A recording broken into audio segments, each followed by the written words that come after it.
Authority.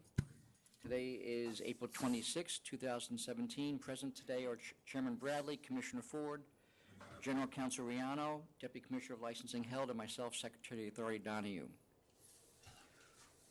We are going to, the next meetings of the Authority are on May 10th and May 24th. Those are both Wednesdays. All right, we will call items in the order they were signed in for the most part. First in Buffalo, Albany, and then New York City. As your item is called, please come up to the microphone and speak into the microphone. That's how we record the proceedings. The first item is a request from the Office of Counsel. It's item number 780, Madison Fashion, Inc. It's a request by Counsel's Office for a summary order of suspension. Thank you, Secretary Donahue, Chairman Bradley, Commissioner Ford, Robert Buckley from the Counsel's Office. You have my memo with attachments regarding Madison Fashion, INC, known as Voga Lounge, Audubon Avenue in Upper Manhattan, Washington Heights, Inwood area. The most recent incident that has caused this referral to the members is a fight on April 16th, Sunday evening, late Sunday evening, resulting in one person being shot. In fact, an 18-year-old shot twice as security guards removed the fight from the premises to the street, and then another person was stabbed. Police could not find the persons involved. The 18-year-old who was shot apparently was not cooperative with police, went to the hospital on his own, and as the police report, the premises was closed and locked by the staff, and they did not make the video footage available. There's apparently a plethora of videos on this street, and I gave you background information. The premises is, from just looking at Google and just my knowledge, is in again, Washington Heights, Inwood, in a commercial block, but there are 5- and 6-story apartment buildings from what I could see. It's Washington Heights, Inwood is a very, very densely populated area, and this incident is just a culmination of just many incidents that have occurred at this location. I gave you some background information where the premises was supposed to be licensed as a restaurant, and after a period of time, they asked for their hours to be extended to 3 a.m., which was granted by the authority with concerns from the community board. However, some people in the area that this premises was becoming a problem and devolving into a lounge as opposed to a restaurant, how they're licensed, and apparently the concerns of the community have been bore out by these incidents. That the curious thing that I've just found about these incidents, that there is certainly a pattern here. It seems that these, in fact, even though they've asked for extended hours till 3 a.m., 4 a.m., that these incidents appear to be occurring relatively early on Fridays and Sunday evenings. I just curious myself, and I just tried to do a little research on social media, et cetera, and it just says, I believe I put in the documentation, there was a sign I saw from a year ago indicating they have Sunday brunches, so perhaps that's the issue with this location. But certainly it seems that there's been a culmination of incidents where this is now the second time where the premises has had a fight and the staff has locked the door, not allowing the police to enter and do their business. Who knows what reason? Perhaps they were, who knows if there were injured persons inside the location, or why the premises would not allow police to go inside the location. But again, it's been apparently Friday and Sunday, week after week, particularly in the last few months, that have really kind of culminated in this last incident. What are some of the activities that they're allowing their customers to engage in that the license doesn't allow them to engage in? Like, are they dancing? Is there DJs? We only have one instance of dancing on actually 2 days before the shooting, where police observed dancing without a cabaret license. It just really, there's overcrowding, fighting. The staff seems to have, likes to use mace or pepper spray. So it seems like they are certainly anticipating problems at this location. You know, why these incidents are occurring, I don't know if there's any particular reason other than, again, overcrowding, over-serving premises, patrons rather. But in any event, again, that being a densely populated area, again, even the fact that these are incidents occurring early in the night, it's more susceptible that if there was gunfire or fighting, that there are going to be, innocent persons in the street at 10 o'clock, 11 o'clock at night. This is, not unusual for persons maybe coming home from work or coming home from visiting their family or friends and on the street, and then there's at this place, the fights spill out.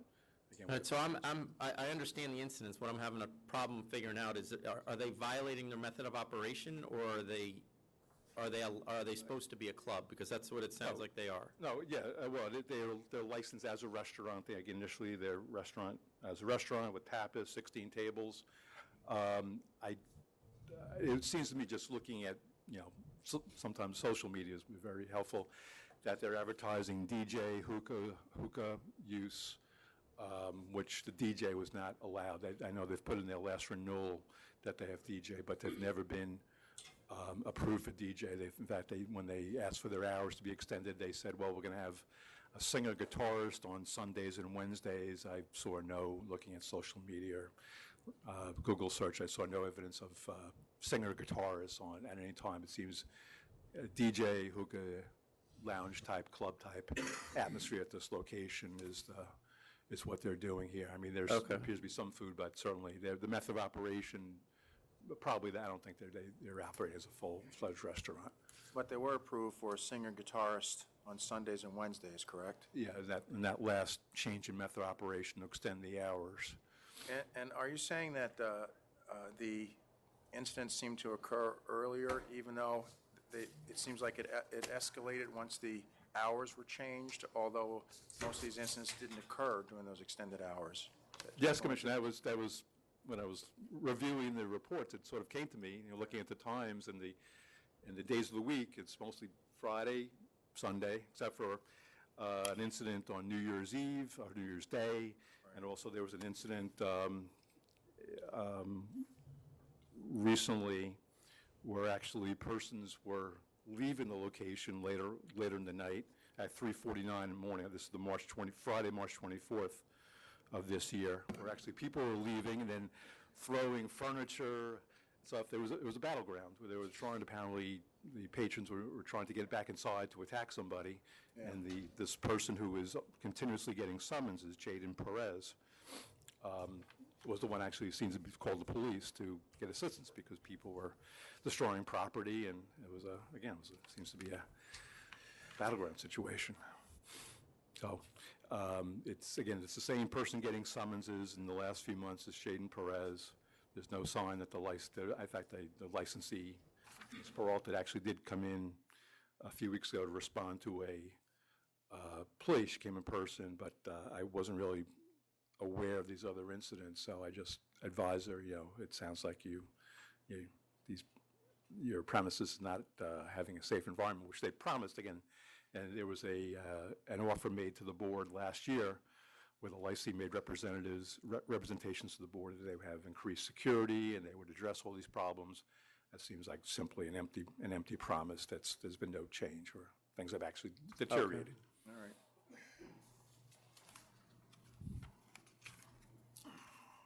Yeah, and the precinct has told us this is really their number one problem currently in terms of licensed premises. Any other questions, Chairman? All right.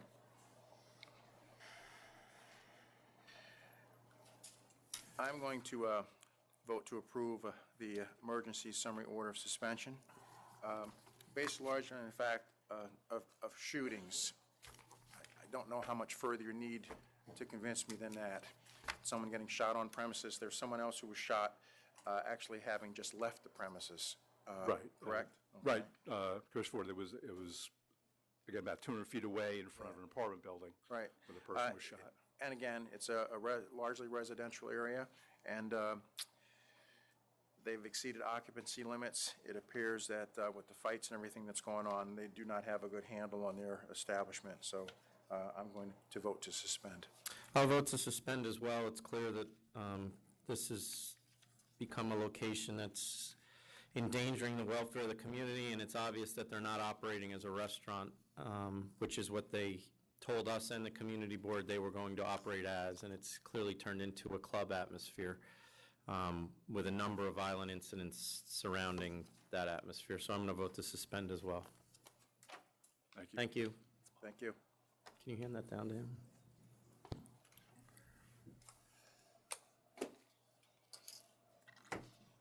All right, the next item is in both Buffalo and Albany. And just let everybody know, you can tell we got a lot of items on the calendar today, so try to keep it as succinct as possible when you come up here. All right, the next item is 878, Chris Wine and Liquor, Inc.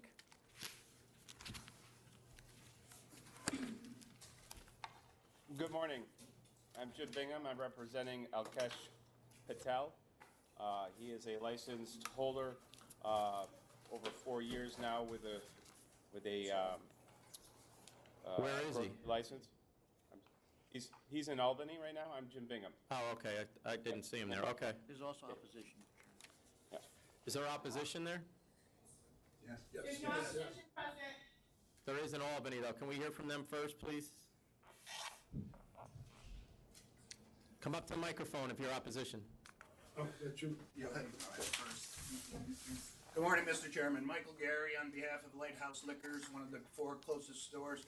Good morning, Chairman, or Mr. Commissioner Greeley, Secretary, and Secretary Helm. We have filed a letter in opposition. I hope the board has had an opportunity to review it. We looked at this area. This is North Troy. It goes over to Green Island and the city of Cohoes. There already are plenty of stores that are well servicing the community situation over there. The applicant has proposed to locate this store in basically a Price Chopper anchored plaza up in Lansingburg.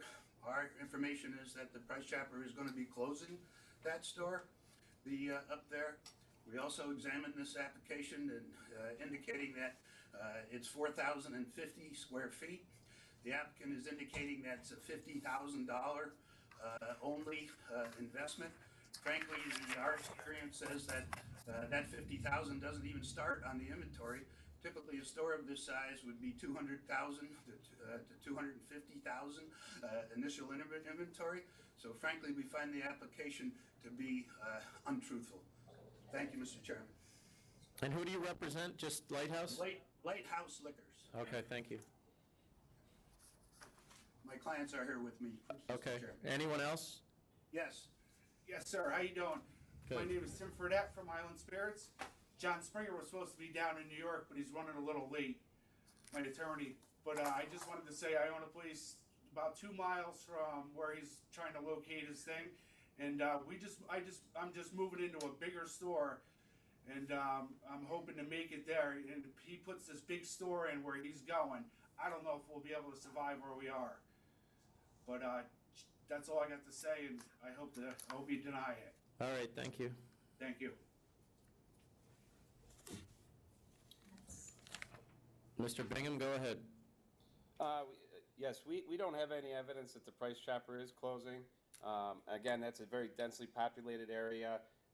The nearest store is about 2 miles, over a mile away, with other stores that are What almost store 2 is miles that? away. What store is that that's over a mile away? Well, close to a mile. It's Lighthouse. I have it at 0.4 miles. That's not close to a mile in my book.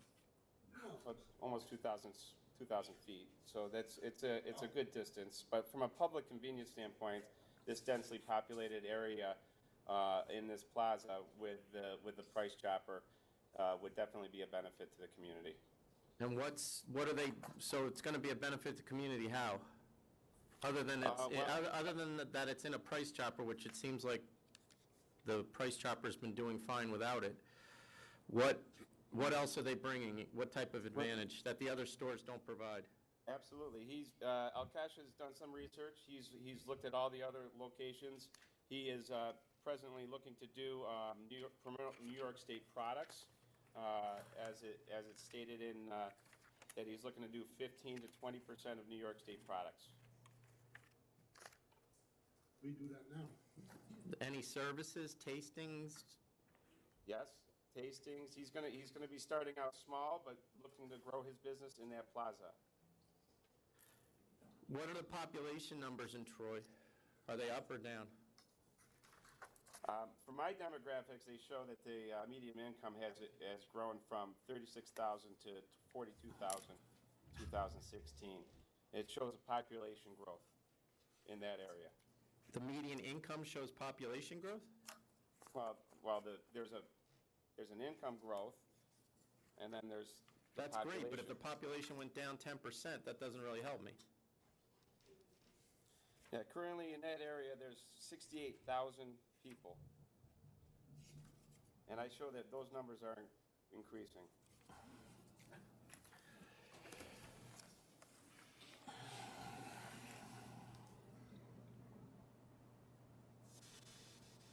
You plan on roughly 3,000 feet of retail space out of this 4,000 square feet location, Yes. I'm reading?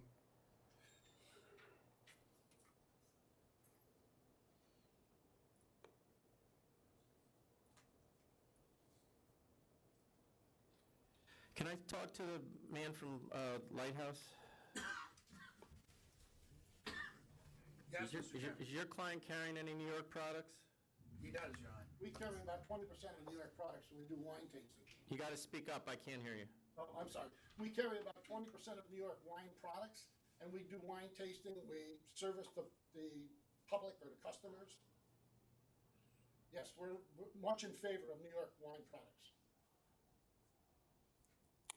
Okay. And may I say, there's no growth in our area. There's stores going out. We have burned out buildings.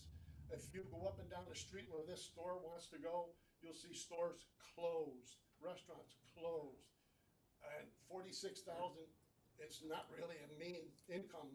The housing projects are there. We have mostly people on welfare in this one small area.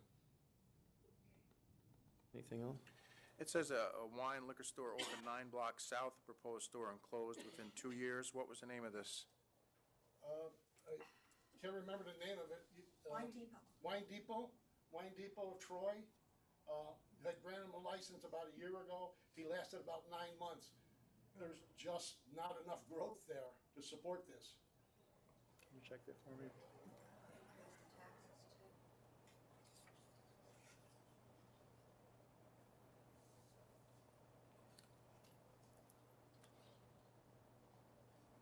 And I got the population is down at least 1% since 2010, so. May I add too that Troy has raised their taxes to 17%, and I get people in every day asking for boxes who can't wait to get out. There's a lot of vacant homes, a lot of places for sale. If you were to go on to Zillow and look in Troy, you would see a zillion homes in this one area where people just want to get out, only because of the tax increase. Okay, let me talk to Mr. Patel. Thank you. You own 2 grocery stores already, or convenience stores? Yes, I have 2 Troy. One in Troy, You have to speak up, I can't hear you. one in Troy, Citgo gas station. And where's the other one? In Schenectady, Mohawk Daily and Grocery. So what gave you the idea to open a liquor store? It's like there is good population. Well, in area is busy area. does your family own any liquor stores? Yeah, in New York City, not here. How many? They have one store in New Jersey. I didn't understand what you said. How many?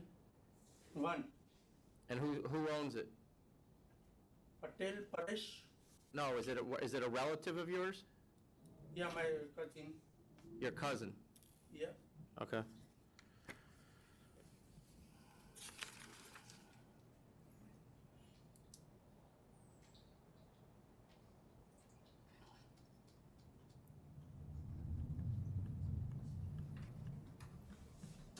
You got any questions? I'm just waiting on this.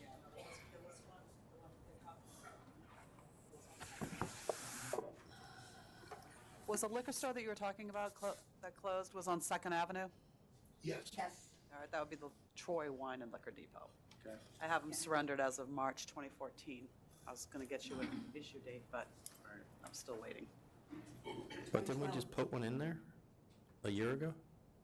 Remember the one on reconsideration that you talked? Reconsideration was up by Hudson Valley. North of Troy. No, that's more south. Okay.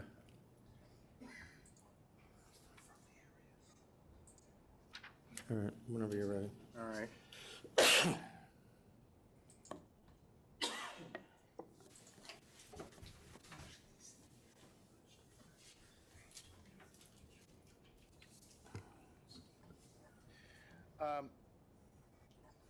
I'm looking at the sales figures for all the stores in the area, and they all seem to be modestly increasing.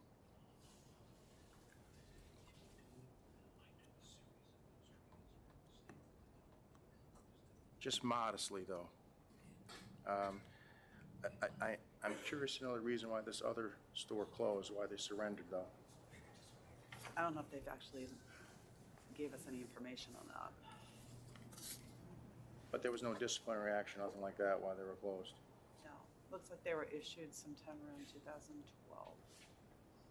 Just want to see if they actually said anything. You do realize you have the Hudson River between some of these Yes. stores. Yeah. It's the first time we had 3 counties disapprove, Yeah. opposition. I do believe that with a anchor store like Price Chopper there, that there could be a public advantage and convenience provided by the location of this store. So I'm going to vote to approve. I'm going to vote to deny. There's 4 stores within 2.6 miles. The closest store is 0.4 miles away. The sales of the 2 closest stores, while increasing a small amount, the next 2 closest stores are completely flat in sales. The population is definitely down over the last 7 years in the area of Troy, and I haven't heard any product or services that this applicant will provide that the other stores are not providing already. It sounds like he will be selling the same products to the same customer base, and right now the sales numbers don't indicate to me that there's a need for that, so I vote to deny. Thank you. Thank you. The next item is 865 Fiesta Bomba Family Restaurant Incorporated.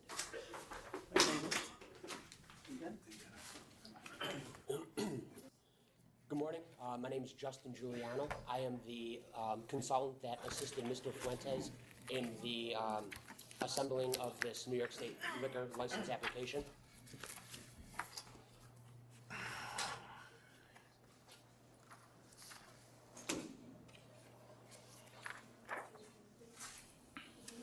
Do you want this held over for an interpreter? You would ask about a Spanish interpreter. We did.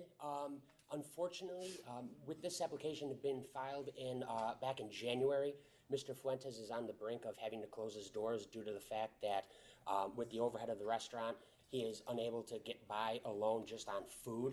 So we actually opted to continue with the hearing today, especially because we have Cinco de Mayo, which is going to be next week, which is a huge moneymaker for the Mexican restaurants. We're hoping that we can get this thing approved so that he can at least break even with what he currently already has invested in the restaurant. So there's a church within, what was at this location prior to your client opening this restaurant? It actually was a restaurant. It was the White Star Inn. The owner was Mr. Stephen Krastev. And actually, Mr. Krastev does, in fact, own the property as well.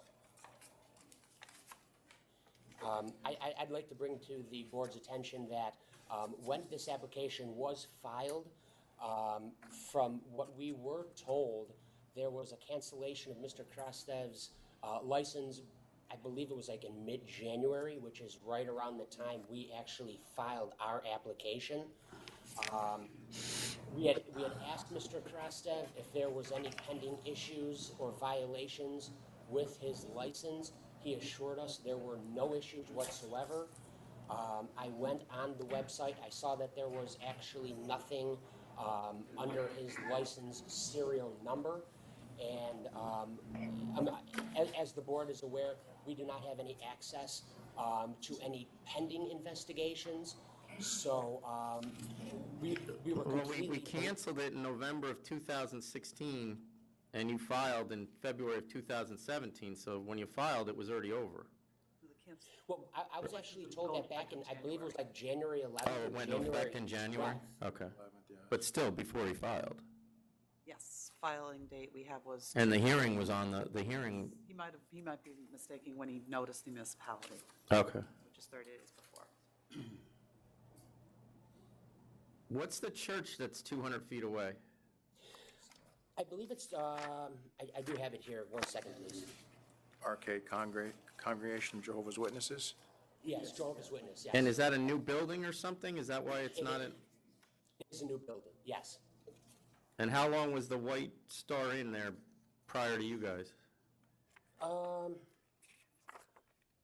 Their actual term, I'm actually not sure how long they were in there for, but Mr. Krastev did say that the building has actually been continually licensed for quite some time. Is that what we found, I assume?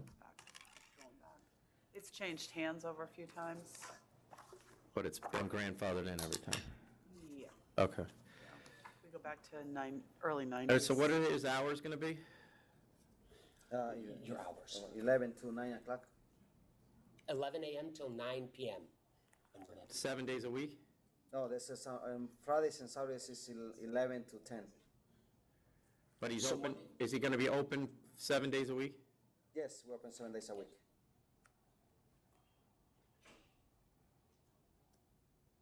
So 11 till 9 or 11 till 10? I don't understand that. Friday and Saturday till 10. Yes, correct. Monday through Friday will be 11 a.m. till 9 p.m., and then Saturday and Sunday will be 11 till 10.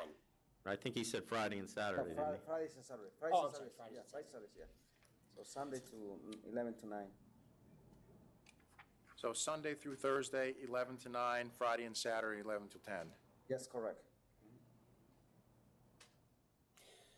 And this is a more rural Right, area. so what's of the New York. music, what kind of music is he having?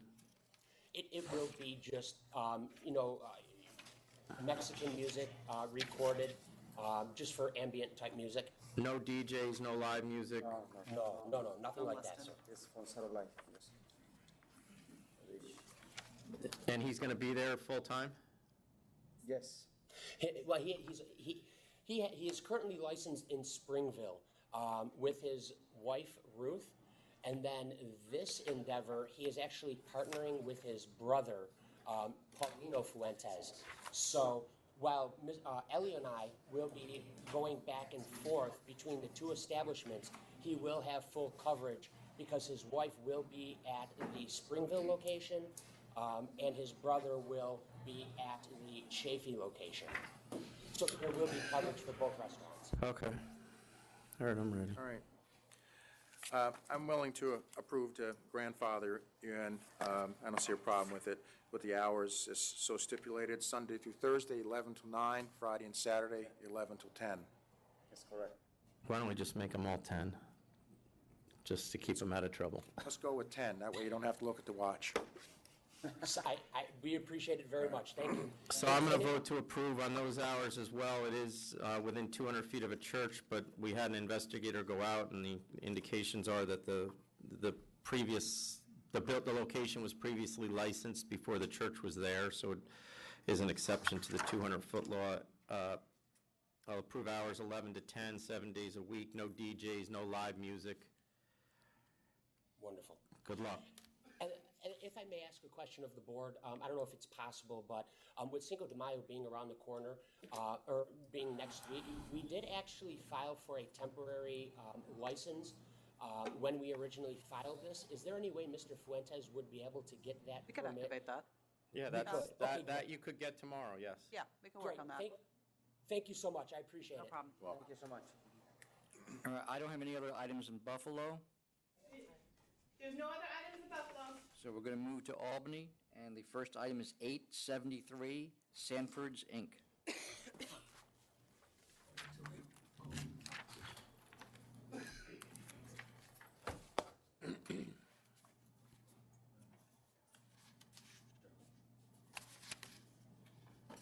Mr. Romano, are you here for the applicant or the opposition? I'm here for the opposition. All right. Chairman, this was the matter that, I think on Friday, the applicant requested an adjournment. They had already requested to be put on this date, and then they asked for another adjournment. Right. But are you the app? Yep. Okay. So the applicant's not here, so we'll second call it. Wait, yes, sir? Well, then, we called your case.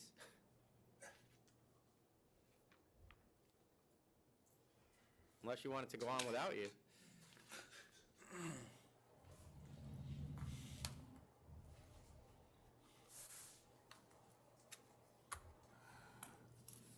How are you? Good. Put your name on the record. Troy Youngblood. So we have opposition. Go ahead, Mr. Romano. We'll just let them go first, and then you'll get to say your piece. Thank you. For the record, I didn't come up to Albany to skip the line. I have other items up here. Robert Romano, I'm here representing Butchie's Wine and Spirits as well as MVP Wine and Liquors, Inc. It is apparent that there are at least 7 stores, existing stores, with over 7,000 square feet of retail space currently serving this area. The addition of another store and a bulletproof one at that to this area would serve absolutely no public convenience and advantage. The population in the area has not increased substantially, and it's been flat. I believe I indicated that since 2000 there have been statistically only 135 additional residents to this area. I believe the letter that you have from the Council of Mount Vernon City Council speaks volumes. There really is no need for an additional store. Everything is being met already by the surrounding stores. You've got large New York wine and spirits representation. You've got wine tastings, educational classes, biodynamic, organic wines and spirits already being offered. There really is no public convenience and advantage by the addition of the store. And I believe the store owners would like to speak as well. Okay. Thank you. Thank you. Hello, my name is Sung Kwan, and I own and operate MVP Wines and Liquor. Sanford's Inc. is going to be located at 100 East Sanford Boulevard. I am at 416 East Sanford Boulevard, so I'm approximately 0.4 miles away. I am the closest store. Just wanted to say the population has been relatively static, and in the past 4 or 5 years, we've had 5 new store openings. I can state Butchie's is one of them. 21 Hill Liquor, Apricots and Honey, and Rico. These are the 4 stores just in Mount Vernon alone, and Rico just opened in August of 2016, so they're just getting off their feet. You're relatively new, aren't you? I'm new in the sense that we changed April entities. of 2000, oh, you changed entities, Yeah, okay. yeah. So I know that, as Robert has stated, market is saturated, and the pie really remains the same. And I believe with the 7 stores, within a 3/4 mile distance, we pretty much cover the base of New York Wines and Liquors, tastings, education, all that, you would imagine from liquor wine stores in the area. Are you an open store? What do you mean by open? Open floor plan? Yes. And are all the other closest stores open floor plans? No. I believe 2 or so are bulletproof as well. Do you know which ones? Or Mr. Romano, do you know? I believe Butchie's and Rico, I believe. And Butchie's I would and like- Rico are both bulletproof? Correct, but I would like to point out. Rico's is open. Okay. Rico's is open, 21 Hill Liquor is 21, bulletproof okay, as well. I'm sorry. Okay. I would like to point out, I had been to Ms. Kwan's store, and it is it's a beautiful, large, open store, very inviting, well-kept, well-organized. And it's also 2,300 feet direct line from where this proposed premise is. Okay. Thank you. Hi, my name is Ali Sean Irving, Butchie's Wine and Spirits. There's actually 10 stores in Mount Vernon. I believe there was a applicant maybe of March that was also given a license. They're an open store as well on Gramerton Avenue, so they haven't opened as of yet. How far is that? From Approximately. From my store, it's, I would say, 0.6, and there is actually 0.6 further away from me. From you, but from also from where Sanford's going to be, or closer to Sanford? Well, there's actually another store right around the corner from that one that opened, which is 2 blocks away. It's called Prospects Wine. So the new store that opened is 2 blocks away from them. And Now you're confusing me. You're telling me there's a store that just opened and another one about to open? Rico's is the one that just opened. Right. Now, the one that has not opened but was given a license was maybe back in March. Do we know that? Find out. In We Mount had- Vernon? None of the stores were ever told about the hearing until after. Yeah, well, no, they're not one of the 4 closest anyway, so it doesn't matter. But I just wondered. She'll look it up. Okay. Anything else? That's it. Okay. Sir? Mr. Youngblood. Mr. Youngblood, you're up. On their way. She's saying she's 8 minutes away. Well, does she know it starts at 10 o'clock? I don't want to hear from her. I have you on speaker. No, I don't want to be on speaker. All right, she's got 10 minutes. Second call this. Well, you can when she's here, you can do it. Next. The next item is 803, Adahai's Restaurant, Inc. Mr. Romano? Hi, good morning again. Robert Romano, Brad High's Restaurant, Inc. I'm here today because when I was going through the calendar, I noticed a previous client at his restaurant was on the calendar. I called them up. They were not aware that they had a second case, this case pending. And the reason is, according to the Secretary's office, is the notices that were sent to them did get returned. We surmise it was because they didn't put the apartment number of Mr. Everson on the letter. Other than that, we have no reason. We have no idea why it was returned. But we're here today for a conditional no contest plea. After speaking to counsel's office, I'd like to submit a plea of $1,000 of satisfaction in full of the charge. I don't have a condition. Did you get a conditional? No. He's offering it now. Yeah, but that would require me to I'm not willing to reopen it. I mean, we sent it to the address they gave us. Well, 3? 803, Well, I don't- it's a well- default. Oh, I see. I mean, we sent it to the address that they put on their application. We're not, Actually, they didn't put the we're just assuming that's the reason it was returned. There was no apartment number. When I was speaking to the Secretary's office, we were trying to figure out why it came back. That is the correct address. But the letters were returned to the authority. So I happened to catch it on the calendar and said, let me go in and I'll see if we can do a CNC. well, I mean, I'm not going to take a CNC on this. I have 1,500. All right. Well, that's okay.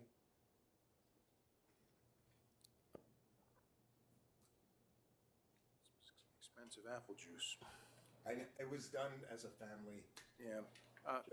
I'll agree with 1,500 as well. Okay. Thank you. Thank you. All right, one more matter in Albany. It's 888 Captain's Table of Monroe.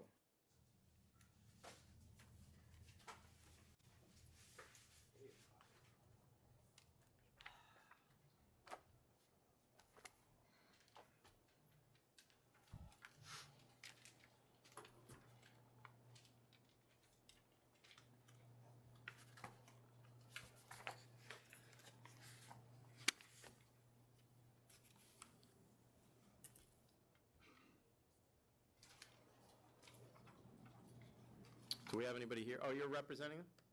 Yes. Good morning, Chairman Bradley, Commissioner Ford, Scott Wexler from the Empire State Restaurant and Tavern Association, here on behalf of Captain's Table seeking reconsideration in order that the members of the board may consider letters of mitigation that were submitted on this matter. So I read what you submitted, and I'll reconsider and offer $1,000 based on your mitigation. So is this person still employed?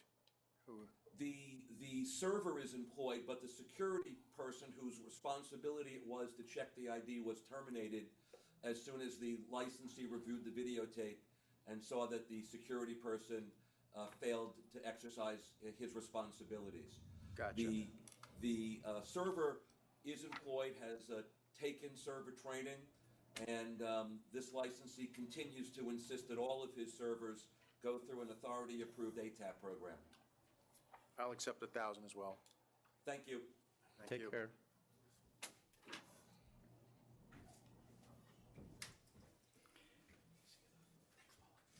All right, we have no other matters in Albany. Mr. Romano, do you have something else? We haven't finished. He's All right. opposing that license. I'm getting old, I'm getting Yeah. Okay, we're going to move to New York now. The first item is 867, Gem Wine and Spirits, Inc.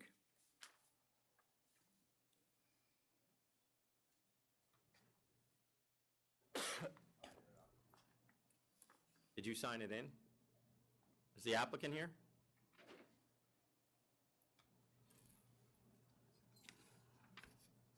Come on up. 867. Good morning. Good morning. Put your name on the record. George McDonald. And you are in opposition, you're all in opposition as well? Okay, come on up. Go ahead, Mr. Fogelman. Good morning, Leonard Fogelman. I represent Rong Chen Liquors, Inc., which is the closest store to the applicant. It's 1.27 miles away. The principal of Rong Chen is here with me.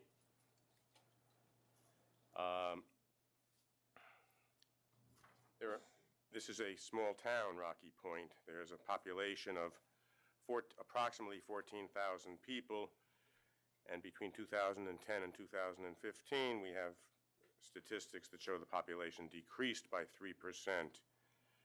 According to the SLA's LAMP, there are 7 stores within 3.6 miles of the proposed store. My client is in Rocky Point. A couple of the other stores are in contiguous towns such as Shoreham and Miller Place, which are obviously right next to Rocky Point. We don't see anything that Gem Wine will bring to the community. Rong Chen sales, aside, if you look at their gross sales figures, it shows that their sales went up in 2014, but that's because their sales for 2013 were only for a half a year. Their sales decreased in 2016. But between 14 and 15, they're all almost up 100,000. Hold on.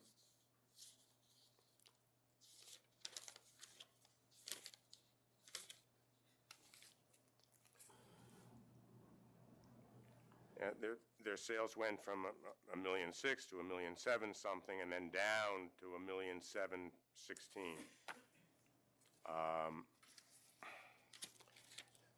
The Alka International, I don't think they're here, but I believe they wrote a letter. Their sales are up and down from $1,161,000 to $1,168,000, down to $1,125,000, then up to $1,210,000. But my client has told me that their sales went up from 15 to 16 because a store nearby in Mount Sinai called Bottle Blowout closed in 2016, which gave an impetus to the sales for Alka International. Alka International wrote a letter to you, which is in your file, dated August 17th, where they say they're protesting that there's too many stores, six within a 2-mile radius. We are dying for business as internet has taken over. I've read the letter. I don't need you to read the letter. Okay. Does your client carry New York products? What? Come and tell them. Yes. 20%. Is your store open or bulletproof? Huh? You have an open floor plan? Open. Okay, anything else? Yeah, he obviously, We're selling a lot of Long Island wine and the New York wine, probably about 20% of them. and he's in my client is in a shopping center with a food town, a Pier 1, a Planet Fitness with parking for 200 cars. The applicant has, I believe, parking for approximately 10 cars. My client has wine tastings every Friday and Saturday. As he said, he does, he's got 20% Finger Lakes and Long Island wines. And I don't see what gem will be able to sell that my client cannot sell. What's the population? You say it decreased by 3%? Yes. In Rocky Point itself or Yes, Suffolk County? in Rocky Point. Okay, let's hear from the rest of them. Anybody else? Thank you. This is the gentleman from Dynasty. You want to put your name on the record? Tell them your name. Okay.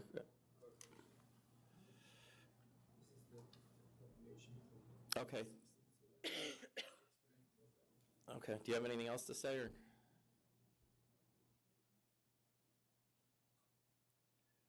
Anybody else? You're with him, okay. Thank you. Come on up, Mr. McDonald, you're up. Thank you. So what, Well, there's a couple of things here. I guess, first of all, good morning. Thank you for your time. Appreciate it. I'm looking to open up a liquor store. Very interested in it.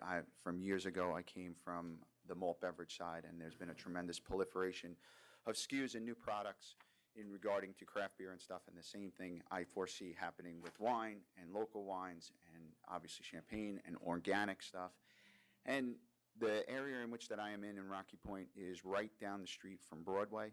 They have rezoned the whole area, rebuilt everything up, all new buildings, facades, and they're looking at numerous different businesses coming in to revitalize the area over by me.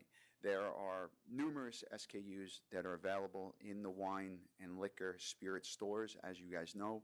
Less than probably 30% of them are carried in an everyday store.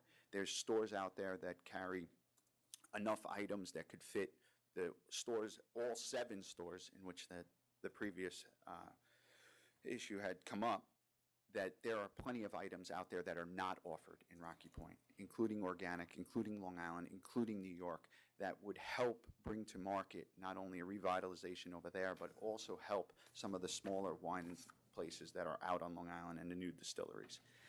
As you look for more information on where else could we possibly help, we can grow the community with all of our help, cleaning it up, making things neat down on our end, and that's what we are looking to do. We're looking to offer whatever we could possibly offer. Walking, Jane Bonner has done tremendous work in Brookhaven Town that's working in that area, and that's why we're trying to. but the area is a driving community. Yes, but where this is going to be located, there's farmers markets now, there's a grass-fed place, they just put all new bars, and when I was a kid. So I understand you plan on offering things that aren't offered, but that doesn't really tell me anything. Okay, Are they when not offering the stuff you're talking about, and what specifically are you talking about? There's some organic potato vodkas. There's some different spirits that are coming out to the market from Long Island that are on the East End. Also, there was a liquor store. When I was a kid, I grew up in the area. There was a liquor store about 8 doors down that had closed due to a death and I guess maybe legal issues. But that store had been there for years and prior to any of this.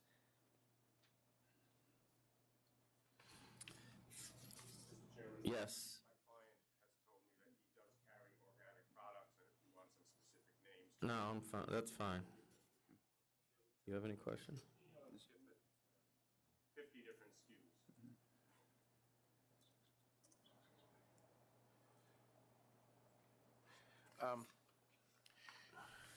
Does council recommend that we return this to licensing for review? Is that what I'm reading here? No, it's already gone back. That's just showing the whole application history. Gotcha. Reconsideration was granted, so that's why we're here.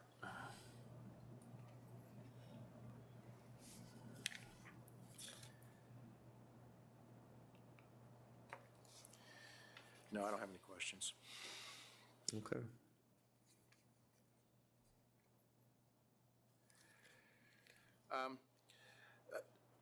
I'm going to vote to deny, basically because the other three of the four closest stores are just about holding their own the past couple of years. The one that's third closest has had a slight increase, but not very much. So I'm going to vote to deny. I'm going to vote to deny as well. The population is down 3% at least, and there are 4 stores within 0.28 miles. It sounds like there's 4 stores within 0.28 miles, and 2 of the closest are 1.4 miles away, and this is a driving community. This isn't a reflection on you. It's just that this area has enough liquor stores at this point. There's numerous markets in the area. I'm sure there is, but the sales, as Commissioner Ford pointed out, don't indicate that there's a demand for additional store right now. And as these gentlemen said, they do supply many of the things you're talking about supplying. So I don't see you providing anything different that they're not providing at this point. So I'm going to vote to deny as well.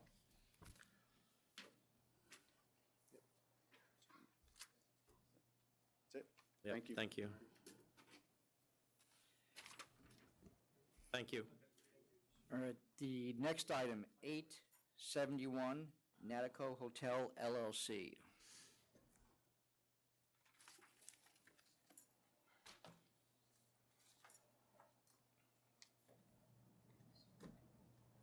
Leonard Fogelman, representing Nadico Hotel on Orchard Street in Manhattan, which has applied for a tavern wine license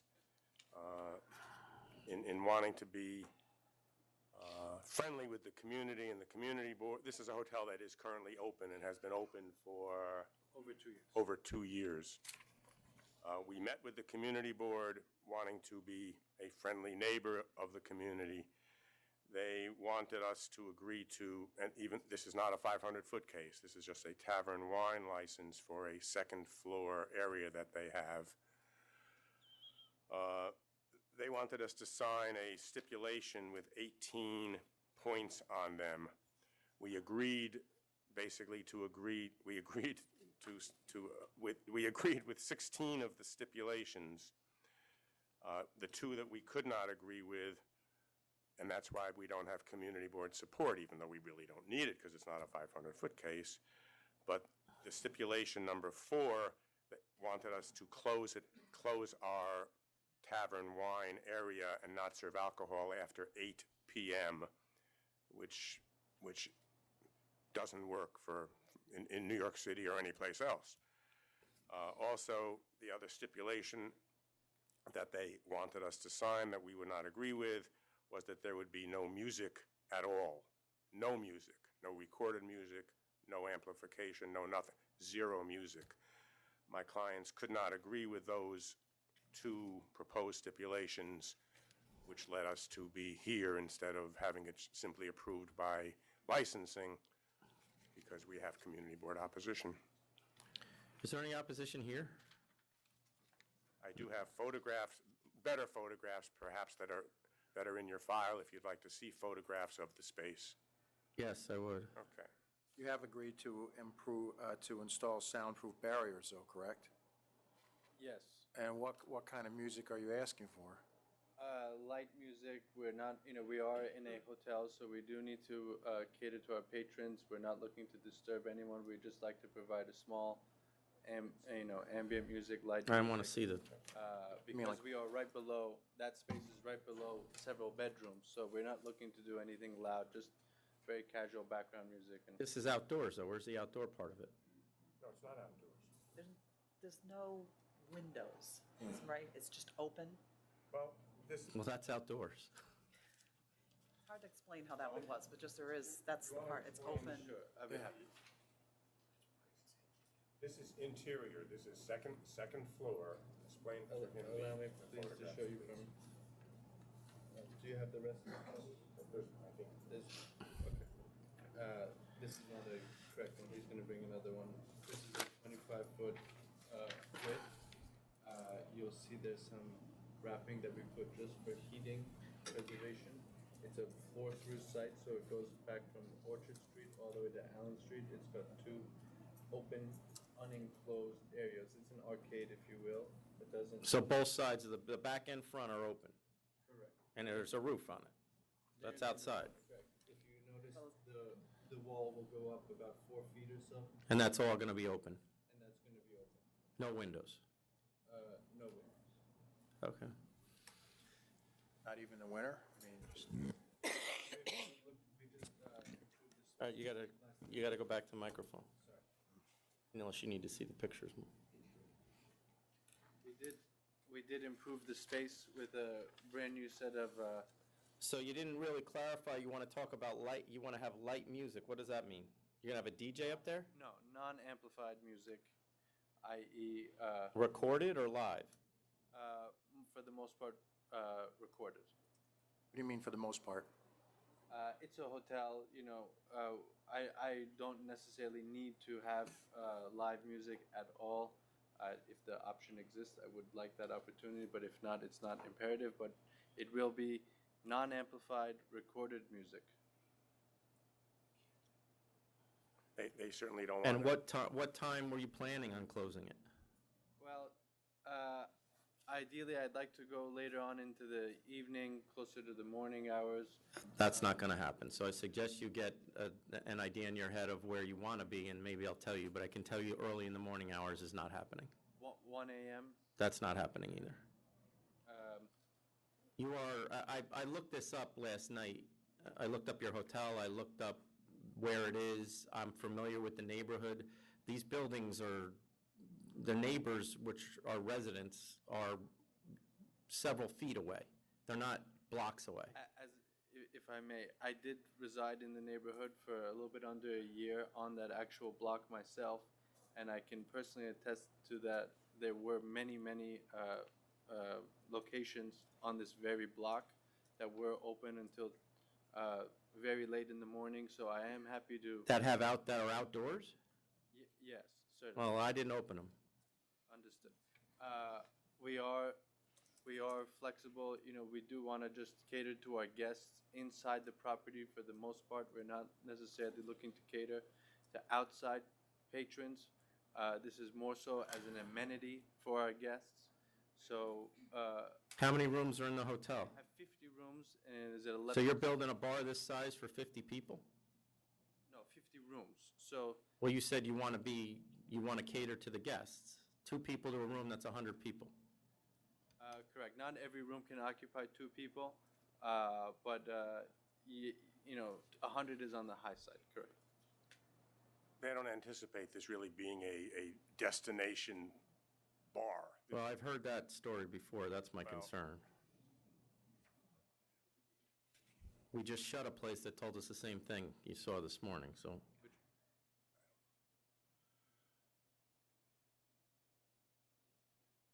And obviously, in terms of the volume of the music, they're not going to want to disturb their guests in their hotel. Their main function here is to be a hotel and to satisfy their guests. If they would have loud music, their guests wouldn't return if they were disturbed by loud music. Yeah, but the guests have a choice not to return. The guy next door doesn't.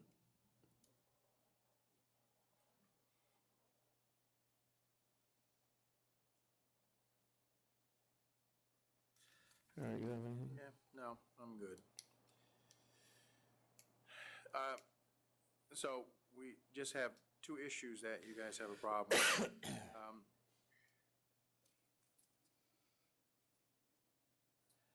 I'd be willing to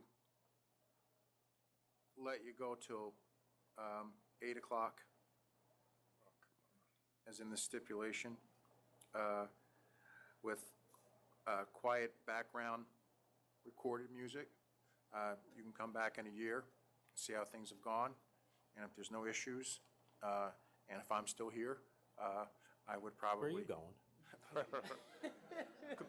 Commissioner Ford, could that... You never know. Considering that, can we stretch 8 to 10? No, I'll stretch it to 9 if you live with 9. I'll give you 9. Yeah, I'll go with 9. Yeah.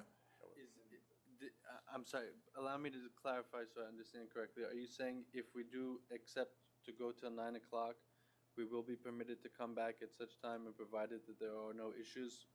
You can come back anytime you want, but I'm probably not going to consider it before a year. In a year, you can say that there haven't been, we can do a change in the method of operation, trying to extend the hours, and they may give it to you if you haven't had any issues or community complaints or And, things and like we're that. just talking about quiet background, recorded, ambient music, the kind that you really shouldn't even need soundproofing for.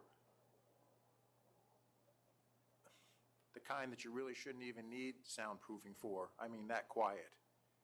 I'm not going to relieve you of the soundproofing requirement, though, but that's what I'm thinking. So, that's agreeable to you? You got my blessing. Thank you. All right, so I'll approve on the same ground, so there's 18 stipulations here that the community board provided. 4 and 5, number 4, which its hours of operations on the second floor will be 9 a.m. to 8 p.m. That's going to be 9 a.m. to 9 p.m. all days. Number 5, that says it will play no music, that is going to be, it can only play, what did you define it as, light background music? Light ambient background music, yes. And then I'm going to the stipulation number 16, which says it will not seek a change in class of its liquor license without first obtaining the approval of Community Board 3. I'm going to change that it just needs to seek approval of Community Board 3. It does not need to obtain it. And 17, it will conspicuously post this stipulation form besides its liquor license inside of its business. I don't think that's necessary either, because the stipulations we're imposing will be on the license, right? I can't fit all this on a license certificate. There is not enough. All right, then they need to be posted. They need to be Can you write "see back," flip it over? It's already filled. All right. Other than that, all the stipulations are the same that the community board. No need to post. No, you do need to post it. So 17 remains as. 17 remains as is. 16, we just changed the one word without seek approval. And then 4 and 5 have obviously changed, and I'll approve on those grounds with no DJs, no promoters, no live music. Okay. All right. Thank you very much. Thank you very much for your time. Is Mr. Youngblood back with his representative?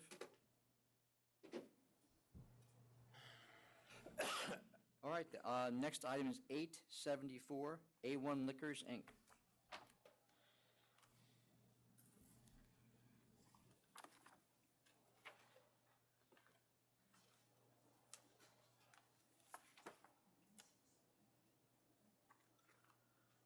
Of course.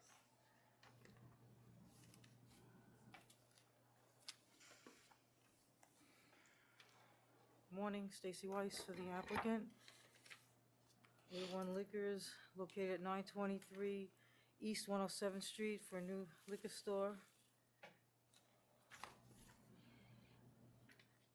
Excuse me one second. This is an application for a new liquor store. So we have opposition here, so let me hear from them first. Okay, sure. Thank you. Get my stuff out of the way.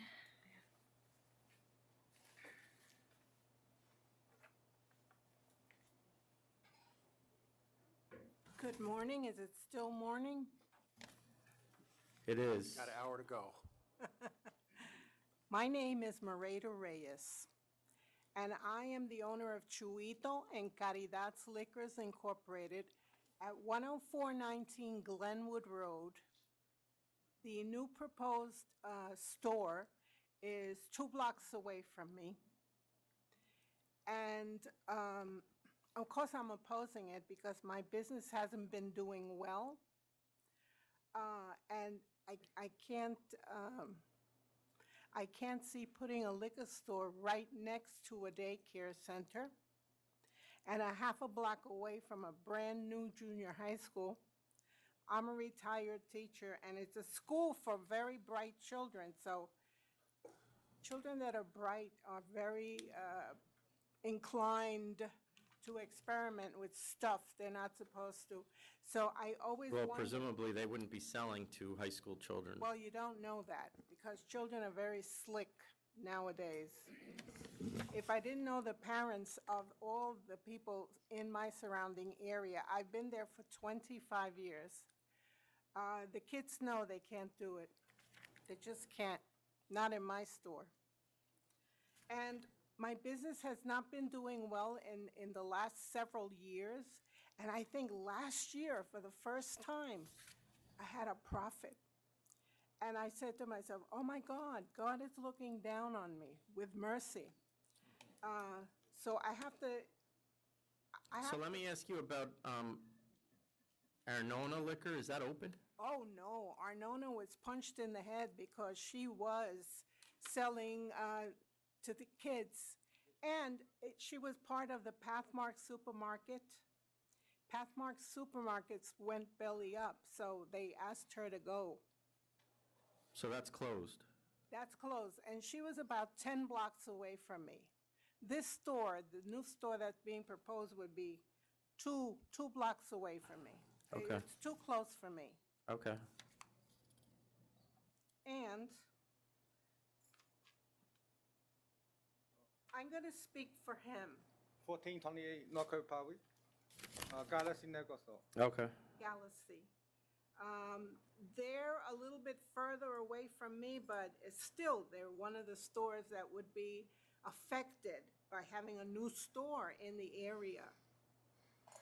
Do you want me to say anything in particular? Are your stores open or bulletproof?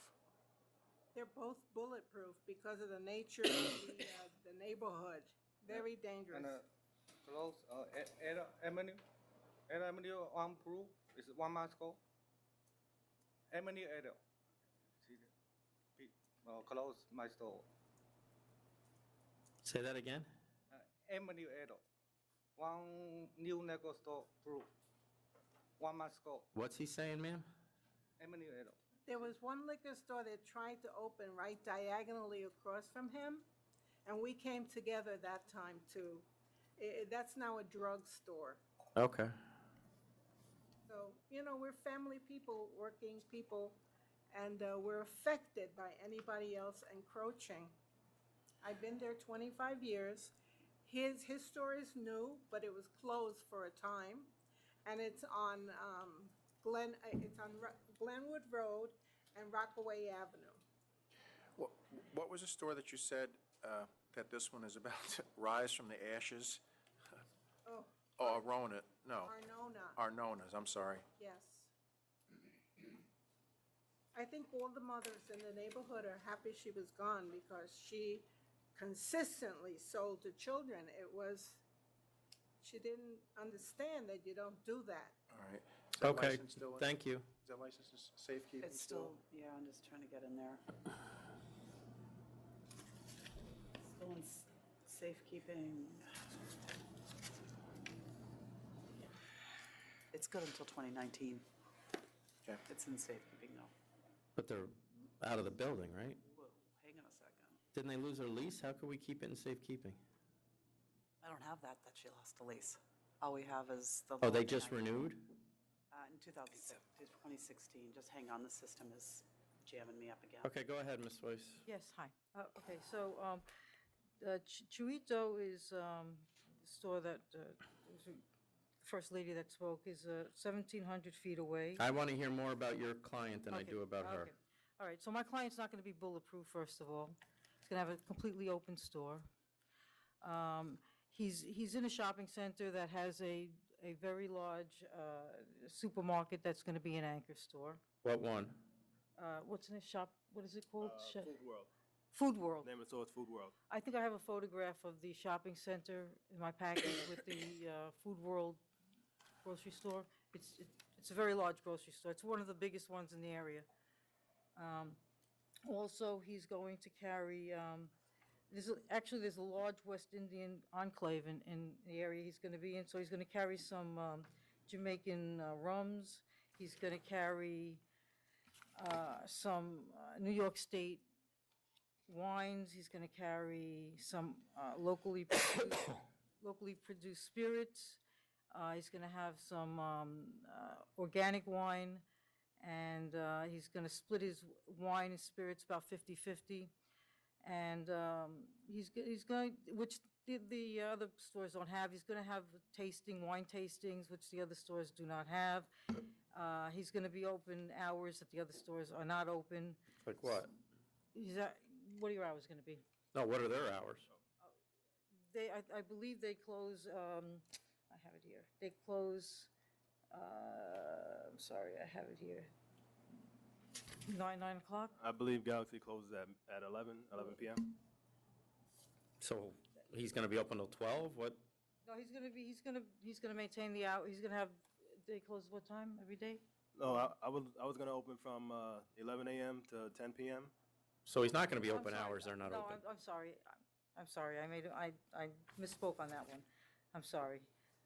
He's going to be open till 10 o'clock, but he's going to have deliveries, which they don't have. He's going to have a website. He's going to have social media. He's going to present, like I said, he's going to have the tastings, and he's going to carry out the wines and spirits that they don't have. Such as? He's going to tell you what he's going to carry. Like I said, he's going to carry. Oh, I'm more interested in what he's going to carry that they don't have. He's going to tell you. He's going to explain that to you. They don't carry any local brands from New York State or, any producers from Brooklyn, like Hudson Bay Bourbon, Brooklyn Republic Vodka, Van Brunt Whiskey, Rum and Grappa, Green Hook Gin, Widow Jane Bourbon, Blackbird Cider, and like you spoke about previously about the Caribbean contingent in my area, wines from Jamaica, Grenada, Barbados, Dominican Republic. Ma'am, can you come back up? He's also working with with an alcohol, with a consultant. Ma'am, come back up. And like I said, the biggest thing is he's not going to be Can you bulletproof. just- Yes, absolutely. What do you carry any New York products or Caribbean products? I carry a lot of New York State kosher products because people ask for them. The more Meaning expensive, they're Kosher. certified kosher or they're produced in New York, certified kosher, but they're not produced in New York? they are. Okay. Manischewitz. I sell a lot of that. We don't sell a lot of wines. My store is a hard spirit store. Okay. I All sell right. a lot of rum and vodka. And, yes. Okay, thank you. You're welcome. All right, go ahead. Yeah, as I said, one of the biggest things about his store is he's not going to be bulletproof, and the stores nearby. And I also purchased an ID scanner Yes. to protect myself against selling to minors. He already has the ID scanner. What are you going to do? So you're going to keep you're an operating engineer, you're going to continue to do that? Yes. So who's going to run it while you're not there? I have my younger brother and also my father's gonna manage the store until I get off work, and then after I get off work, I'll join them in the store and I'll be there all weekend. So what is your split going to be between spirits and wines? 50-50. I have the percentages here. It's going to be 50% wine, 50% spirits, 15% New York State wines, and out of that, he's going to have 5% organic, and he's going to have And 30% of New York's local distilled spirits. Okay. So what's the percentage in New York products overall? So overall, it would be 45%. No. 45% of your store is going to be New York products? Oh, no, it's going to be sorry. 15% of the. 15, it's going to be 45, well, locally produced 30% of locally spirits and 15% of wines will be locally produced. So about 45% all. That's not how the math works. You have 50% wine and 50% liquor. Oh, And then 15% of the, 15% of the wine. so that's 15% of 50. Of 50, yes. Right, and then 30% of 50. Yes, of 50. That's not 45%. I'm sorry. Gotcha. I'm sorry. I'm Sorry, I a little- apologize for that. What can you tell us? So as I'm not that old. getting back to. I'm that old. Arona. Yes. As stated in my memo, I am that old. 410, they took that license certificate out out of safekeeping. It was put onto, the reason given to put on deposit was a death in the family, But it was taken out of safekeeping, so now they're open. according to, they should be open as of 4/10. And then it's,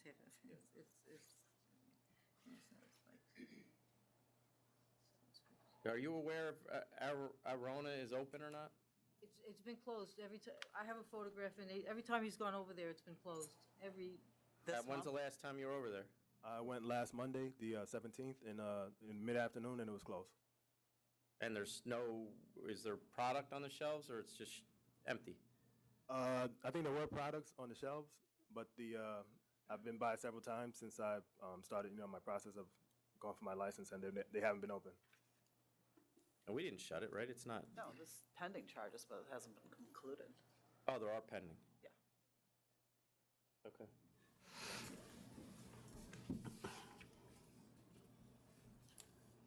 And he's also gonna offer delivery, which none of the stores. Anything else? No. And if you look at the distances, he's very far away from all the other stores. No, he's not. It's right on top of them. Actually, 0.2 miles from Arnona, which just came and picked their license back up, and then 0.3 miles from, he's, which is 2 blocks. by distance-wise, if you do the, as the flow flies, as the crow flies, yes, but he's 1,700 feet from, hold on one second. From Chuitos. From Chuitos, he's 1,700 feet from Chuitos. He's 3,400 feet from the next closest store. Okay.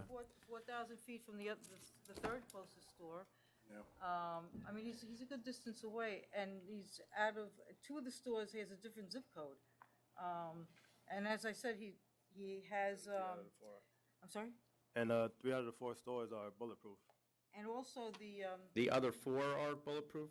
3 out of the 4 closest. Is Arona bulletproof? Yes. Yes. Yes, and also crime is down 13. I believe it's 13%. Okay, good. And You- also you have the any questions? Population is Okay. up.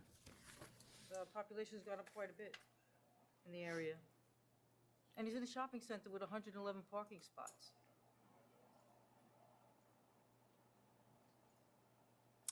I mean, he's really away from, I mean, he has his own little enclave there.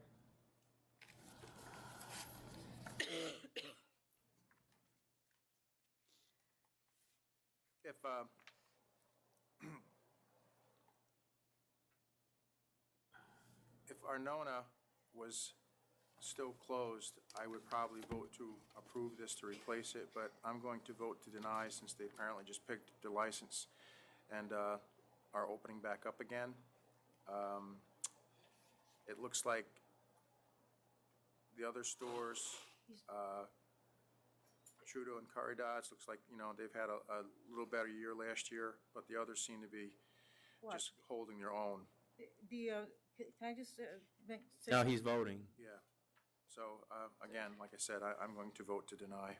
You have the. Ms. Weiss, the members are voting. I'm going to vote to deny as well, just as Commissioner Ford said, if Arnona was shut, I probably would have approved, but the information we have is that they came back in and took their license out of safekeeping, which would indicate that they are opening. To me, if they're not open, then they're obviously in trouble. But based on the fact that they're 0.2 miles away and their sales numbers have gone down, and then the next closest is 0.3 miles away, none of these sales numbers would indicate that there is a need for another store. Even though your client seems like a good candidate, the location would appear to be a good location. I just don't think there's, given the number of stores there now, there's just not a need for another one. So I'm going to vote to deny. Even though the gross sales have been up for 2 of the stores? The 2 furthest. If you find out that Arnona did not open back up, you can ask for reconsideration if that's a new fact, but the information we have is that they are open.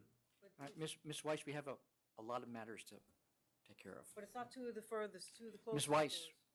Okay. please. Next item is 790, Wait for ST me Best LLC.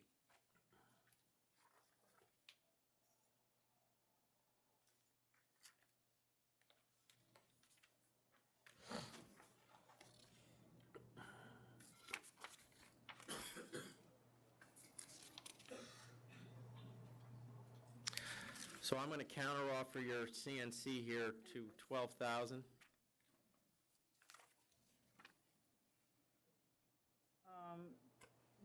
I just want to make a point that the charges in court were totally dismissed by the DA's office. They didn't even, Well, you know that doesn't matter. I know that, but they didn't even, I mean, the biggest problem I have is your client's not even open 2 years, and this is what's going on. well, I think what happened was the previous, when they came in, also part of it was that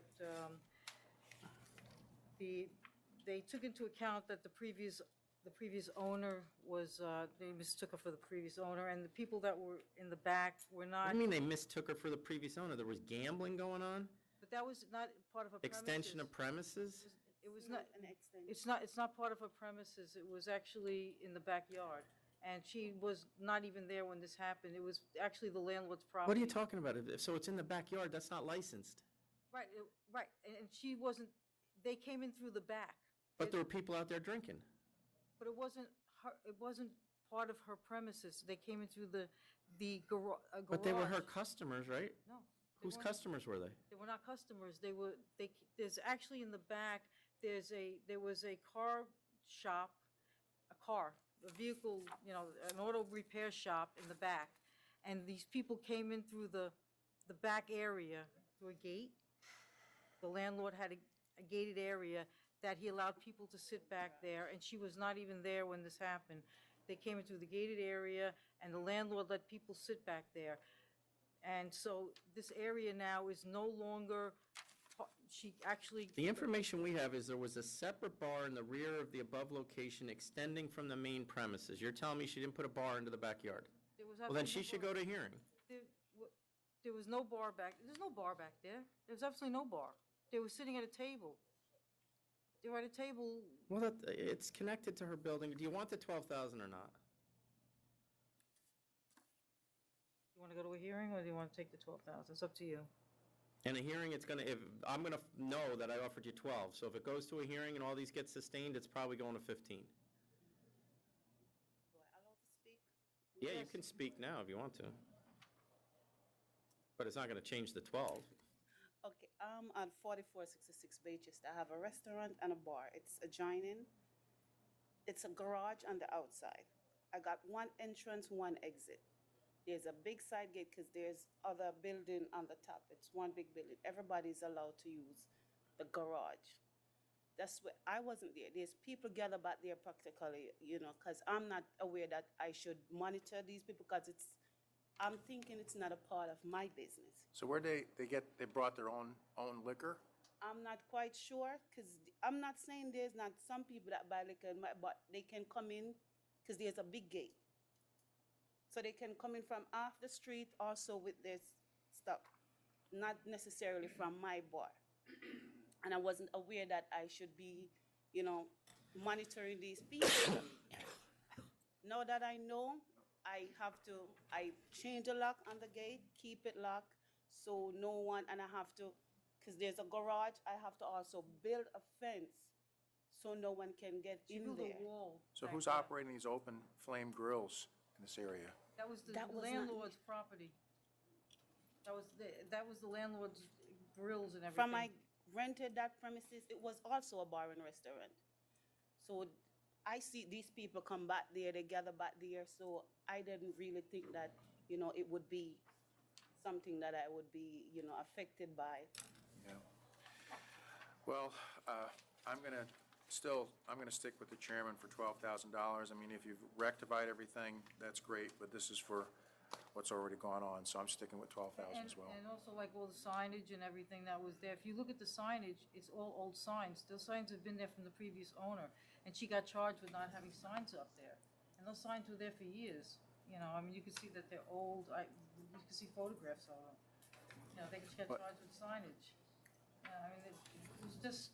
This is where we're at. We have a lot of people waiting. What do you want to do? Well, Chairman, I mean, you made a counteroffer. She doesn't have to take it right Yeah, now. you don't have to take it today. You'll get it in the mail. You can decide later if you want. Okay. All right, Thank you. Ms. Weiss, you have one more item? I have two. We're going to go back then to Mr. Romano's been waiting. All right, we'll go 873 Sanford's Inc. Thank you for your consideration. Members, just to let you know, you did approve in January an application at 109 Bremerton Avenue. The license was just picked up on April 4th. It is 1.2 miles from this applicant on Sanford Boulevard, and I believe it was 0.3 miles from Butchie's, as he indicated. So it would be the sixth closest? Yeah. Okay. What was that one again? Go ahead. Good morning. Good morning. Sorry for being late this morning. Chairman Bradley, I had a little bit of a mix-up with Secretary Donahue. I sent in an adjournment There request. wasn't a mix-up. No, I denied them. Well, no, Oh, I denied it. Mr. Barris wasn't the representative.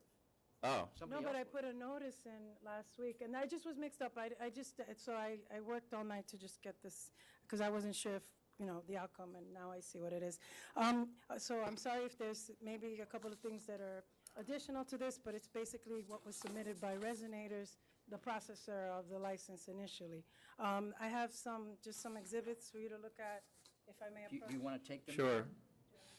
It's not anything substantially different, but it does really give a clear and concise view of what the applicant is proposing at this location. Sanford & Son is a themed liquor store on Sanford Boulevard in Mount Vernon, New York. The storyline is the Fred Sanford & Son show that ran successfully. It was a sitcom on ABC that ran from 1972 to 1977. Time magazine called it one of the 100 best shows of all time. Sanford Wines and Spirits proposes to commemorate this sitcom and bring some cultural influences into an area that is predominantly African American in descent. Over 60%, really 64.5% of the population in Mount Vernon is of African American descent, and that's his target market. The dimensions of the liquor store are 1,566 feet and 48 inches. 961 square feet of it is sales space, and the rest is, there's an exhibit there with the diagram. The rest is shelving, is a break room and an office and storage. It is in a new building, new construction, part of the new construction that's going on in the area. It's an open design, non-bulletproof. Approximately 5 to 10 employees will be hired from the local community. Parking is available. His application indicates he's going to be bulletproof. Yeah, I have actually a note here to correct two things that were put on the application by Resonators. First, it's 5 to 10 employees, not 6 to 8. And the other one is that it's going to be an open configuration. There's parking available, 17 spots there and 35 across the street, so we will not influence traffic or be a nuisance in the community. It's in a quasi-commercial district, centrally located, with new product selections and convenient to the public with ease of access. It's an original concept and design, and there is a demand for it in the area. He's constantly being stopped, and everybody's asking, when are you going to open? Because everybody wants to see this type of, everybody wants to be part of an experience, and that's what he's trying to bring to his As far as the demographics, again, there's a population of 67,292. 42,667 residents are of 63% are of African American descent. His target market is currently the underserved African American consumer with unique purchasing needs and tastes. Median age 37 and over. Within a 15-minute walking distance and a 5-minute drive to Sanford's, which is approximately a mile or half a mile to a mile.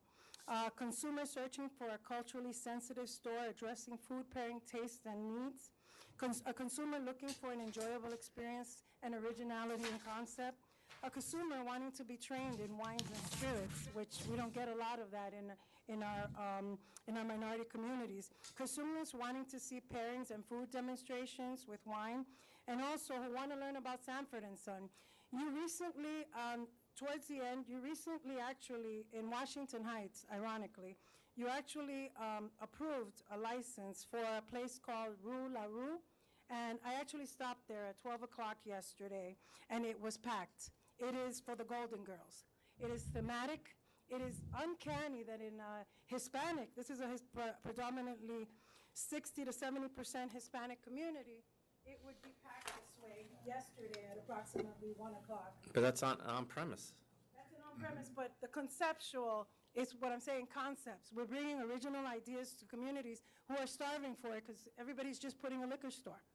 We're trying to service the members of our community. But this is it's a on-premise cafe. It's an on-premise cafe with a television. You're just saying concept. because it's TV themed. Yes. And who would think that that would be so successful in a community that doesn't speak English that much? Anyway, and it's predominantly Hispanic, so the Golden Girls are hot. And we believe Stanford & Son will be hot in this community as well. The competitors' concerns and their servicing. Fairway's concerns, despite reporting sales of well over $8.6 million in 2016, they're not going to be hurting with a new liquor store in the location.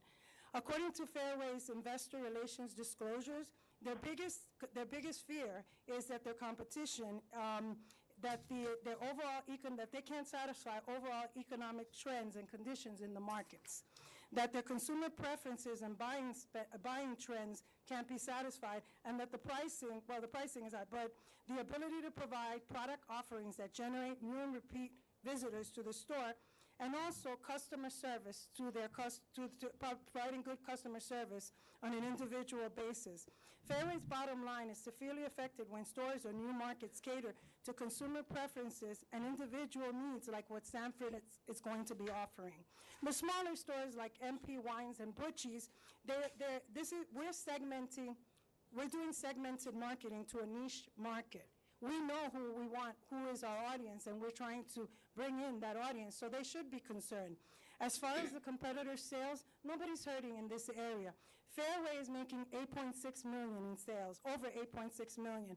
MVP Wines and Spirits are bringing in $4.5 million, or $4,566,000. Butchie's Wine reported $120,000 in profits, and Rico's Wines tripled its sales from its opening in 2014. This is an area that is growing. It didn't triple its sales. From 2014. It opened in August of 2014. 16. All right, I'm reading the wrong one. I'm sorry. So what we have is a half a year's sales. They submitted in another document to the members of the authority. Did you get it? I have it here. Reporting 355,000. No, you're reading 20. You're doing the same thing I did. That's Liquor Rush. Liquor Rush? That's above. Oh, okay, so that's somebody else who's making money in the community. But with the maps of the areas, there are several liquor stores around, but they're within half a mile or more in the area. This is a growing district. We have population statistics here showing that the growth rate is expected to be almost 50% in 2020, and it's already grown by 42%. And this is coming from You're telling me the population in Mount Vernon's gone up 50%? No, they're anticipating that by 2020, it'll grow 47%, and then these are... But what has it grown in the last... No, that's 0.42%. That's less than 1%. I'm not kidding. It's still growing. It is growing. That's what I thought it was. I'm sorry, I'm thinking a percentage point. Okay, and we have new construction in the area. 66 units are being constructed near the location. I think I included it in your exhibits, but these are new constructions. 96 units are being constructed in that area. There's plenty of parking, 17 at the location, 35 across the street. We're going to be offering... So other than the Sanford theme, what else is he offering that the other stores don't offer? Because Fairway obviously is a very large store. These liquors that are not at the competitor's location. And we're going to be 5 to 8% New York State wine, of the wines that are going to be sold at the location. What about services? Is he doing anything that the other ones are not doing? He's doing pairings, and I wanted him to describe it because, everybody's pairing, showing you how to pair with a steak, or showing you how to pair with a fish? How about who's showing us how to pair with chicken, fried chicken, which is chitlings, which is what is eaten in the African-American community? He's trying to, biscuits, different. We I want think to they eat their share of Steak fish too. and steak as well. Absolutely, but who's serving us specifically? And I say it because, I'm a minority too, but, of minority audience too. But getting back to the specific, and it's not trying to be offensive, it's trying to be target specific, because we are bringing an original concept to the area, and we are trying to service community members of which he Okay, has we do personal have one knowledge. attorney who did not get to speak yet, so I'm going to let him, he's in opposition, but the rest of the opposition did have an opportunity to go, but he has not, so I'm going to Okay. let him go. Can I just leave this here? Let me just. You can leave it there. Sure. It's Gene Anton representing Rico Wines and Liquors. That was a lot of facts, and maybe I should say a lot of misfacts or false facts, or whatever you want to call it. Population growth in Mount Vernon has grown 300 people from 2010 to 2015. Yeah, that's what I thought. So that's negligible, to say the least. You have 8 and now 9, I think, liquor stores that all adequately serve the area. We believe it's saturated. We don't believe this new applicant is going to provide a public convenience and advantage to the community. So my client's store is a third furthest away. Sales, he just recently opened. Sales are, they're slowly growing. And he's an open store? He is an open store. Okay. No bulletproof. Absolutely not. And so the other thing I wanted to mention is the whole concept of Sanford & Sons. I'm just wondering if they have a trademark or copyright on that. Is it going to be an issue? That's a down the road? issue for the Thank you. production company, more so than me. Thank you. Okay, Ms. Taveras. We have the trademark information if the authority's interested in it. I think that I wanted give you an opportunity for him to speak before I give you Sure, my go ahead. summation, because maybe the Okay, let him speak. owner We have a lot of can- people here. We got to move it along. Let's go. Okay. Oh, my goodness. Very good. My name is Troy Youngblood. 20 years experience, income tax preparation, financial services, business consulting. I have a lot of knowledge in multiple businesses. We're going to make a difference because we're going to hire locally in the area. Very few of these stores hire the Mount Vernon residents. So you're not going to be full-time at the store? I will be full-time. Well, it says principal will be active as needed. What's that mean? That means whenever I need, 24/7, whatever it takes. So you're for the managing the business. store? I will manage, consult, and hire the proper personnel. And do you have you worked in a liquor store or in the industry at all? No, I have not. Okay. But I've hired experienced personnel to help me bring this to life. Okay. The concept was the original concept that I thought of. Okay, we're going to hire 5 to 10 people, at least 5 to 10 people from Mount Vernon. Colonial Wines and Spirits has been in business for about 30-plus years. Not one African-American is employed there. The ownership, not there. We also have, she's not even a resident of the state of New York. Okay, so we want to keep everything local, and we want to reinvest our profits and grow our business. Okay. Okay, and other businesses are just taking resources, not investing them, and they're not doing the right thing by the community. They don't even sponsor basketball tournaments. They're making multiple millions of dollars. Nothing is being reinvested in the community. There's just something being taken out, nothing reciprocal, anything. Okay. Thank you. Thanks.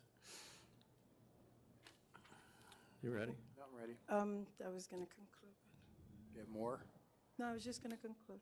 Oh, go ahead, quickly. In conclusion, I think that this offers a unique target base with specific needs to a community that could probably use some diversity. It distinguishes itself from the competitors. It satisfies the needs of a growing population, even the present population that is there.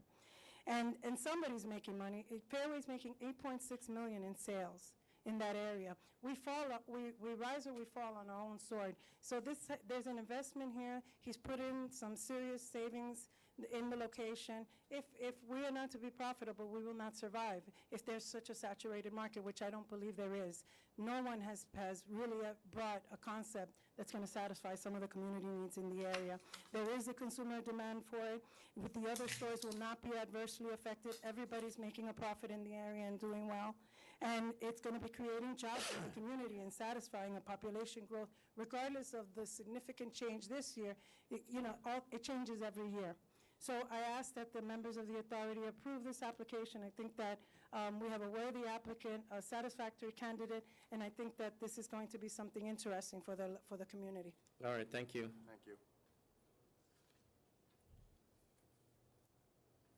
You have more to add? No.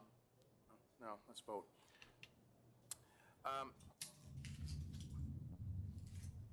Commissioner Howell, we just approved a sixth closest store, right, back in January? Correct. Okay.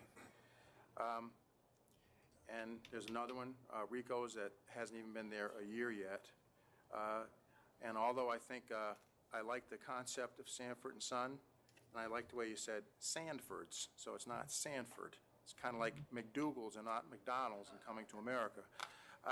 But I'm still going to vote to deny because I have a pretty strong letter here from the City Council recommending that the City Council respectfully request that we give opposition to this. So I'm going to assume that the President and the City Council know more about Mount Vernon than I do, so I'm going to vote to deny.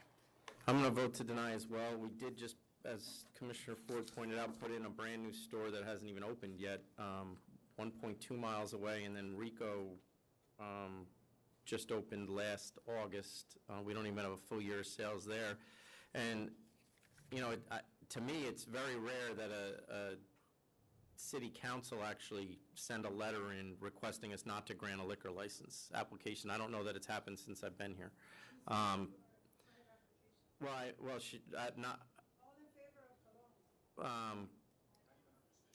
But she's doing it on the city council letterhead, so she's the president of the city council, and she's clearly, it's a Roberta. She's clearly speaking for the entire council, and they believe that they have enough, and as Commissioner Ford said, I'm not going to tell them that they don't. And given the sales numbers and the number of stores there, I think they probably do have enough. So I'm going to, your client's a great candidate, the idea is great, but it's just the wrong place. Can they revisit this issue next year after some sales have been... You can revisit it next week. It doesn't matter. I can't tell you when to apply, but given the number of stores there now and the sales numbers, I think you should probably look for another location or buy one. Thank you, All everybody. right, the next item is 8:30, Lovos After Dark Bar and Lounge, Inc. I actually have somebody else. What's next, Secretary? Number 8:30.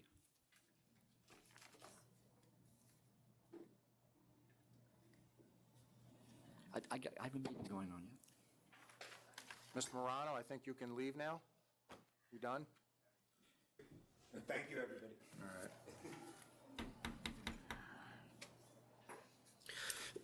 I'll accept the $6,500. Accept. Okay, thank you. Thank you.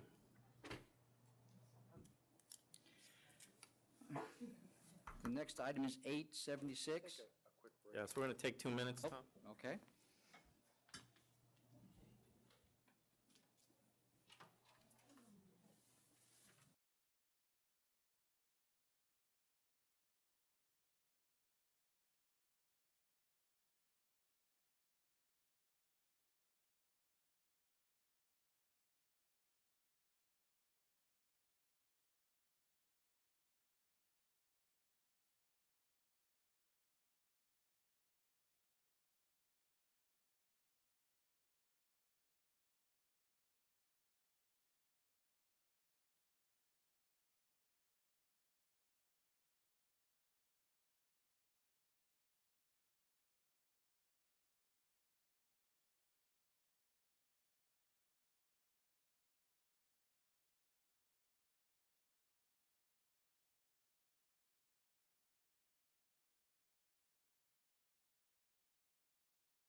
And the next item is 876, Lion Drawer.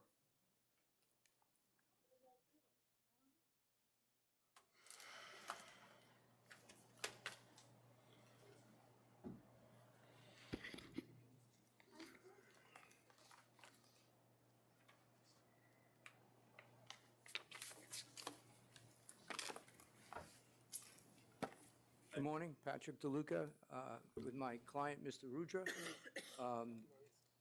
This is a liquor store located in Farmingdale. So we have a line of people behind you that I think want to tell me not to put a store there, so I'm going to listen to them Okay, first. there we go. Hi, my name Hi. is Lori Pitaro. I am actually the closest store to him. My mailing business address Your is... World of Wines? Yes, 1-11 Northwest Drive, but I'm actually off Merritt's Road itself. You have to turn from Merritt's into the shopping center, but the shopping center happens to have Northwest Drive. I've been there 8.5 years. I sent you a letter and... Yeah, we have and it. the pictures showing that it's already a vape smoke shop and other stuff. There's 2 storefronts already. It has, he has beer there and other things, so... Yeah, no, we're aware of that, yes. Okay. And we have your letter. Anything else? No, not really. Okay, thank you. Good morning. I did want to say one other thing. There was a liquor store that's also is not here today. They just sold their store, Wine Palace, and the new owners are unaware of this going on because it was in the transition at the same time period. Where's This that past week located? On Hempstead Turnpike. We do It's have- about we a half mile away. We have a protest from them. Okay, just So, making sure. Thank yeah. you. Good morning, ladies and gentlemen. Rob Bernardini, Uva Wine and Spirits in Farmingdale, also one of the one of the closest stores to the proposed license. I feel like I know you guys because this is probably the 5th time that I've been here in the past 2 years for stores that were 0.3 miles from where we're talking about today, and the population really hasn't changed in the neighborhood. Sales are, there have been some new condos, apartment buildings built, which, as per the Village of Farmingdale, gave a gross increase in population of about 400 people. I know personally my sales don't support 400 people making me say, yeah, go ahead, open another store. I don't really see how this other store is going to really add to the public convenience in the area, especially seeing as it's 0.2 miles from their store on the same road. And you opened in September of 2013? September 2013. So my 2013 numbers are for just Right. 3 And months. so, and you're the newest of the closest? Correct. Okay. All right, thank you. Thank you. Mr. DeLuca? So he brings up a good point, which I already noticed. We rejected 3 stores in this general vicinity in 2015 and 2016, all within 1.5 miles of this location, all because we ruled that there wasn't a public convenience and advantage of adding another one. Why is there now? I would really like my client to address that, because his enthusiasm is, let him address it. Good morning, sir. First thing, thank you for giving me an opportunity to speak in front of you. Okay, I already have a convenience store located at 199 Merritt's Road, where, and my proposal to add a liquor store just right next to it has only one sole purpose, which is public advantage and convenience. Because I already have a store where like 50 to 100 customers, they come every day. And, And it's a convenience store or a grocery store? It's a grocery store. By convenience, I mean grocery stores. We sell groceries, beer, soda, cigarettes, smoke shop products, car chargers, and stuff like that. You have gas? No, we don't have gas. Okay, go ahead. So we have like 50 to 100 customers that are coming there every day to buy their convenience and daily needs. So let's say if you are a customer living in the neighborhood and you go out to buy a bottle of wine or a bottle of scotch, and your wife tells you to grab some eggs and, bread for the household. Now, if you are at my location buying that wine or scotch, you don't have to make another stop to, get those product. And 80% of the people who are like, either it's me or him who buy wine and liquor, they have to make additional stop to buy soda or cigarettes, which goes with, these liquor. Another point I would like to address, the good office, that I'm an Italian wine specialist. So I have a passion and desire for wines. It's not that just I woke up like the next morning and I want to do a liquor store. No, I went to school for that. I worked hard and I got the certification. So I know everything about wines, where the wines come from, what kind of grapes it comes from. There are wines for the mountain, there are wines from the seas, and there are wine which comes from grape, which grows on volcanic region. So there are so many wine is a complex thing. So I'm going to have educational classes there so I can teach my customers about what wine is, what kind of wine goes with what kind of food. There are, special occasion wines which goes, like if you have an anniversary and, Is there a classroom space in the store? Yes, we have, it's a 1,000 square foot retail space, but I mean, the whole square, but we are proposing only for 720 square foot small boutique, like, liquor store. So I'm going to have a small back office where I'm going to have that educational class and wine tasting for my customers. And there's a little bathroom too, for customers' use. And also I have some, points to mention, like, I'm also proposing to keep like 10, just to support local economy, I'm, propose to keep like 10% New York State in wines, and depending upon how the customers, if they want more, I'm going to increase that just to support the local businesses. And also in Farmingdale, there is 2.3% Indian community living in that neighborhood. And I went to all these stores, which is close to my store, and none of them has like, wines from Nagpur, Sula wines and stuff like that. So people living in those areas, they have to travel 5 miles down to Hicksville, where there is like, liquor stores who has these Indian wines and liquor. And then I have a data report from, from census that population in Farmingdale has increased by 6%, and there is a lot of need development in the area. Just from my store, I'm talking because I want to talk about my store. Like 0.4 miles away, there's a new construction which just was completed, and the position is going to start in May of 2017, which houses 40 families. And there is also another development which houses 60 families. It just came on. So population is going up.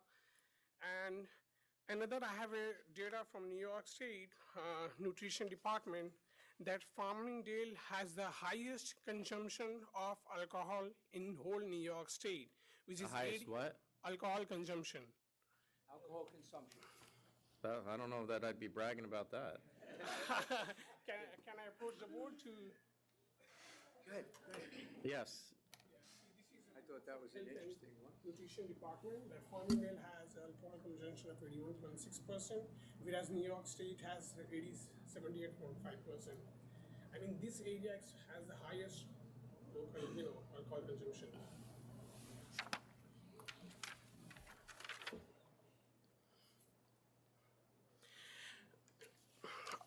Also, I went to all these stores, and as per the New York law, like on weekends, which is Thursday, Friday, and Saturday, you can open your store late till 10 p.m., if I'm not wrong. All these stores, I have a pictures with their store, they closes at 9 p.m., which is inconvenient for the public. So I want to keep my store open till late as allowed by the New York State.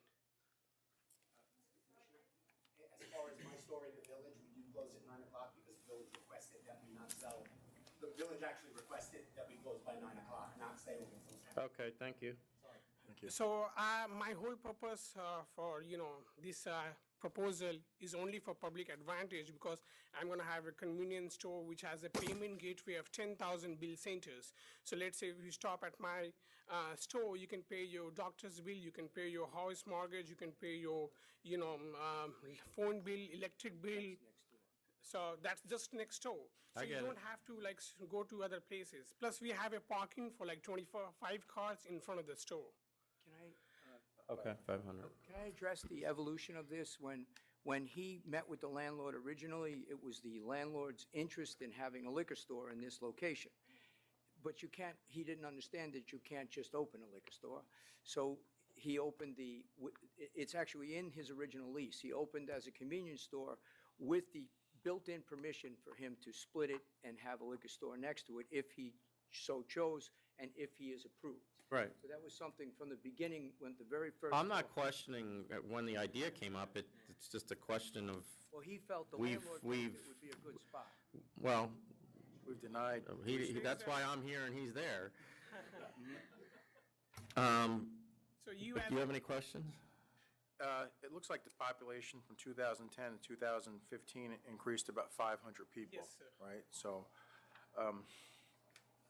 The new apartments haven't been it's coming occupied up, yet. like, one just came up, like, with houses 50 family, it's only 0.3 miles away from my store, more closer to my store. what do you plan And your? yes, sir, I forgot to mention this. I already have a petition which is signed by almost like over 200 families living in the neighborhood where my store is. They are my regular customers. They come to my store every day. And when I shared this idea, they were not just pleased or happy, but they told me they are blessed. Yeah. They told me that they're gonna have, like, love to have this store, so they don't have to go through inconveniences to get like sodas or a pack of cigarette from here and getting liquor from somewhere else. Yeah. Plus, we have also like 20 to 30 disabled veteran families living in the Okay, neighborhood. do you have any Yeah, questions? I counted all 200 of them, so I'll verify that. What is your breakdown between spirits and wine? How percentages? Like wine, I'm gonna, since it's an Italian neighborhood, like 40% of the community is Italian, so I'm gonna planning to have like 65% of wine and the rest 35% spirit. And out of that 65%, I'm gonna have like 10% New York State liquor, local wines to support local economy. Okay.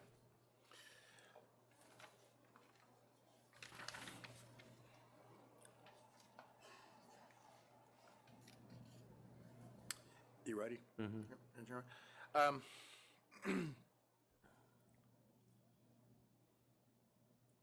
I'm looking at the sales for the 4 closest stores. One has gone up from, the closest store from 2013 to 2016 has gone up over $100,000.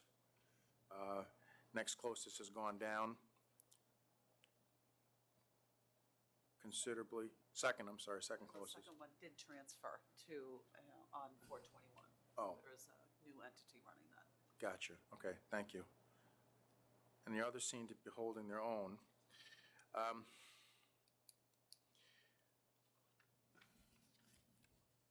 I agree that it would be a public inconvenience and advantage to your customers coming into your store. I do think that, you're a fine candidate and everything like that. I don't think I see the need. I'm not convinced of it overall because there have been several stores that we've recently rejected in the past couple of years. So for that reason, I'm going to stick with the record and vote to deny. I'm going to vote to deny as well. We've rejected 3 stores in this general vicinity, many of which also had a similar convenience argument that you have, that they're close to a supermarket and it would be one-stop shopping. And while that is more convenient for those customers, given the number of stores in this area and the sales that those stores are exhibiting, I just don't see a public convenience and advantage to adding another store right now.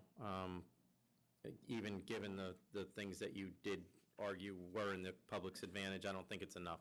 So I'm going to vote to deny. All right, the next item is 870 Bed-Stuy Bottles Corp.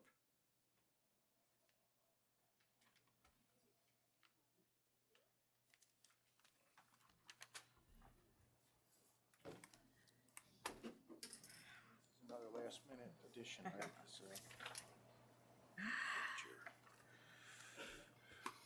Good afternoon, Stacy Weiss for the applicant, Bed-Stuy Bottles Corp. at 358 Kosciuszko Street in Brooklyn.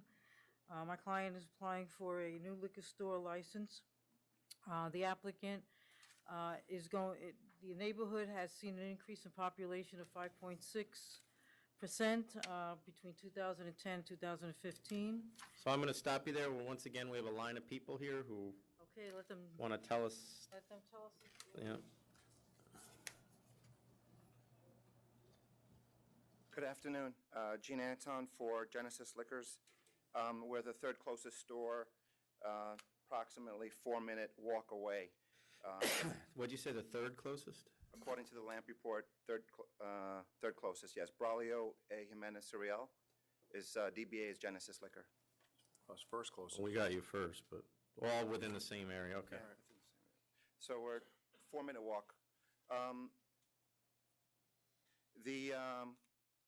The applicant store, I'm not sure if the authority is aware of this, but there is PS 25 is located directly behind it and encompasses Lafayette and Kosciuszko. There is some construction, some scaffolding, but there is an entrance exit on the side on Kosciuszko. I did bring photographs and some supplemental materials, including my client's sales for the quarter versus last year's quarter. This is the holiday period. He was down 5% in sales from last year, 2016 to 2017. And if I may, if I can. Sure. It's up to you.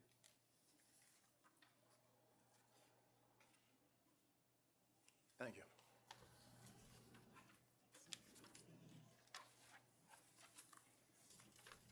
So my client had quarter of last year with holiday period and quarter of this year holiday period, decrease of $5,000, approximately $5,000, about 5%. The neighborhood has not seen any significant population growth or new construction. It's saturated with a bunch of liquor stores, all within walking distance of the proposed applicants. I had also mentioned that, there is a school. I'm not too sure if that was put on the block plot diagram, but it is a significant issue. No, there's been measurements taken. Okay. So,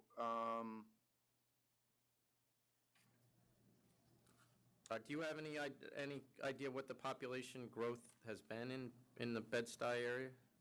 the population growth from 2010 to 2015 is about I think it was from 74 to 79,000, something like that. Okay. This is 2010 census, and 2015 is the estimate. So it's really not seen a significant population growth. I mean, housing has gone up just like everywhere else. So, but that's, that's an income issue and not necessarily a liquor store issue. So we believe that the market is saturated. They will not be providing a public convenience and advantage. And my client has seen declining sales from the significant holiday period from last year to this year. Okay, thank Thank you. you. All of you come up at once, please. Go ahead. Hi, my name is Benson Shimonov. I'm one of the ex-managers. This is my brother-in-law, Boris Ishuvai, which is owner of Troop Avenue Wine and Liquors. In 2014, there is a wine shop been approved within distance 156 square feet from our stores. And the reason of that store, I have to lose my job. And if you can see, I provide you with a picture. Basically, door to door, almost. This is a decal, and the license on that store on different address. It's supposed to be, says decal, but the entrance of the wine shop is on the Troop Avenue. Yep. I also want you to consider to check that license if it's on the right place. And it's basically 2 blocks away, and we have a huge variety of the spirits and wines. And since this new wine shop opened up next to us, our sales was on the wines completely down, and it's more population coming in, but we carry from New York State, we carry from kosher, we carry from mezcal. We have humongous variety of everything. And I have a petition even from 2014, and I have a petition later now that I signed the signature, and I have some member from the community also, she would like to speak. Okay.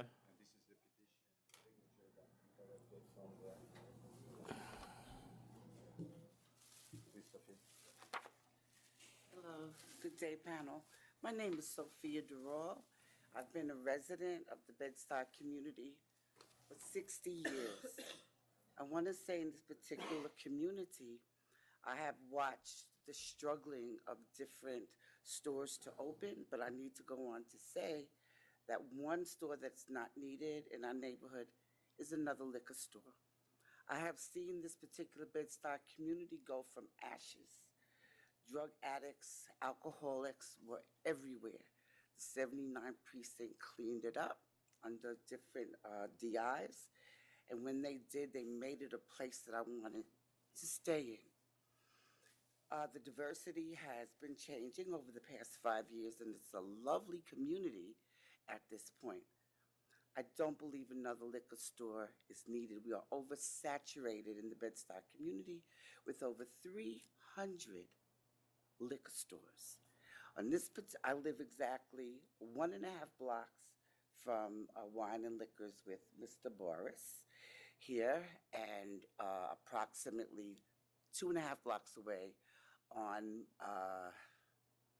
Marcus Garvey Boulevard is another liquor store.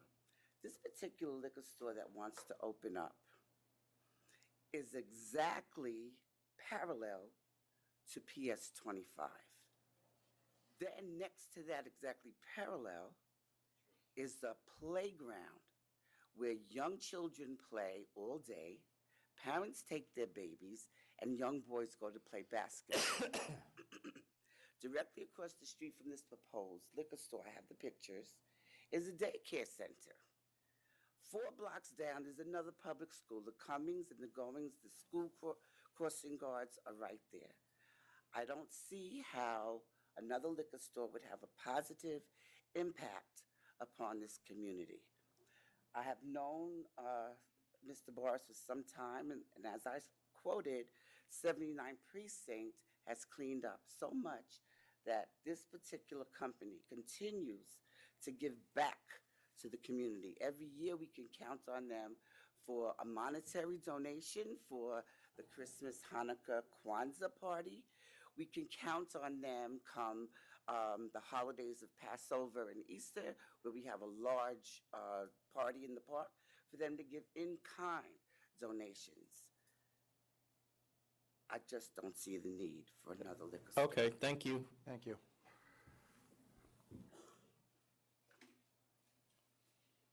Hi, my name is Freddy Santignan. I'm the owner of Sugar Lounge Inc., DBA Vin de Table. Which one are you?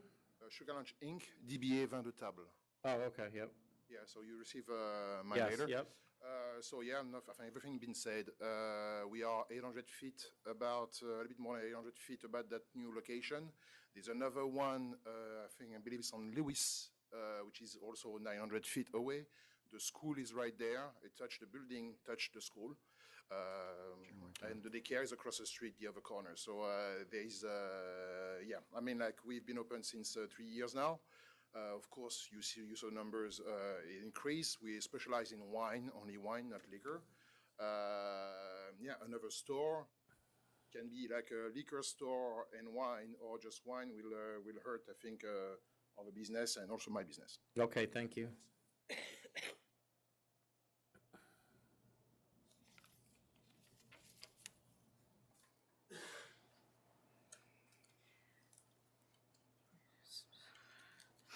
Okay, so getting back to what the first gentleman was talking about, I'm not sure what he meant by, what he was talking about. But anyway, population, in fact, according to the census, between 2010 and 2015 did go up by 5.6% in the area. Crime in the between the 7-9 and 8-1 precinct, crime is down about 8.3%. In fact, You can throw all the numbers at me you want. Okay. The reality of the situation is that Well, sales there have are 4 stores within .2 miles of this location. And sales have And been up. while the population has gone up, it hasn't gone up in that .2 miles to the extent that another store is going to And- fulfill all those needs. And sales have gone up considerably in all the stores, too. The first store, Sugar Lounge, almost 50% increase in sales. Now, one of these stores, I take that back. One of the 4 closest stores is making over $500,000. Everybody else is under $400,000. Well, sales have gone up considerably. First store, 43%. Second store, over 15% increase. The third store, Borrelio, didn't give any sales figures for 2015 or 16. We didn't get any figures. Well, on we that. have them, and they're under $400,000. And there's still 3 stores within a block radius. And, well, the fourth store also has a 32% increase in sales. I mean, all the stores has a major increase in sales. And my client is... Percentage. Percentage-wise, and he's going to be an open store. All these stores are bulletproof except for the wine store. He's going to be an open store. I mean, the neighborhood is changing. It's calling for a different type of store. These are all closed stores. He's going to be open. He's going to carry things that these people don't carry. He's going to carry a considerable amount of New But you York... still haven't answered my question. You have Go ahead. 4 stores they're all a block away from each other. So is that what we want in Bed-Stuy, a liquor store in every corner? Because Well, I don't 0.2 think miles is a block. I don't think it's every corner. Well, I mean... You have 4 stores within 0.2 miles of each other. Well, I don't think they're every block. If you look at the map, we're talking... Well, are they not 0.2 miles? Are my distances wrong? Well, you got one store that's over 1,600 feet away, okay? So you're talking about 1, 2, 3, 4, you're talking about almost 7 blocks away for one of the stores. It's on Myrtle, almost on Myrtle, what is it, Myrtle Avenue? 2.2. All right, go ahead. Do you have any questions? No. I mean, but this is, you want to change the neighborhood. Don't you want, you want to change the neighborhood, you're going to have an open store. Otherwise, you're going to keep with these bulletproof stores. And with the same old Nips and the same old Lotto and the same old bottles I mean, he wants to have an open store. He wants to have New York wines. He wants to have local spirits. He wants to have, he wants to carry Brooklyn Republic vodka, industry standard vodka, New York wheat whiskey. He wants to carry. I mean, he's a great candidate. I'm not questioning that he'd be a good candidate to run a liquor store or that his business model is not good. But there right now are 4 liquor stores here in this general vicinity that are all 3 to 4 minutes away by walking, and not one of them is making significant money.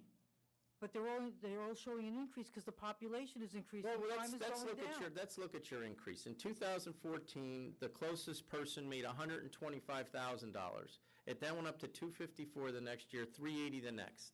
What do you think they pay in rent a year? What is your... Well, you do 100 of these a year. You don't know what they pay in rent? Well, I'm asking him what his rent is going to be, so I get an idea what... 4,500. So there's $45,000 a year gone. Okay. They brought revenue in of $380. That's less than 10% of more than 10% of the revenue is going to rent. Okay, but I'm sure they're not paying that as much as he is because he's in a brand-new building. The point is, there's enough there, Ms. Weiss. I can't, there's no way I could approve this. So I'm going to vote to deny. Yeah, neither could I. There's just stores on top of one another right now, bulletproof or otherwise. And it's not that I don't think he's a great candidate as well, as the chairman said, but I just think there's stores on top of one another, so I'm going to vote to deny.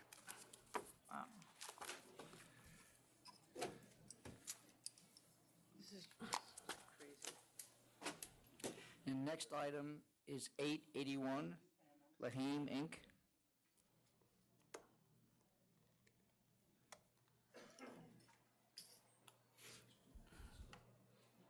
Well, I think.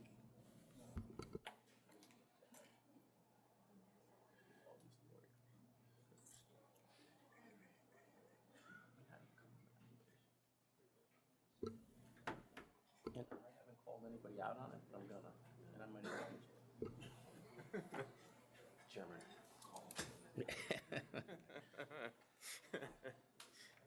I'll let the applicant put his name on the record first.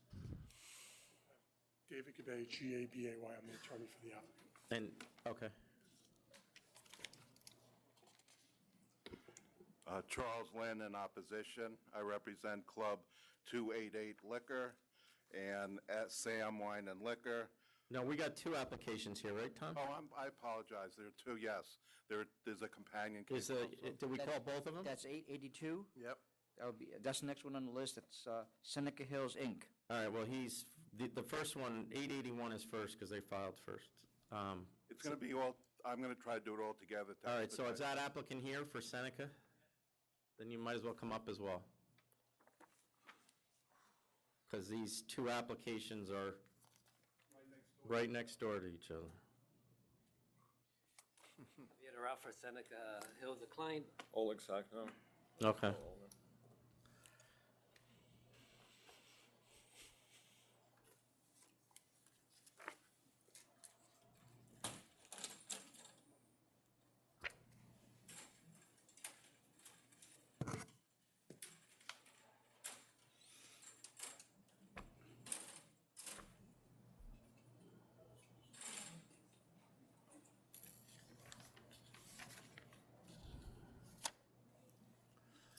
Back to the maps. It's You just haven't that had a one in a picture. while. Well, that's why I did it. First of all, as far as sales figures, the authority solicited for L'Chaim the 5 closest stores for gross sales figures. 4 of the stores evidenced significant decrease in sales in the last 4 years. Only one, Keywens INC at Kew Gardens Road, the 3rd closest store, had a steady rise in gross sales for each of the 4 years, and I annex those figures as my Exhibit A. As far as the population and demographics, the census figures for this zip code, and again, these also pretty much cover both applications. The census figures for this zip code shows a 2.1% decrease in population between 2000 and 2010. The estimated zip code population for 2015 shows a 2% rise, so that the 2015 census figure matches really the 2000 census figure for this zip code, and I So you're saying it's completely flat? It's flat. I think, right, a simple way of saying that. As far as with both applications, the reason for the map is to show the saturation of liquor stores in the area, especially along Queens Boulevard. This is Queens Boulevard right over here. For expense purposes, I only had L'Chaim, but the other one is just a little bit on the other side. We have the ones dotted in red are here, here, here. It's true this one isn't on Queens Boulevard, but Kew Gardens Road is like 60 feet. It coalesces into 2 streets, so it's pretty much invariably on Queens Boulevard. And then you come down here to Austin, and this other one, this runs about 75 feet off of Queens Boulevard. And then the last one here is probably one of the most important. This is called Empire Liquors. It's a mainstay of the area. It's a huge discount store, landmark store in Queens, which probably has been around for about 20 years. So you have 1, 2, 3, 4, 5, 6 stores just on Queens Boulevard alone. Now, So the applicant, you just have one applicant right there? one, Okay, but they would be right on top of each other. Right. Now, as far as the servicing of the area, the other reason for the map is just to show that you have Grand Central Parkway here, and you have Fresh Meadows, you have the Meadows over here, so you don't have much of a residential area over here. It's basically, here's your Forest Hills area that has to be serviced. So you have all of these stores servicing these areas, and in addition, within the Forest Hills, you have these stores that are already licensed. So this entire area of Forest Hills really is well serviced by the current licenses in this area. In addition to that, what's interesting, and I usually limit it, because especially on a densely populated area, I do have a list of the distances from L'Chaim, and as amazing it may seem, if you go out 1.6 miles, and I didn't have this on my original, there's 15 different stores, including mine. In a radius, you In mean? a or- radius of 1.6 miles.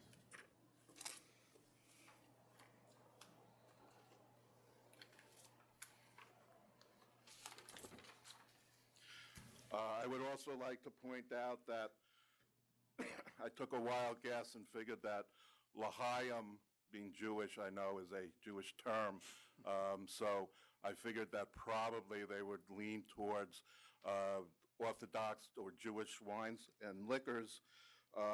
As to the demographics, which I annexed as Exhibit C in a May 2015 article from the Queens Tribune, it was documented there was a big shift in Queens Jewish demographics, and that most of the Jewish population is in nearby Rego Park, north of Queens Boulevard around 108th Street. It states that in certain areas, Queens is losing the Jewish population. In a February 2015 article, there's a rapidly growing Asian community in Forest Hills that currently constitutes nearly 25% of the population. In addition to that, I had my clients, 3 of the closest stores. I have pictures showing that they sell kosher wines, that it makes up about 10 to 15% of their sales. And in addition to and I'll give this to the board, and in addition to that, I just had a picture taken of the store on April 20th, 6 days ago, and the sign evidencing the fact there was an application submitted to the Liquor Authority nowhere is not conspicuously set forth on the store. So these are 3 of the... Wait, your argument is that the sign is up, but it's not... No, it's not up at all. It's not conspicuously displayed. So the top is the store, and then the last 3 of the kosher wines with the closest. And then lastly, I would just like to point out that there was a prior application at 110-74 Queens Boulevard. It was Jay-Z Wine and Liquor, just 4 blocks from applicant. It had a serial number 1269508. New liquor store application came before the board on reconsideration March 2014. About 3 years ago, it was denied based upon public convenience and advantage and the saturation of this.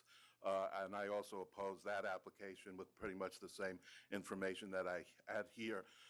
I don't know if there was another store after that.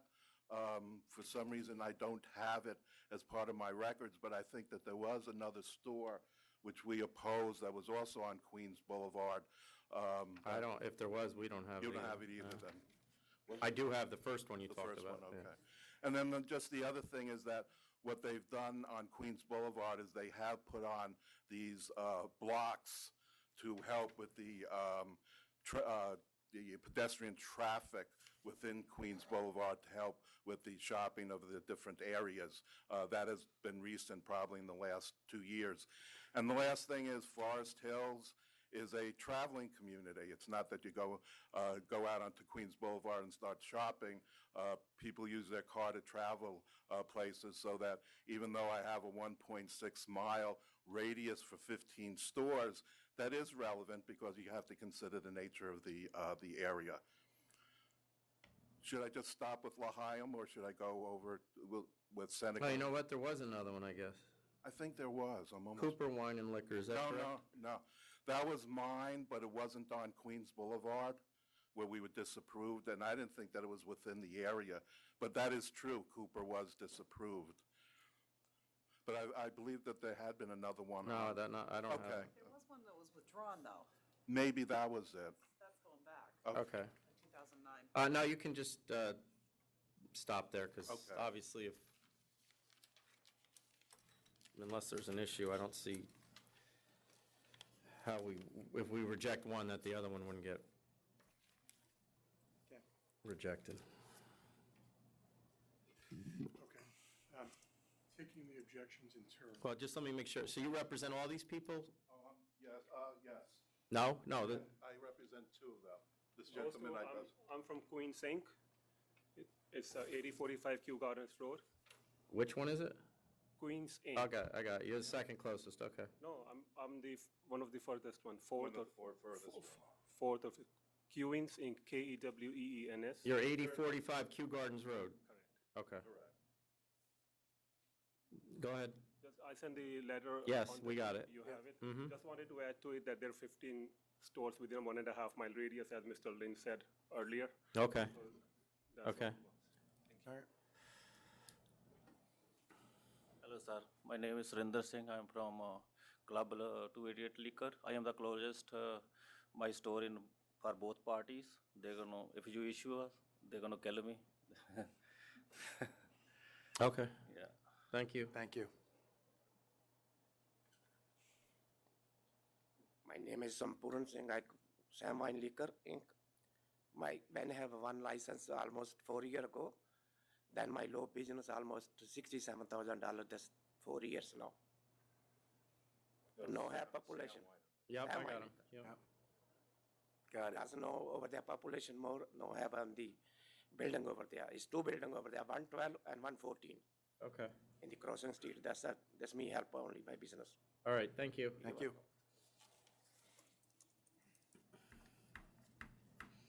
Daniel Bentz, representing the Wine and Spirit Company of Forest Hills, 7209 Austin Street in Forest Hills. Gentlemen, I think the numbers speak for themselves. What we haven't mentioned is actually the competition is also on the internet, which is quite great, especially in the fine wine business. So I just want to have that in your mind also when you make your deliberations. Okay. Thank you. Thank you. Who do you represent? Because that's everybody. Yeah, two of my guys came up. Oh, okay. All right. So go ahead. Taking the objections in turn, best I can. No, I want you to tell me why we need another store there when we did reject, as he pointed out, in 2014, a store that was almost on top of both of these locations for public convenience and advantage. What's changed since then? The reason you need this store is it serves a different market than the current stores. All of the objectors, to the best of my understanding, are a general liquor wine store. That's not a pejorative, that's Right. a description of their market. My client, as demonstrated in our submissions, is a small store. It's only 885 square feet gross. The selling floor is about 400 square feet. It's going to be specifically targeted at Orthodox Jewish customers only.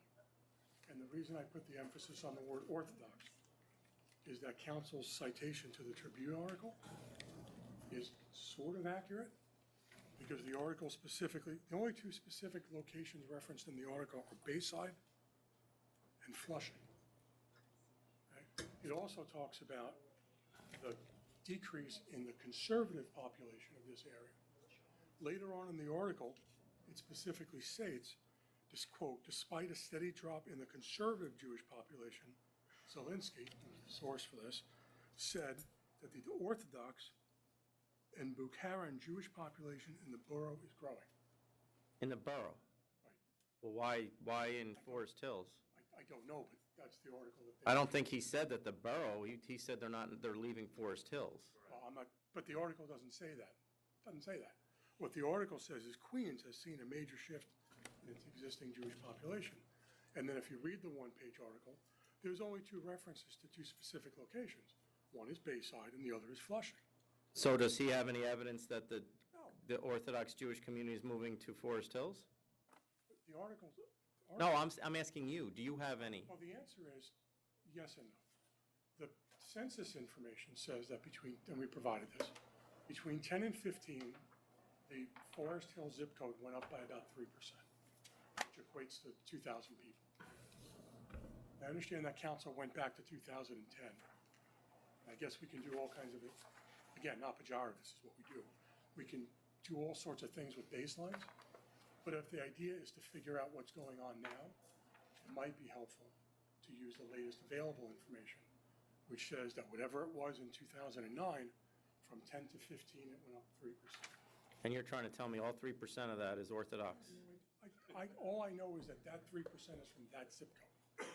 And that in and of itself justifies another liquor store? No, it doesn't, because this is not another liquor store. This is a very small. I know, but we're going around in circles here. You keep telling me he's going to cater to a community that you haven't even indicated to me is living there. Oh, but that's, if the authority wants. And you have no evidence that they are. There's always been a large Jewish population in Forest Hills. So where are they getting their liquor? Well, I'm glad you asked. The answer is the closest all-kosher Orthodox liquor store is in Flushing. So you're telling me your client's going to, so he's willing to be all kosher Orthodox alcohol? Yes. And how would he establish that? The exact same. Because the last person that came in and made that offer to me came back 2 weeks later and told me that I was being a bigot and that they needed to sell to everybody.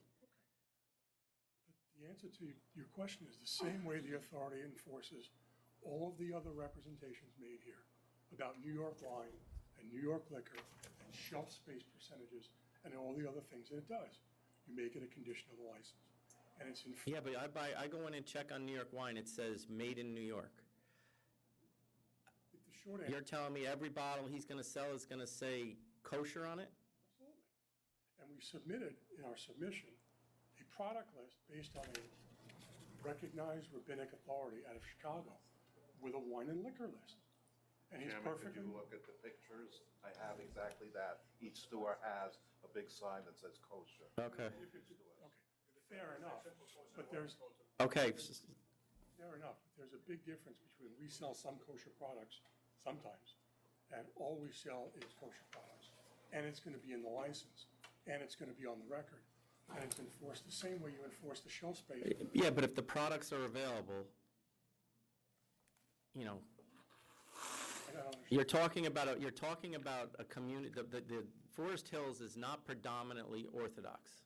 We can agree on that. Correct? I'll let you. So the products apparently, based on what I'm being told in the pictures that were submitted, the kosher products are available in the surrounding liquor stores. The answer is some of them are. Well, I believe- some of every alcohol product is available. Not every store is carrying every product of anything. No, that's true, but I believe one of the council said that for at least one of his applicants, only 10 to 15% of the sales were kosher products. I don't remember which one of his two clients that's for, or if he specified, but he was pretty clear. And so that tells me that the demand is limited. Well, it shouldn't. It might tell you that they're not servicing. You have any evidence of that? That they're not serving the community. They have the products on the shelves. Now you're telling me that the products that they have aren't the ones that people are buying. Well, if you believe the representations about sales figures. Well, I have to. Okay, then by definition, they're not serving the community. Because if you believe counsel, Sam's. No, that's not definition. That it could be that there's not the demand.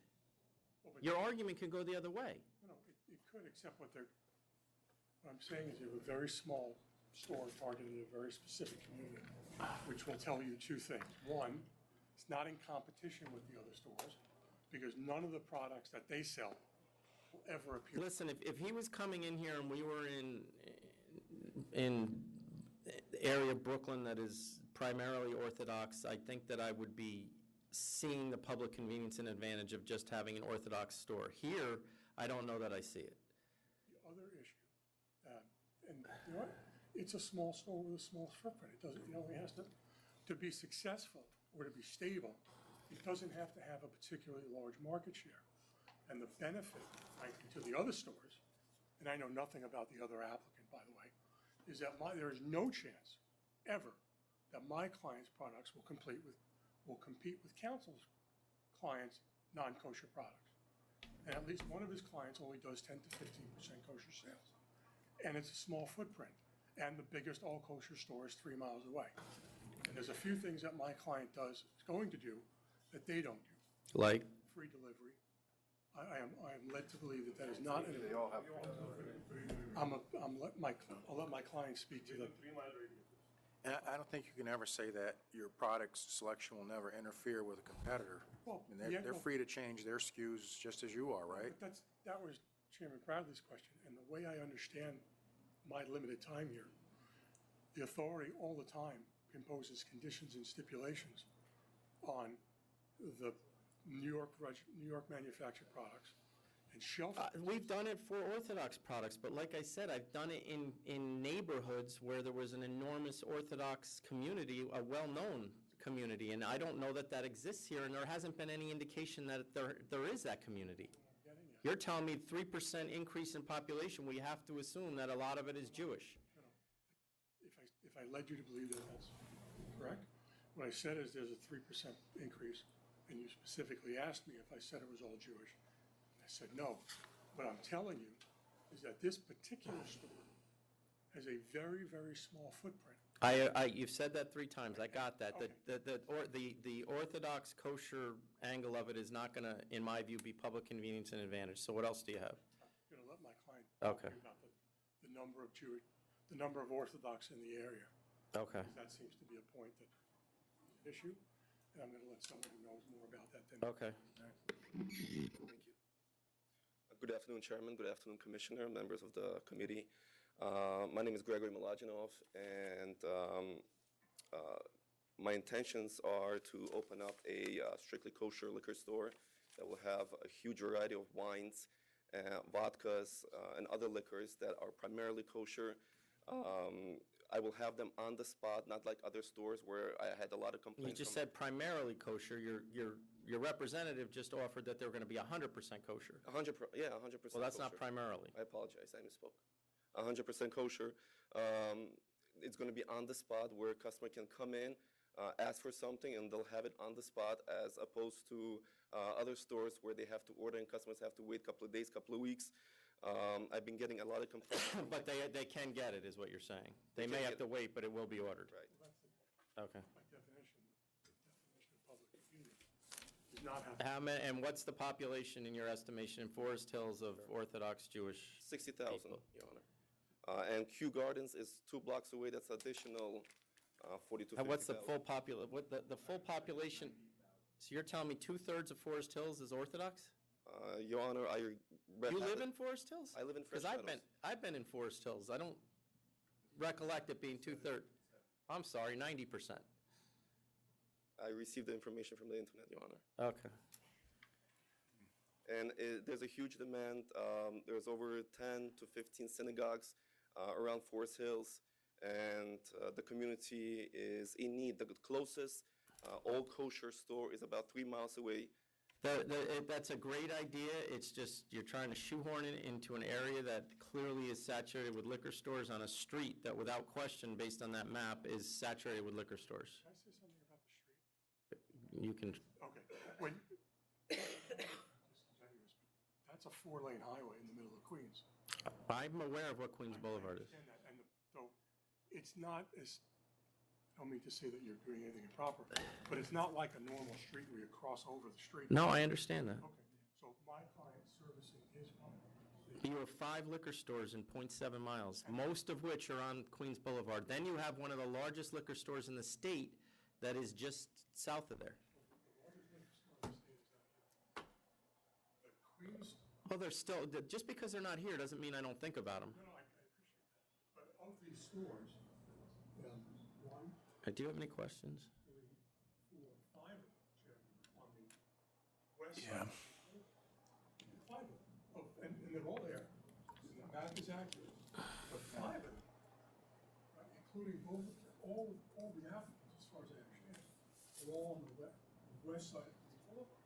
So this population from here, going out. But we're not serving that population. We're serving the Orthodox population. So this whole area here is all Orthodox? Is that what you're trying to tell me?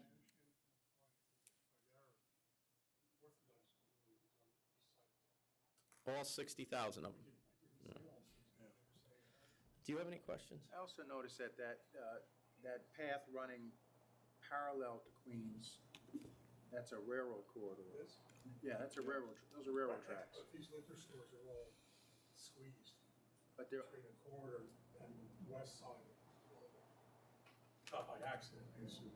But my client stores on the other side of the boulevard and would be attractive and would serve public convenience by not having to have these people, however many they are, cross over Green Boulevard multiple times, to order in a store, that you'd have to wait 2 years. I've already indicated to you, I don't know where he is, but I'm not, the public convenience angle for kosher products is not going to carry the day for me. So I think we need to focus on, and I don't think you can, on other public convenience and advantage, and I don't see any. I apologize. Right next to me is a huge Jewish funeral chapel. An owner, I know the owner very well. They have a huge parking lot. Queens Boulevard is very, very terrible with parking, Your Honor. I could talk to the owner of the funeral chapel, and he will let my customers use the parking lot for 5-10 minutes to make a quick purchase. All right. We will offer wine tasting. We will offer gift baskets for the high holy days. The parking lot is really in need because when Passover comes, when the holiday of Sukkot comes, there's a flood of customers that are going to Main Street in Jewel Avenue, which is about 3 miles away. And it's dangerous when they double park, triple park their cars. You have any questions? No. Okay. Did you have something else you want to add? No. Okay. No. All right. So we're just voting on 881 right now, Yes. correct? All right.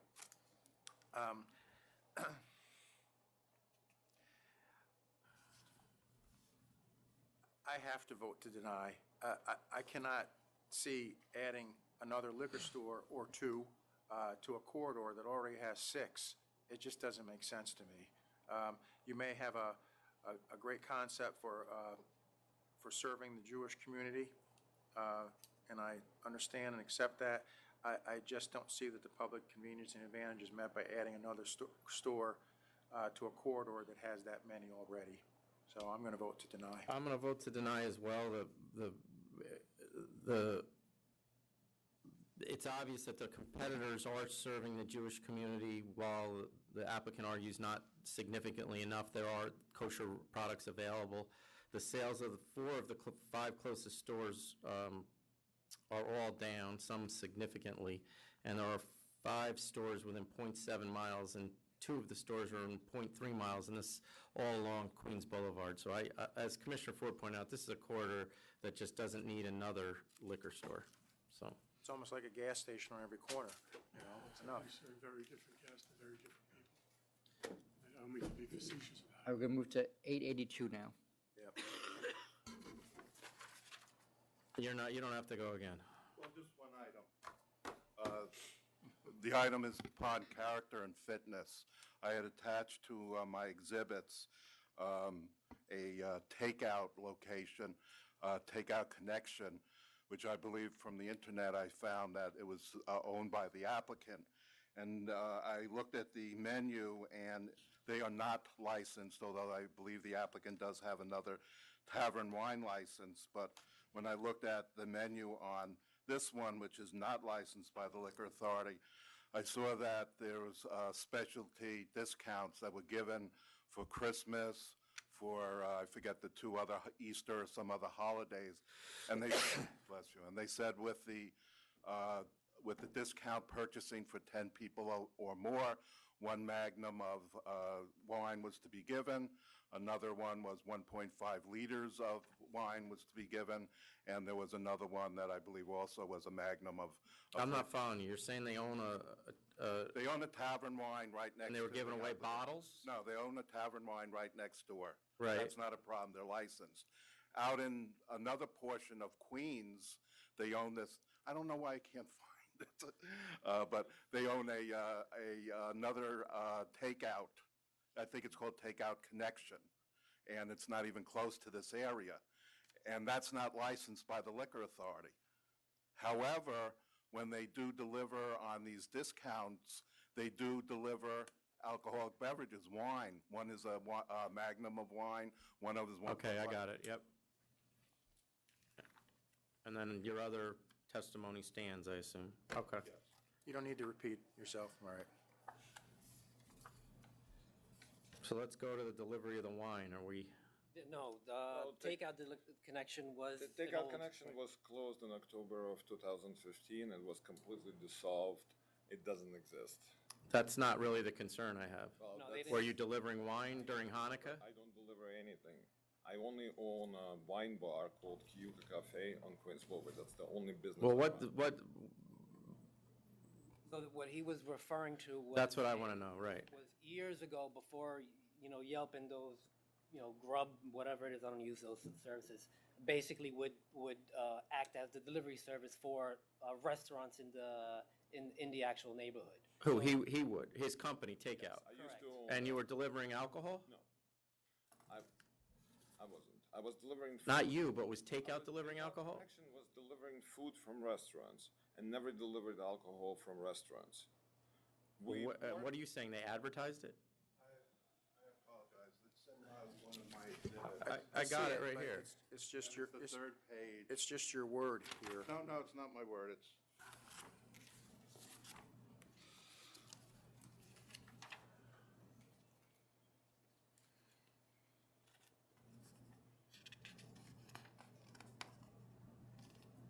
Exhibit C.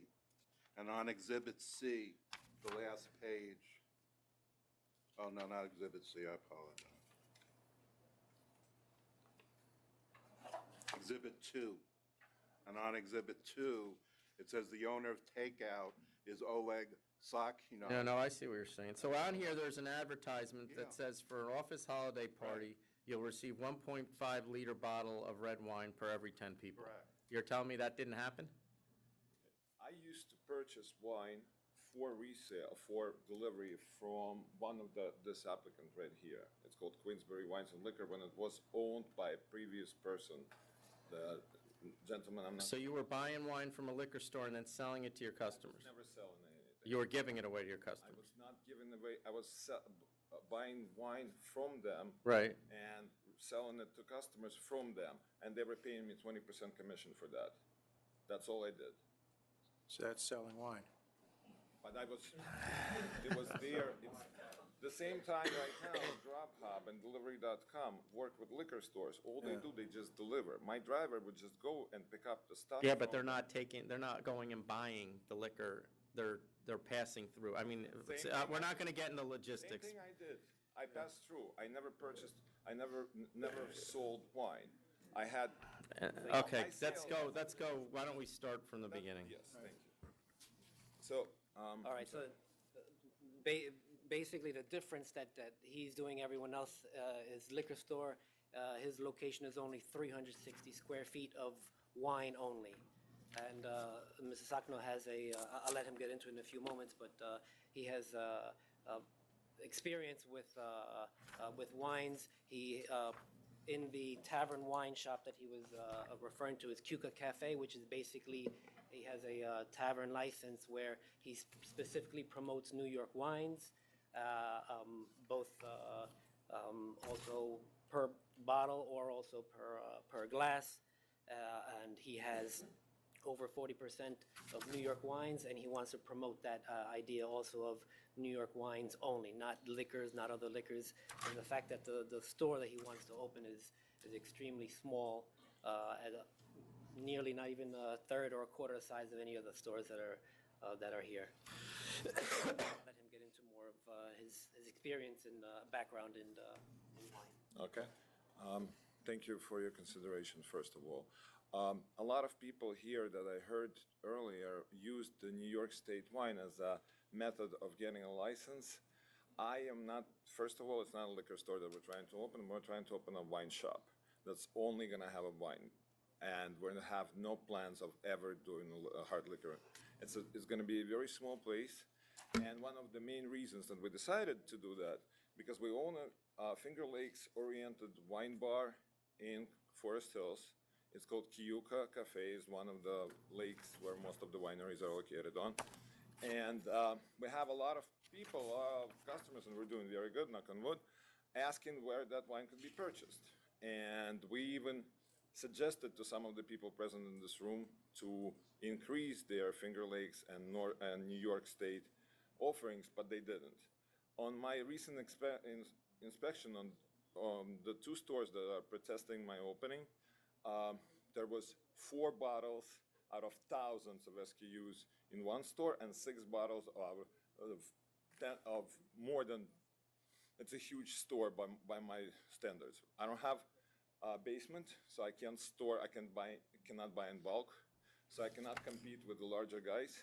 I can only work with, as Governor Cuomo is trying to push the New York State wine in New York City, there is basically not a single one that's New York State oriented, so we're going to have 40%.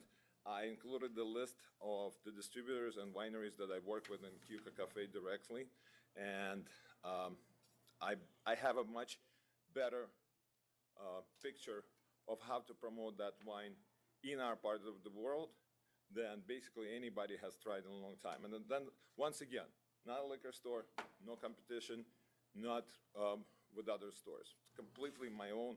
And as to other 60% of the stuff, of the wine that we're going to be selling, we don't even work in Keuka Cafe with large distributors like Empire and Southern. We only work with the smaller people, family-oriented, family-owned wineries most of the time. I meet a lot of people from Europe as well, and from the rest of the United States, from Oregon.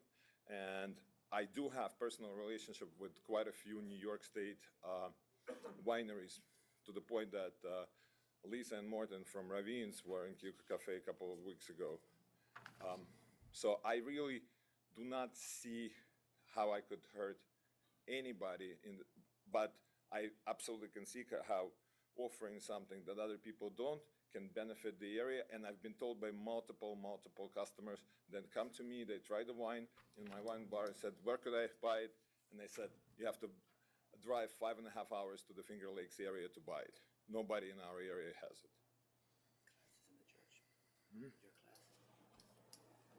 And also, I'm sorry.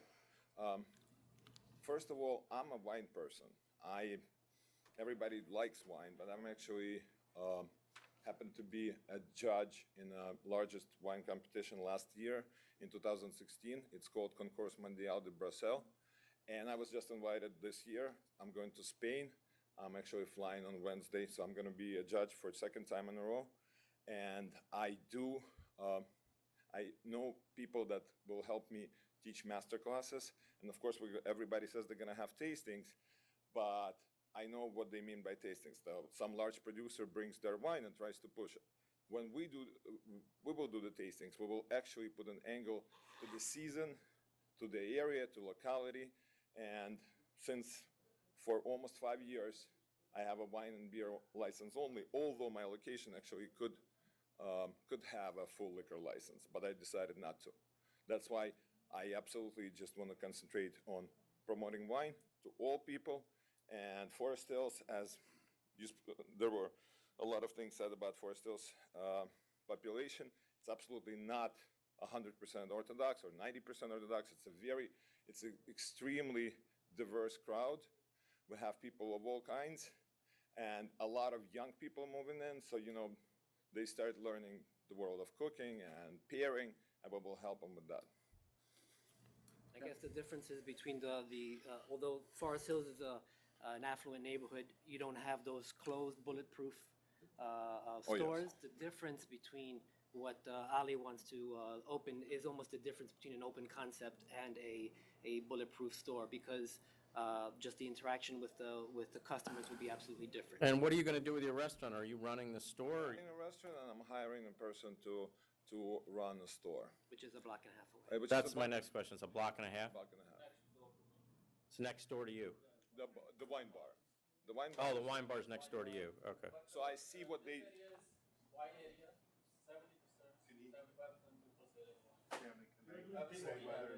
Hold on for a second, everybody.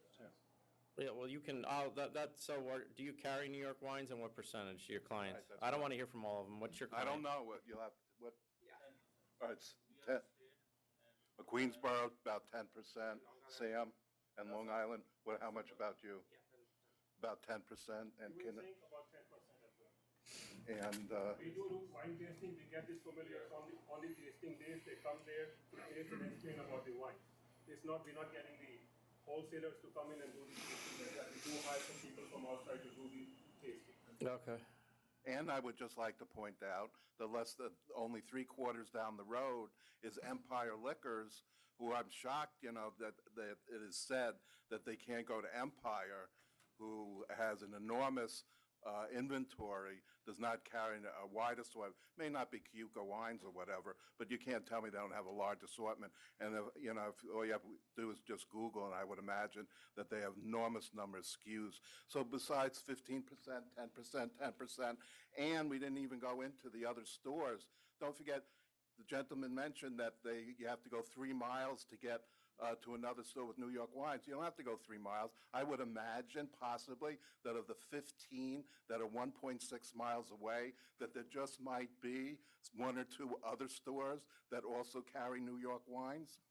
And in addition, 700 square feet down to 400 actual space, and 40% of that's going to be New York wines. What are you going to have, 5 or 7 bottles? You're not going to have the space to have No, he anything. doesn't. I don't know where you're getting, it's not even 700 square feet, it's 440. Yeah, so where? Retail's going to be 360. All right. Well, I mean, you're making his argument for him, is No, what I'm because saying. what is public convenience and advantage going to be served? Do these other Because, people? with limited arguably, inventory?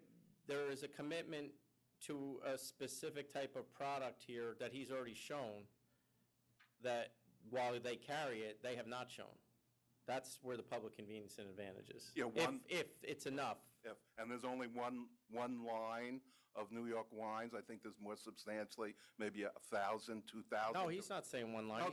He's got every wholesaler on here that carries New York wines. Right, which is Southern and Empire. No, he's got O-Pee-Chee, he's got... You're right. Let the other stores tell how many SKUs they have and what they actually have. What comprises the 15%. Come to the mic. All right, okay. Now, 5 years ago, when we bought Club 288 Liquors, he's my customer, I remember. He all the time buy from us hard liquor and wine. He selling outside. He's still doing his little bit of business in this area, but this is not legally actually. Okay. So he's gonna, next door to me, he's gonna pick up my neighborhood's customer and take his own stores. Can you hear any more, Chairman? no. All right. And we're not going to address the fitness and character matter? I mean, that was a violation of the ABC law. Why don't we see where we're going first? All right. Company does not exist. That company will not Right, that was more of a delivery, Yeah. It would service. be a separate. Okay, go ahead. The fitness and character issue, we could dig into that a little bit more if, I guess I could, if that itself was the issue to me, but it is not. I looked at both of these cases in detail because it kind of caught me off guard when I was going through the cases this weekend, that I thought, what's going on Queens Boulevard? But in any case, for the same reason I denied the other one, I'm going to deny this one. It just doesn't make sense to me to add another store where there's a corridor of stores already. You seem to be very knowledgeable in the wine business and your experience, something like that. I just think you got the wrong location. But the location itself is asking, you see, I do own a wine bar. The A wine members bar. the members are voting. Yeah, The arguments are over. yeah, I'm voting to deny. Yeah, I think it's a great idea, and I understand your passion for this, and that's certainly something I want to promote. But like Commissioner Ford said, and given the fact that we just rejected a guy who, while he had arguably a specified niche he was trying to fill, which I didn't believe, and I don't know that I believe now. I believe you were also trying to fill a niche, but this corridor is just packed with liquor stores. If they didn't carry any New York products, then I could support it wholeheartedly. If you go somewhere else and you're going to do the same thing, where there's less concentration of liquor stores, then I'll support it in a heartbeat. But right in this area is just not, it's not the right place. So I'm going to vote to deny as well. Although they did not name the amount of SKUs. All right, we have another number of items to take care of, okay? The next item is 877, R.I. Park Wines and Liquors, Inc.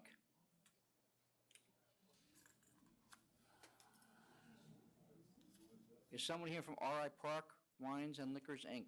I would say, Chairman, Mr. Levy emailed me yesterday afternoon asking to have this matter held over, and then he emailed me saying he was going to be here, but be here late. Well, he always shows up late anyway, so So who signed it in? I don't know.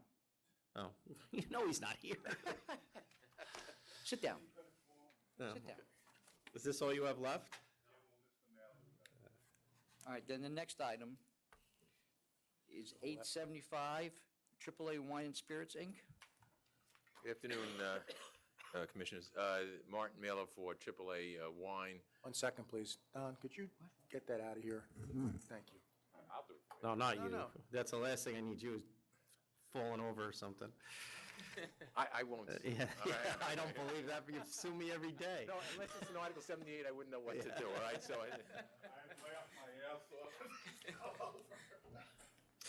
in any event, I represent AAA, but as you can see, Mr. Lynn is here in opposition, so you want him to speak first? Yes.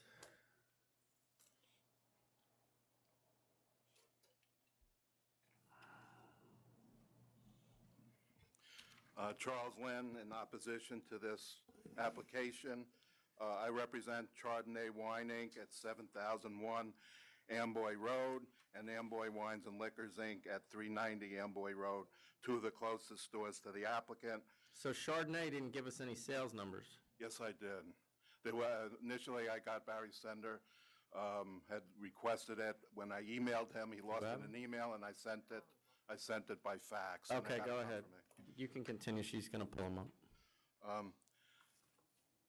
I don't know if the board remembers, but this is a application that was before the board before, and there was a question as to another liquor store that was going out of business, and then there was a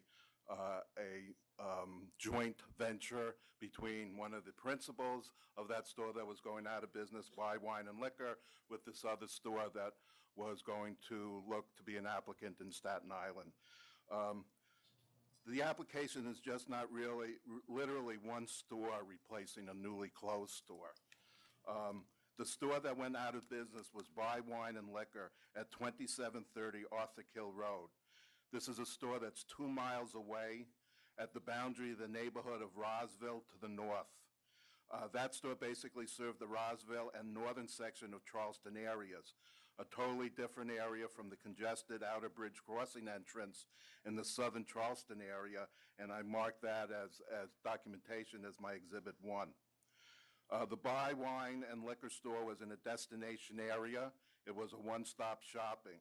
It was in a Pathmark shopping mall with an adjacent Lowe's home improvement warehouse. Applicant, now in Castleton, is in a commercial strip with only 5 or 6 tenants, including a gas station, with possibly just 2 spaces designated for its customers and little, if any, available street parking. The 3 closest stores to applicant who are protesting this applicant are all in shopping centers which have anchor stores. They both have one-stop shopping availability for their customers. As part of my Exhibit 2, I have a map which shows that the applicant liquor store, say, is here. It is contiguous to the Arthur Kill, which is the Staten Island Sound. So if you look at the map, you'll see that there is no servicing of the public towards the west. It's all the Arthur Kill water area.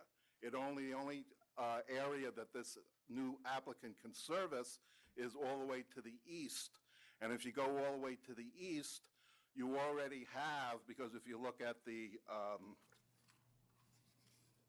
proximity report that the SLA has, you already have 6 liquor stores that are already operating within 2.17 miles of this applicant. So he's going to service an area.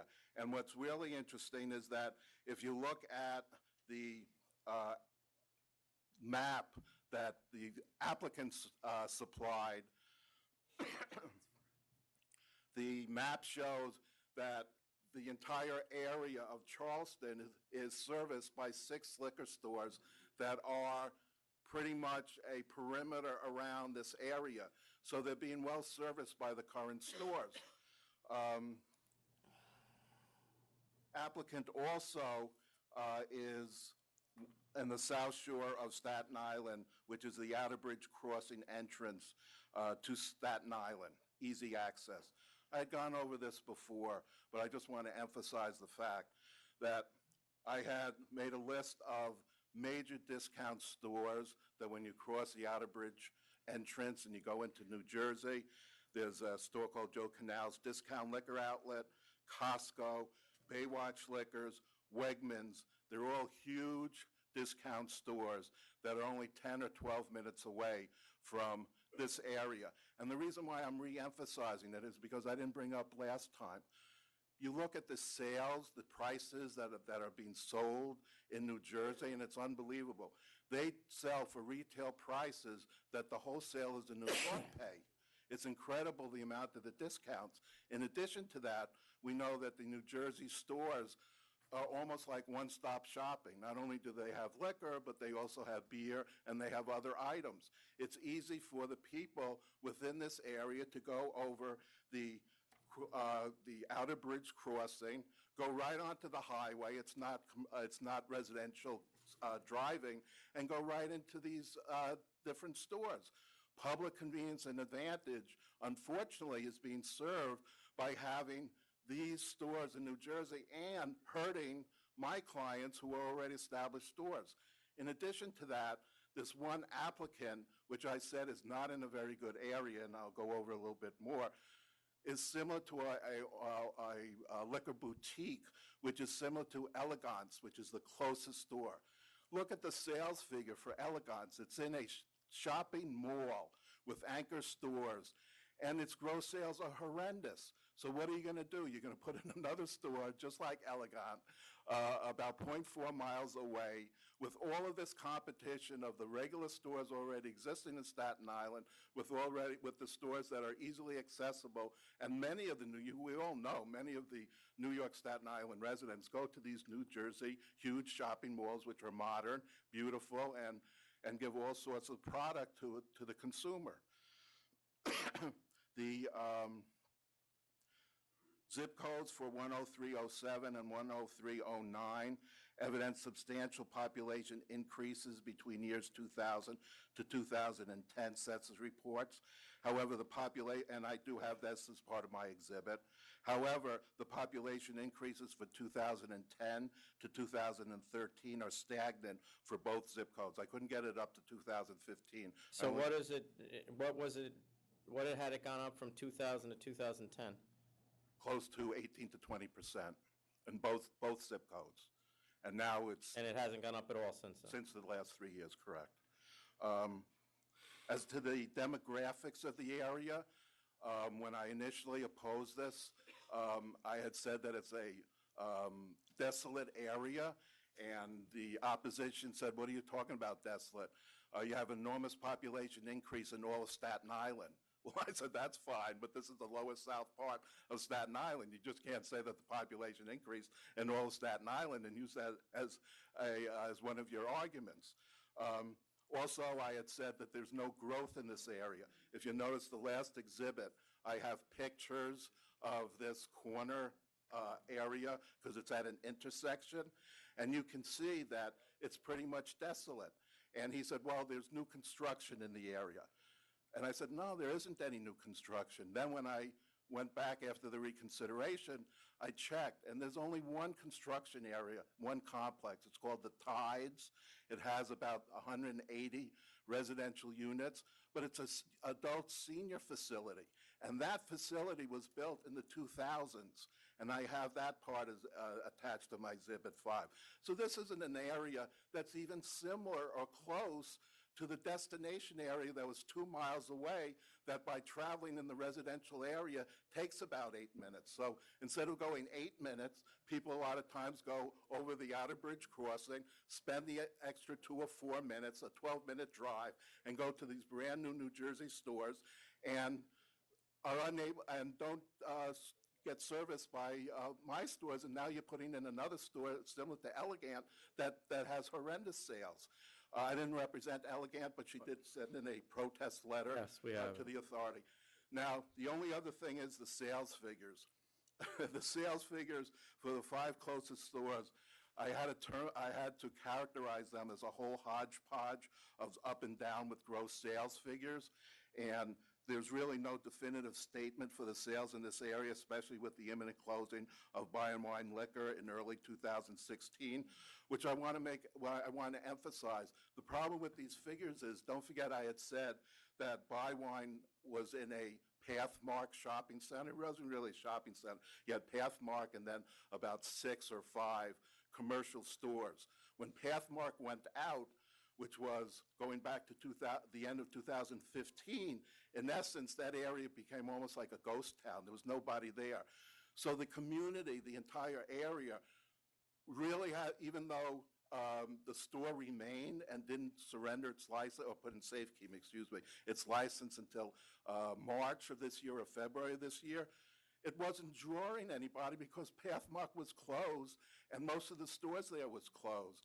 The leases were terminated by the bankruptcy court in January 2016, so you didn't have the availability. Okay, that's summarized because we're... Okay, and the last thing is that it would not appear that applicant can or will bring any different products or supply any new services that the current stores can supply.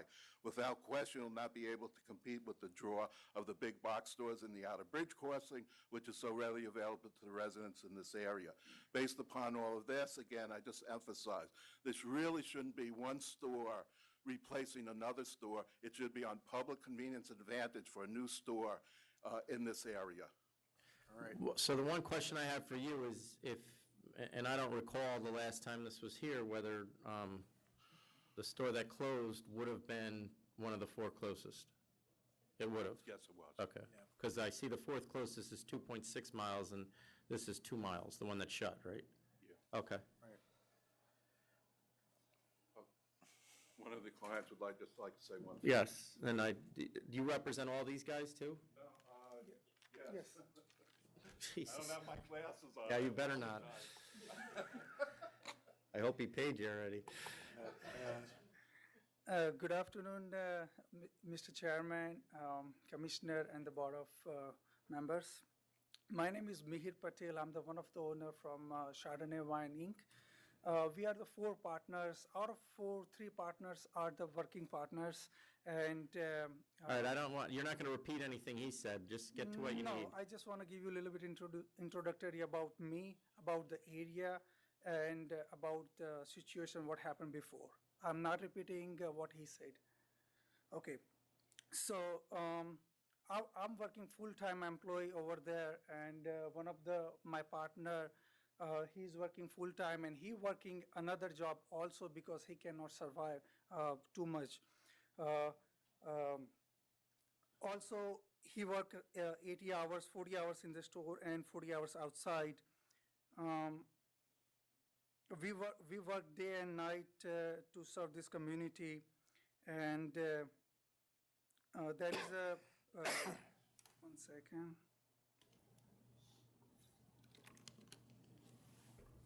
Okay, we're facing the large competition from New Jersey, as he mentioned, such as Bayway, Costco, Joe Canal, Wegman, and another store, which is the Jersey Garden Liquor Store, which is less than 10 minutes away from us. And they are selling the wine and liquor, which is not our purchase price. As an example, Santa Margarita Pinot Grigio, they're selling for $19.99. Listen, he's already told us all this. I can't, you see 100 people behind you. I can't, okay. I get that people are going to New Jersey. I'd love to stop it, but unfortunately I can't. Right. Okay, I would like to inform you about this area. This area is oversaturated. ShopRite came and Walmart out of the business. Same thing in 2010, 4 wine and liquor store came, and 2013 Elegant Wine and Liquor Store came. As soon as the Elegant Wine and Liquor Store came, 4 wine and liquor went out of the business. 2014, there is another person tried to apply the liquor license, Page Avenue Liquor. They got denied because of the area is oversaturated. So after 2010 to 2015, there is not huge construction, not huge population in this area, so there is not public convenience. we have a location, we are at the heart of the neighborhood. We have I heard, sir, exit. your attorney already said all of this for you, so I can't let you rehash all of it. There's too many people waiting. I'm sorry. Okay, So are you guys, did you want to just put your name on the record? Come on up. Well, all of you, are you in the stores as well? My name is Nikhil Patel. I'm from Amber Wines and Liquor. Okay. And just want to say the sales from last 2 years are steady. So, I don't think so. There is another liquor store. Okay. Sir, you? My name is Rohit Patel. I'm working for the working manager. Okay. For the Saturday. My name is Shambhu Patel, and I'm working in liquor store. Okay, great. Thank you. Okay. The reason we are doing more than 3 million because of in November, December, New Jersey people, they doing the huge advertisement, they putting much lower than us. What we decide, we are selling November and December cost to cost. We're not making any money on November and December because November and December is the huge sale of the year. And also, if you compare our sale January to January, we're not growing, we are flat in case we are a little bit down. Then if you are comparing January to January, we are down. Okay, thank you. Thank you, Mr. Chairman. It's very interesting because Mr. Lynn is up here all the time. I'm up here all the time. When the things aren't going his way, you don't see maps. You don't see. You and I both know that has very little to do with that. No, I understand that, but I mean, but here's the bottom line. I know what it has to do with. The store that's complaining the most is doing over $3.5 million a year. It's shown increases. Amboy has shown increases. Mr. Lynn is also great at telling you, well, I always look at the zip code, and when the zip code, it's the same thing. Those two stores, Elegance and the Chardonnay, are in Tottenville. They're not in Charleston, which is where this store is. They're in zip code 10307. This is 09.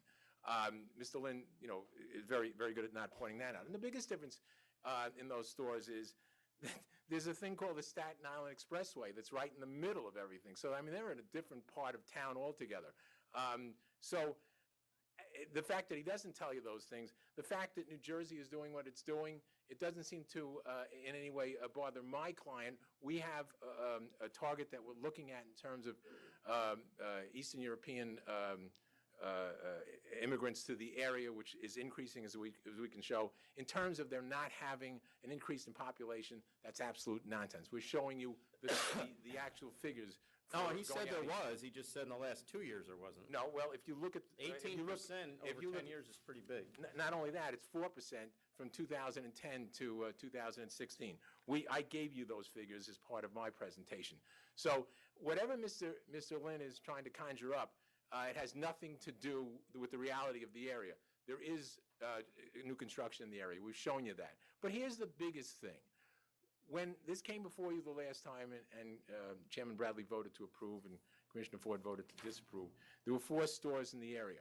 One of those 4 stores has now gone out and is joining this store. So it's not like a 5th store is coming into the area. It's now 4 stores to 4 stores. So this is completely different. If you want, we will explain the component of the store that will be unique to the person that's coming into the area, the Eastern European person that's coming into the area. Both of these people can speak on what they're going to bring to the store. One of them has done this already. I mean, he's been there.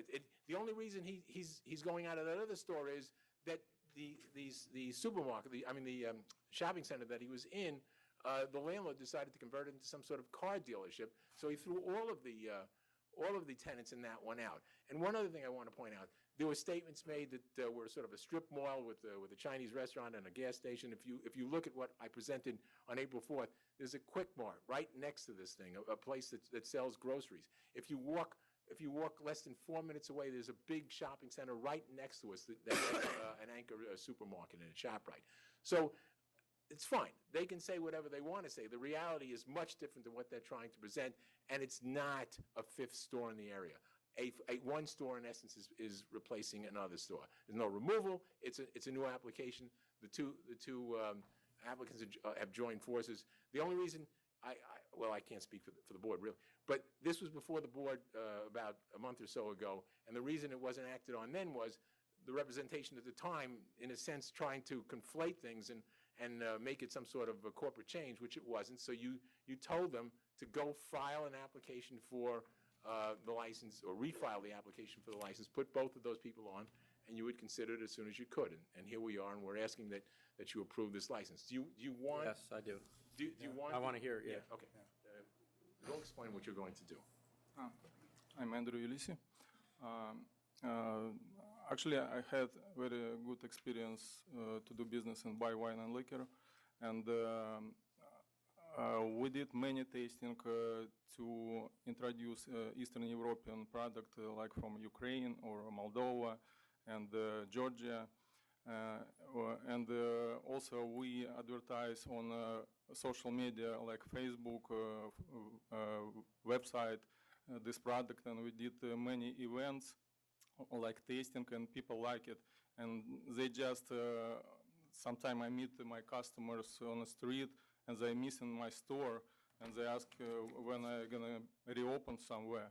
And my also target increase Eastern European product in new location because people like it so much. And I just spoke with some salesperson today, this morning, and he confirmed they not supply to closer stores the product like from company Apollo, and also Dozorcev. I sell big size like Magnum Soviet champagne, sparkling wine actually, and that's what I wanna also increase in new location, because a lot of Russian and Ukrainian immigrants came and they cannot find now the product which I had in buy wine and liquor. They have to move to Brooklyn to buy somewhere. Okay. That's the biggest problem right now. Thank you. Thank you. Thank you. Can I just point out one other thing? This store is 1,000 square feet. The store that used to be there was 1,100 square feet. It's the smallest stores of all of these stores. So we're not exactly, there's an increase in population. Other than Elegance, and I don't know what their problem is, there are increases in all of these stores. New Jersey is New Jersey. They've increased the toll to New Jersey. They've increased the tax in New Jersey with respect to gasoline. But that's New Jersey. I mean, you're the New York State Liquor Authority. Let New Jersey worry about New Jersey's products. I mean, you look at the 4 closest stores in New York. But the bottom line is, we're not worried about New Jersey. We're not looking for this mass market that apparently the other stores are looking for. And there's a need based on the other store that actually carried the products. Just moving over to this store. And all things considered, Public Convenience Advantage has definitely served you. Thank you. About New Jersey. The toll to New Jersey is $12. The average purchase is $20. It's no sense for the average customer who wants to buy like a couple of bottles for the dinner to go to New Jersey unless he does big shopping. That's what I think about New Jersey. Nobody goes to New Jersey. Can we recess for a second? Yes. Yeah. I think.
All right, we're back on. Back on. The only thing that, if there's going to be a representation that their only concern is for Eastern European product, then possibly a stipulation to that effect for a major percentage of their store might be appropriate. No, I don't, I mean, he didn't indicate, he indicated he was certainly going to have a level of focus on that product, Oh, but hold on for a second. Did we, we're back? Okay. Okay, but he didn't indicate that the store is going to be devoted to it, and I'm not going to ask him to do that. We're going to vote on this now, okay? The last time, I was the one who voted against it, but a couple of things have changed as far as I'm concerned. Number one, the one store closing, and so now it's just a question of replacing a store that's closed or moving it, I guess you could say. You got about 160 signatures in support. You have a strong letter of support from Joe Borelli from the City Council Minority Whip. And, you know, to your point, Mr. Lynn, about New Jersey, and I'll say this about New Jersey, even though I was born in New Jersey and I'm from New Jersey, but I'm never going back there again to live. So I can guarantee you that. But they won't want me after I do this anyway. So I look at this location, you know, where you are. You're right across the street from, like, looks like several hundred new townhouses. I kind of look at it as maybe a last stop for gas before you go across the bridge in New Jersey. So maybe we can preempt some customers from going to New Jersey and taking the business out of the great state of New York. So I'm going to vote to approve. I'll vote to approve as well. I realize that the store that closed is 2 miles away, but it would be one of the 4 closest stores had it been open. So clearly there is a hole there, and this store is actually, I believe, going to be smaller than the one that left, right? True, that's true. And the other stores, as you pointed out, are other than Elegant, are showing a level of increase in sales. So I think there is a public convenience and advantage to opening this one, as I did before, so. Thank you, Commissioners. One last thing, you can't make a left turn in New Jersey either. You have to go miles before you can make one. And they won't let you pump your own gas. I still don't get that either, but. The next item is 872 Pride Wine and Spirits, Inc.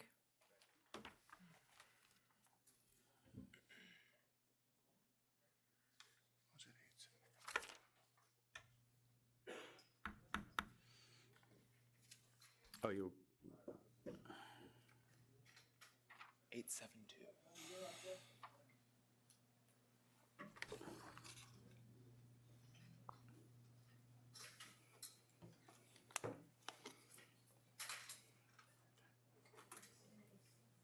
Hi, Leonard. But let him, oh, okay. Why don't, go ahead, Mr. Fogelman. You're in opposition, though? Yes. Okay.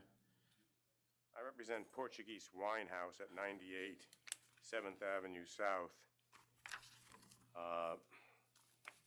We have 10 or 11 stores within several blocks of this location. Unfortunately, I didn't bring the chart that I had made with me. Before I go into a few more things, may I approach and just show you a picture of the chart that I should have here, but I don't, just to give you an idea of the closeness? Sure. Thank you. Appreciate it very much.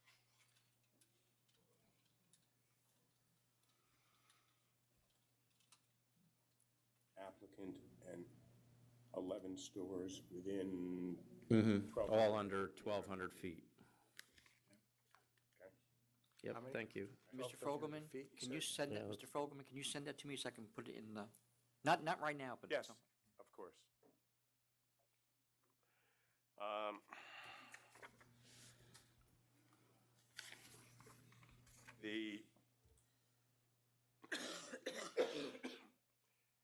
As far as being a little more specific, my client's store, we have the distances submitted with the application. We also have distances done by Landis Simon, who did this map. And the distances aren't too different, but there are some differences. My client's store, according to the applicant, is 420 feet away. According to the Landis Simon map, it's 387 feet away. Another store is 440 feet according to the applicant, and Landis Simon measured it as 418. Jones Street Wine was in the application, was told you that they were, the applicant said that they were 815 feet away, when Landis Simon measured them at 704 feet away. Christopher Street Wine was 830 and 825. Aside from those, the other close one, the other ones, the other 9 or 10, or the ones that make up the rest of the 9 or 10, are 882 feet away, 1,034 feet away, 1,161 feet away, 1,182 feet away, 1,271 feet away, and 1,531 feet away. That's a lot of stores within 1,531 feet. The sales of the other stores are not, most of them are certainly, I will admit, they are not puny sales. My client's sales are, it's a significant number. It's up slightly, but my client tells me that for example, his sales were up $80,000 this past year. Well, he's paying higher rent, he's paying higher prices to the wholesalers, etc. So he has raised his prices. Because he's raised his prices, his gross sales are therefore higher. And I'm sure that's the case with the other stores.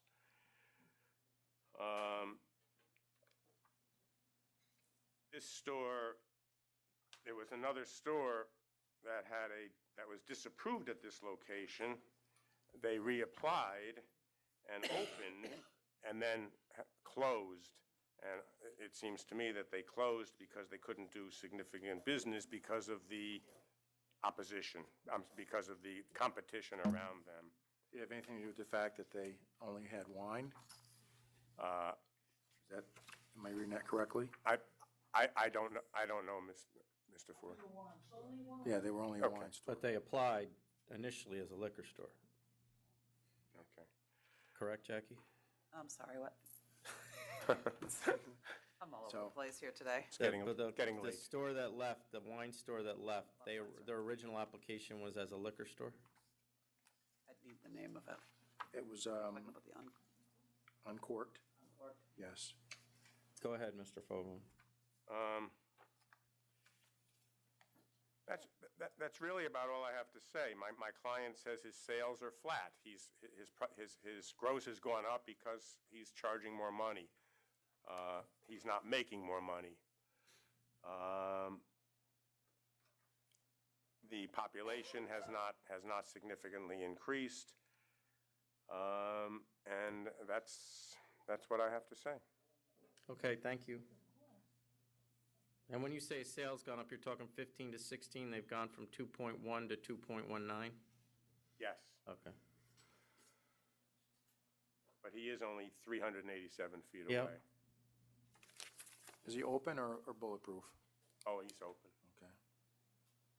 I don't know for sure, but I think all these stores are. Yeah, open. Greenwich Villages are all, this is- they're this all is- open.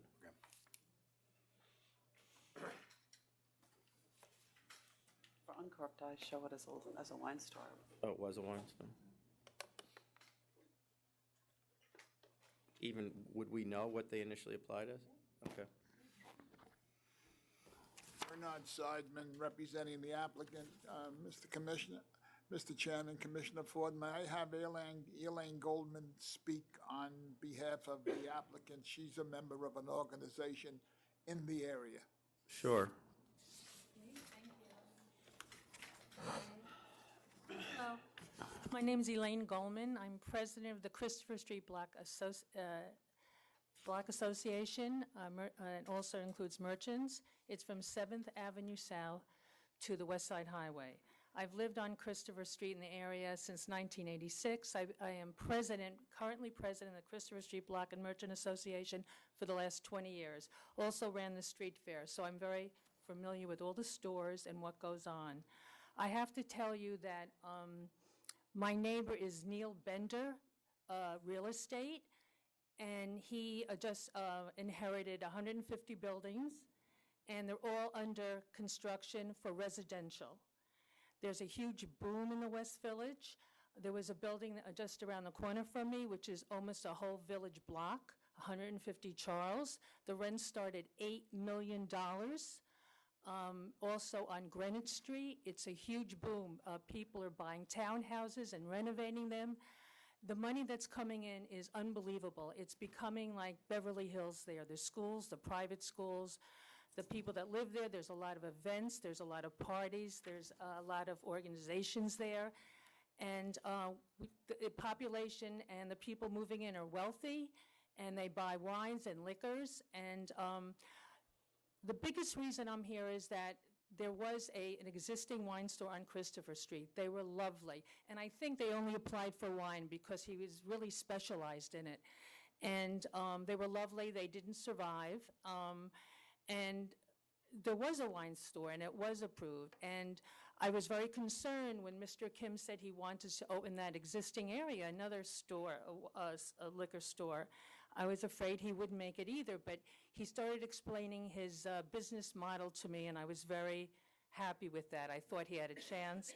And most importantly, ask anyone about Christopher Street Community Board 2. We had a terrible time. We formed the Christopher Street Patrol with the Guardian Angels.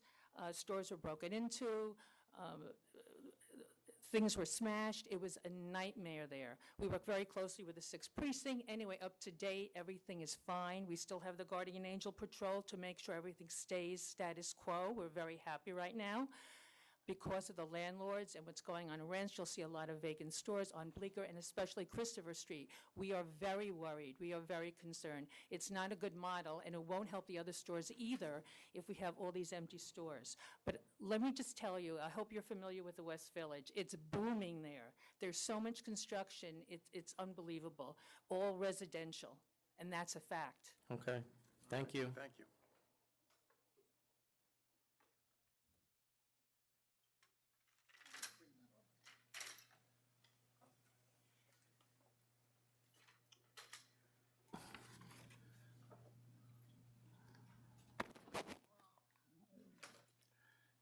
Greenwich Village is a very, very crowded area. Everybody knows it. There are a lot of stores. There always was a lot of stores there, liquor stores and otherwise. But this particular store is basically partially a replacement store.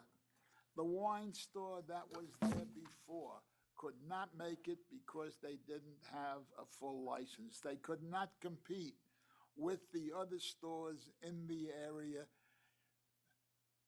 selling them the vermouth and going somewhere else for the vodka or gin to complete the martini turned out to be an impossibility. They had to quit. My client was thought about going in strictly as a wine store, but he figured out the math and it couldn't be done. And what we're asking over here is that replace the store that was there with a full-service liquor store. My client intends, this is not a big store, the whole area on the street floor, including storage, is 480 feet. The basement is 84 feet. He will have more spirits than wine. It was his intention to sell spirits made in the United States, particularly bourbon, and now with the explosion, he would want rye to be in there. Also, the neighboring stores, the 5 closest stores, 3 of them are doing over $1 million, $1.7 million. One is doing over $2 million. They all increase in volume. The 2 stores that are not in that category are doing approximately $500,000 in sales, and how they could exist on $500,000 in sales with the rents that are being charged in that area is something that escapes me, but they could put down anything they want. I would say that at this juncture, replacing this store and listening to what Mrs. Goldman said, that public convenience and advantage will be complied with.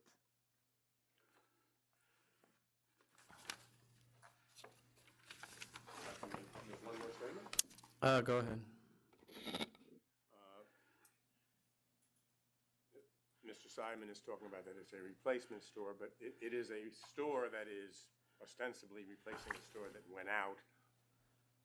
And it's certainly possible it went out because it wasn't doing well because there were too many stores surrounding it. I would say they went out because they couldn't compete at 100 on the product by 100%. That's great, but it's complete speculation, so they're not here to tell us why they went out. And then I mean, I said this before, it'll take me 10 seconds to say it again. 11 stores within 1,500 feet and 5 or 6 stores within maybe 6 or 7 stores within 1,000 feet. Which is enough stores to service. One of the most. Does anybody have any population growth numbers for this zip code? Because I've got from 2010 that it's down. Absolutely not. It's impossible. It's impossible. Well, I'm reading it from the Census Bureau, so you're going to go tell the federal government they were wrong? I live there. If you look up Neil Bender Real Estate, he just acquired 150 buildings. They're all going to... I'm not questioning that. I'm telling you between 2000 and 2010, the population in the zip code that this store is in is down 1,000 people. I find that ridiculous. It may have been in the entire zip code, but not in a particular area. In the area, it went up a 2.5%. There's a building boom where I am. On Greenwich. Okay. Do you have any questions? Nope. Go ahead. All right.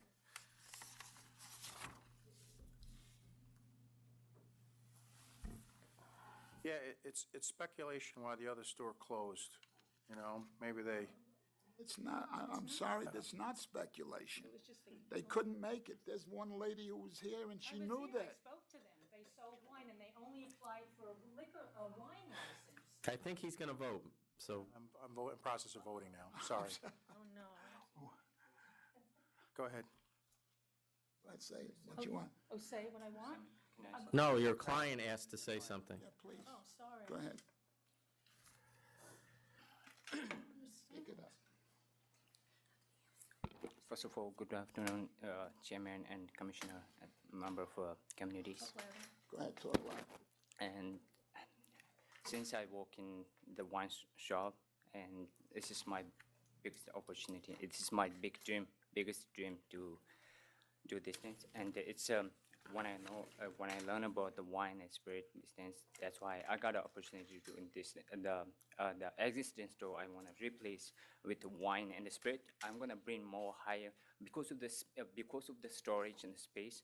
I can't carry the old wine, and I'm gonna carry 30% of wine and more higher bourbons and whiskey. These things, whiskey like a rye bourbon and the single malts, especially, and which is protecting the Kentucky bourbons, the high end ones, and such as I'm sorry, Angel's Way bourbon, like a Red Popper, very good stuff. Wood Reserve for bourbon, which is very good stuff. Those things are which I'm going to bring in the neighborhood, and most importantly, and the president of the community board member, she voluntarily came here and support him because they need the community in area that's a real wealthy area and that's a healthy area, and that's why she came here and supporting these things. There has a lot of things to please if you give me opportunity. Thank you.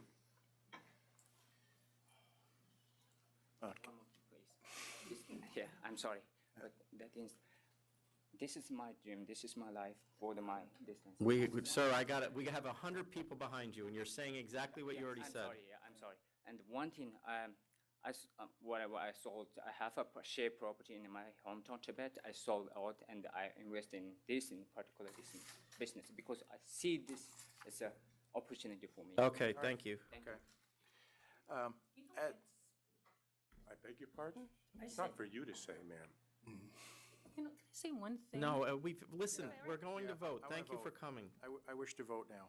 As I was saying, for whatever reason, the store that was there at this location before wasn't successful or has decided to close their doors. We're a little bit of speculation here. Granted, all that you guys have said.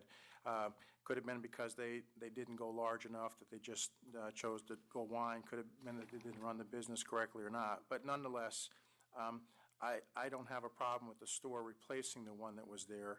I do take into account the support of the Christopher Street Block and Merchant Association.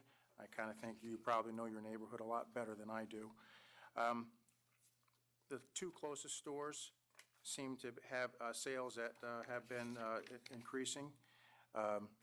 So based on that, and you only have 480 square feet of retail, so it's not going to be very small. A large store, it's going to be in line with what the others are here, actually smaller than, well, except for the closest one. So I'm going to vote to approve. I'll vote to approve as well on the same grounds.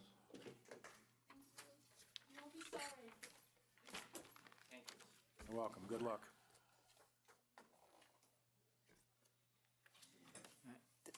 The next item is 886. It's a request for declaratory ruling regarding the 200-foot law.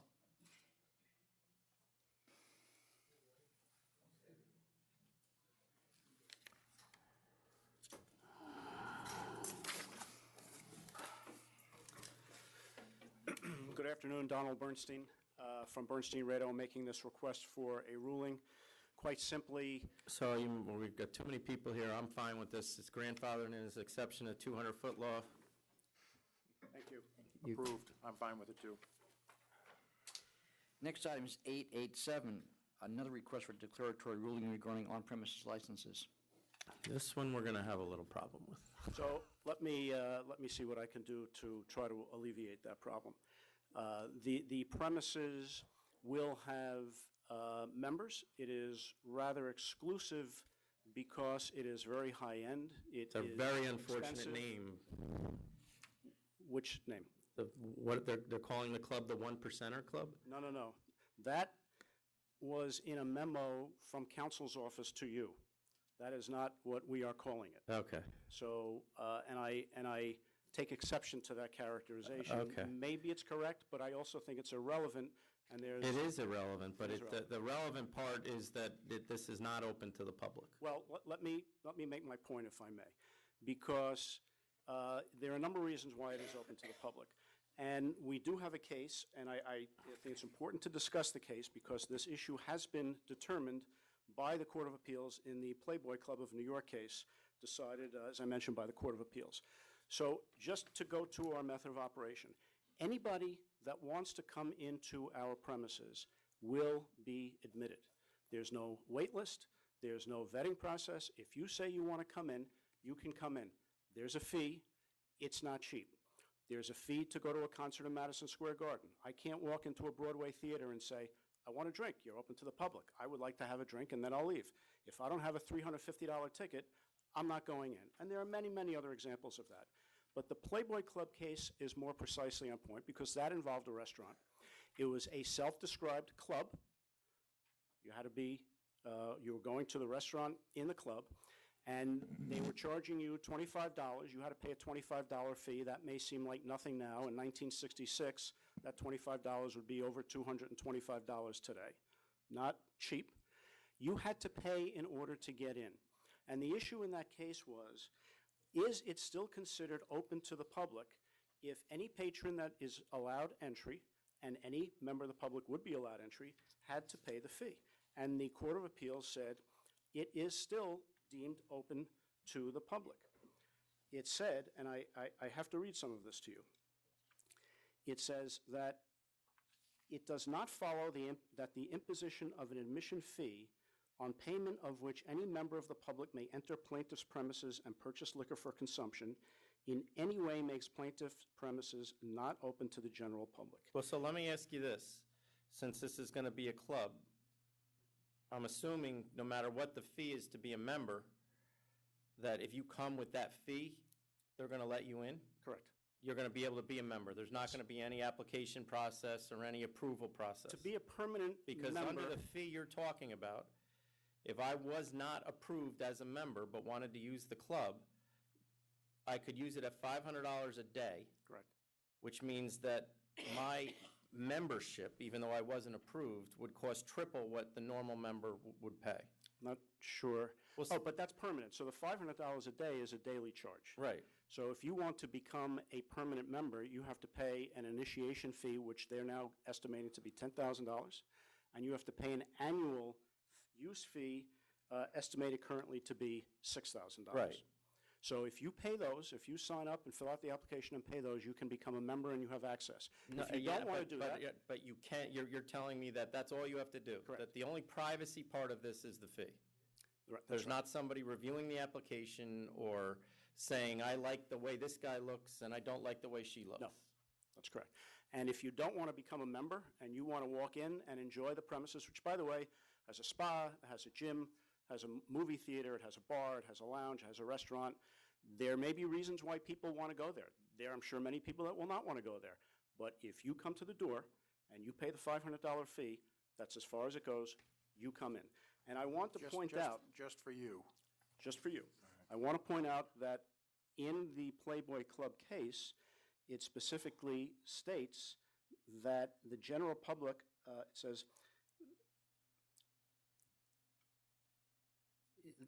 says, regardless of the amount thereof, it specifically says in the case that you can charge an entry fee regardless of the amount. And in fact, in the Playboy case, they specifically noted that the initial $25 fee was going to be increased.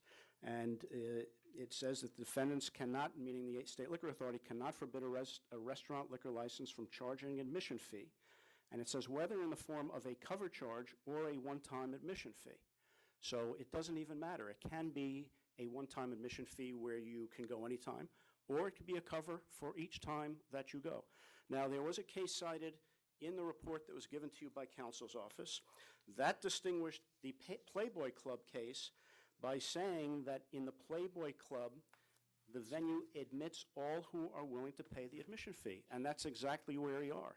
In the other case that was cited, someone from the State Liquor Authority called to make a reservation and was told, you can't, you're not a member. The investigator went there to try to get in, was told, you can't come in, you're not a member. And they had a policy that during certain hours, if you're not a member, you can't come in. So you're, under your theory, then this obligation that this be open to the general public is limited or can be limited by the amount of fee you charge? That's correct, and that's the precise holding of Playboy Club. And I don't agree.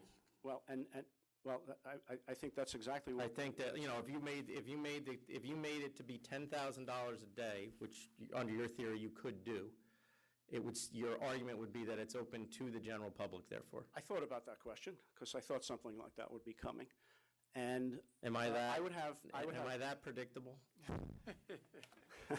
We think alike. I would have a problem if it was $10,000. So where's the line that you start to have a problem? Well, that I can't answer. Because I start to have a problem long before 500.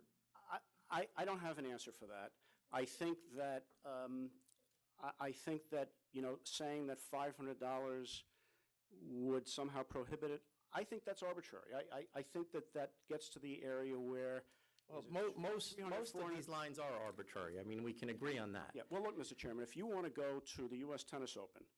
Well, you're talking about where there's an event and you're paying for a professional to perform in front of you, which is the same thing in Madison Square Garden. Here you're talking about but I don't think it matters. A restaurant. But I don't think that matters. I think if someone chooses to go to Madison Square Garden to see a game or to the U.S. Open, and they pay an entry fee of $200 to $1,000, they are getting what they want out of it. If someone wants to come here, they're not interested in going to Madison Square Garden. They want to go to the gym here. They may know people. They want to fraternize. And is there, the other question I had is, is there a reason that they couldn't do this the way everybody else does it as a not-for-profit? Well, the dynamics of a not-for-profit are very different, and I think the answer is perhaps they can, but it would be much preferable for many reasons to do this through an OP, and I. Because I think prior to me being here, I think we had a similar situation with a club on the Lower East Side. Which one? Soho? Oh, Soho House. No, that's a not-for-profit. Yeah, but they ended up becoming a not-for-profit. As a result, they wanted to do what you did, right? They were not-for-profit. Oh, initially, They were okay. always, I've done their work from the outset. They're always not-for-profit. I mean, I can give you an example of analogy. I was before you not long ago on a country club that is a private members club that has an OP license, and on a violation hearing, and I explained how they would be admitting people with paying a daily fee to use the beach, to use the facilities, and we resolved that here just a couple Well, of I'm not months ago. saying a daily fee wouldn't cover it. I'm just saying a $500 daily fee seems to me to be aimed at keeping certain people out. Well, it's not aimed And that at... doesn't, to me, sound like the general public. Again, the Playboy case specifically says regardless of amount. That's the ruling of the court. And I think once you get to trying to slice, is $300 okay? Is $500 okay? If $300 is okay now, what about 4 or 5 years I from now? think that it's not trying to slice it. I think it's trying to figure out what's the intent of the fee. And in my view, a $500 fee, the intent of the fee, when your members aren't paying $500 a trip there, is clearly to keep certain people out. I don't think that's the intent. The intent is for it to be... Well, that's the way I'm reading it. The intent is to be exclusive. I would say... Well, that's to keep people out. Well, no, because if you're going to... Does the word exclusive mean that? No, I don't mean exclusive in that way. Exclusive, it's a high-end... That's what they mean. It will be a high-end venue. I don't think that the U.S. Open intends to keep people out by charging a high fee. That is the value of what they think they are giving to their patrons. But then why is the member paying less than the person that's using it as a daily fee? Because they are. But the person playing it, nobody is going to pay a daily fee and go every other day, because at that point they would become a member. It makes no economic sense. Look, people don't go to Broadway shows every week. You They may keep go comparing once a year. this to entertainment. This is a place people want to go where they don't want to be surrounded by certain types of people. That's what this is. This isn't entertainment. This isn't watching somebody hit a tennis ball or watching a band. This is a restaurant where I can sit and be around people that I want to be around. Mm-hmm. And that to me is not the general public, which is to me what the law requires. I think that, again, I have to come back to the Playboy case. I think that in 1963, or whenever that decision was, for someone to spend $25 or $26 to go into some place where they then had to pay for dinner, which is the equivalent of a few $100s today, it's the same kind of thing. It's the same situation, and that was... Well, then maybe we need a new Playboy decision. That might be the way to go here. Well, I would rather that this board I know we follow would the rather, but decision of the existing case. I don't read it that way.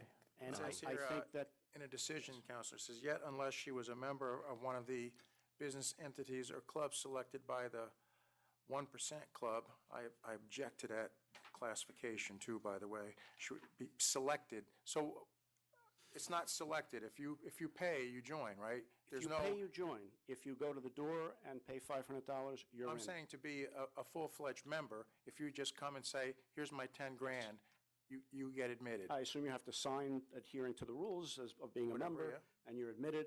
If you come to the door, you say, I'm not a member, but I've heard this is great. Right. I can afford the $500. I would like to be someone that's here. Here's my check. You're in. And I give it a shot for the day and see if I like it or not. Absolutely. And if someone likes it, they could join, or they could say... One-time charge? Playboy was one-time charge. Playboy was a one-time charge, but in the decision, they specifically talk about... No, but the facts are completely different than here, because here the $500 is every time, correct? That is different. I don't think that's material to the rationale or holding. Of course it is, because you're trying to tell me that the Playboy amount in today's dollars is $250 or whatever it is, but it's a one-time charge. Right. Here, it's $500 every time. That's right. Well, they're not even close. But it's still, there's always the option to go. It's always... But under your theory, then you can make a fee high enough to exclude people. That's what the goal is here. And you're telling me that that's what Playboy stands for. I don't agree with that. I don't think that's what they mean by general public. Who are you? Yes, sir. I'm just a citizen. No, I belong to the Playboy Club, And when I paid my one-time fee, I got access to 14 clubs all over the United States. Okay, thank you. Good to know. According to Hugh, he might open them again. Yeah. They actually are applying for one on 47th I Street. know. Yeah, all right. I'm not going to approve this myself. I disagree with your finding that this is comparable to the Playboy Club. That, as I said, is a one-time fee. Even if it was significant amount of money back then, it's nowhere near what you're looking to charge people here. So where, Mr. Chairman, would you draw the line where if I said the daily fee will be X dollars, you would feel comfortable? I have no idea, but it's not at 25. I mean, it's not at 500. I don't think there should be a daily fee. You want to charge somebody once like they did in the Playboy Club? If you're going to use that as the basis, then I probably could live with that. But it's not going to be a $500 one-time fee, but I'm not indicating it should be a $25 one either. Because obviously $25 then is not $25 now. Right.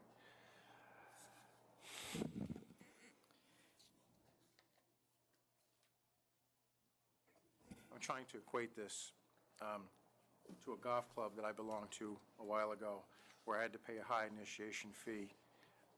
That's probably a not-for-profit, though. So No, they it was- can do that. Yeah, it was profit. They were for profit. But no one had the ability to come just pay for the day either. You had to go before the board and be approved. Someone had to even suggest you, a member had to suggest you. You couldn't just go. That was why I was asking you that. Yeah, in this case, if any member of the public wants to come in, they pay, and that includes their dinner and use of the multi-purpose facilities that I described before. Yeah. I personally don't have a problem with a club deciding how they want to arrange membership and who belongs. I think that's an American right. But I'm not sure on the dollar figure either. I'm not going to convince the chairman otherwise. So I'm not going to vote for this either. So just to be clear, there'll be a declaratory ruling indicating that this method of operation is not available for an on-premises license, rather than you're... Correct, it does not, it's not in compliance But with it. you're not declining to issue a ruling, you're going to issue a ruling that says that. Yes, it's not in compliance with the public convenience and And- advantage. And I would request... Being not open to the general public. May I request that the ruling specify the reason being the amount? Because as I understand it, that was the biggest problem. Well, it's the amount and the number of times you're charging it. Yes, understood. Yeah. But I would request that the ruling Yes, specify. yes. So we know exactly what the issue is if we go. Yes. There's just something to work on. Very good, that's all I ask. All right. All right, the next item is going to be, it's not yours, Mr. not Bernstein, is 818, which is 458 Liquor, Inc. There's also, Chairman, and this is one in Elmont, there is another package store in Elmont. I'm not sure if you wanted to take that one as well. What number is that? 820. 820 was filed first. 820 was Hold on.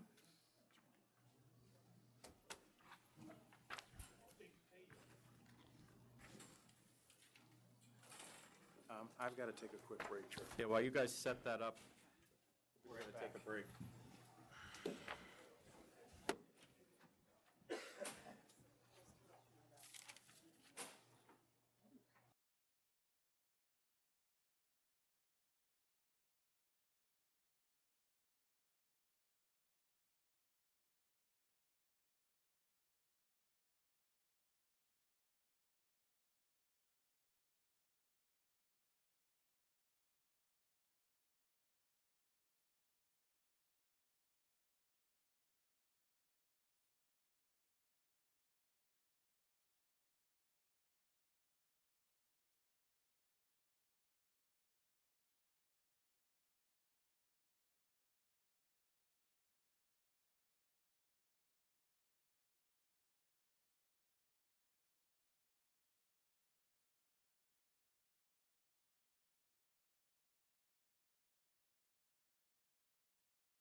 All right, we're back on the record. We're calling 818, which is 458 Liquor Inc., along with 820, which is EBG Liquors LLC.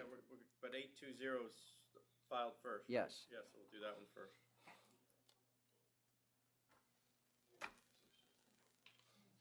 I believe there is opposition, Yeah. Mr. Chairman, so do you want to? You're representing, I'm representing the licensee. okay, so whoever's here I mean, in the opposition to 820, go ahead.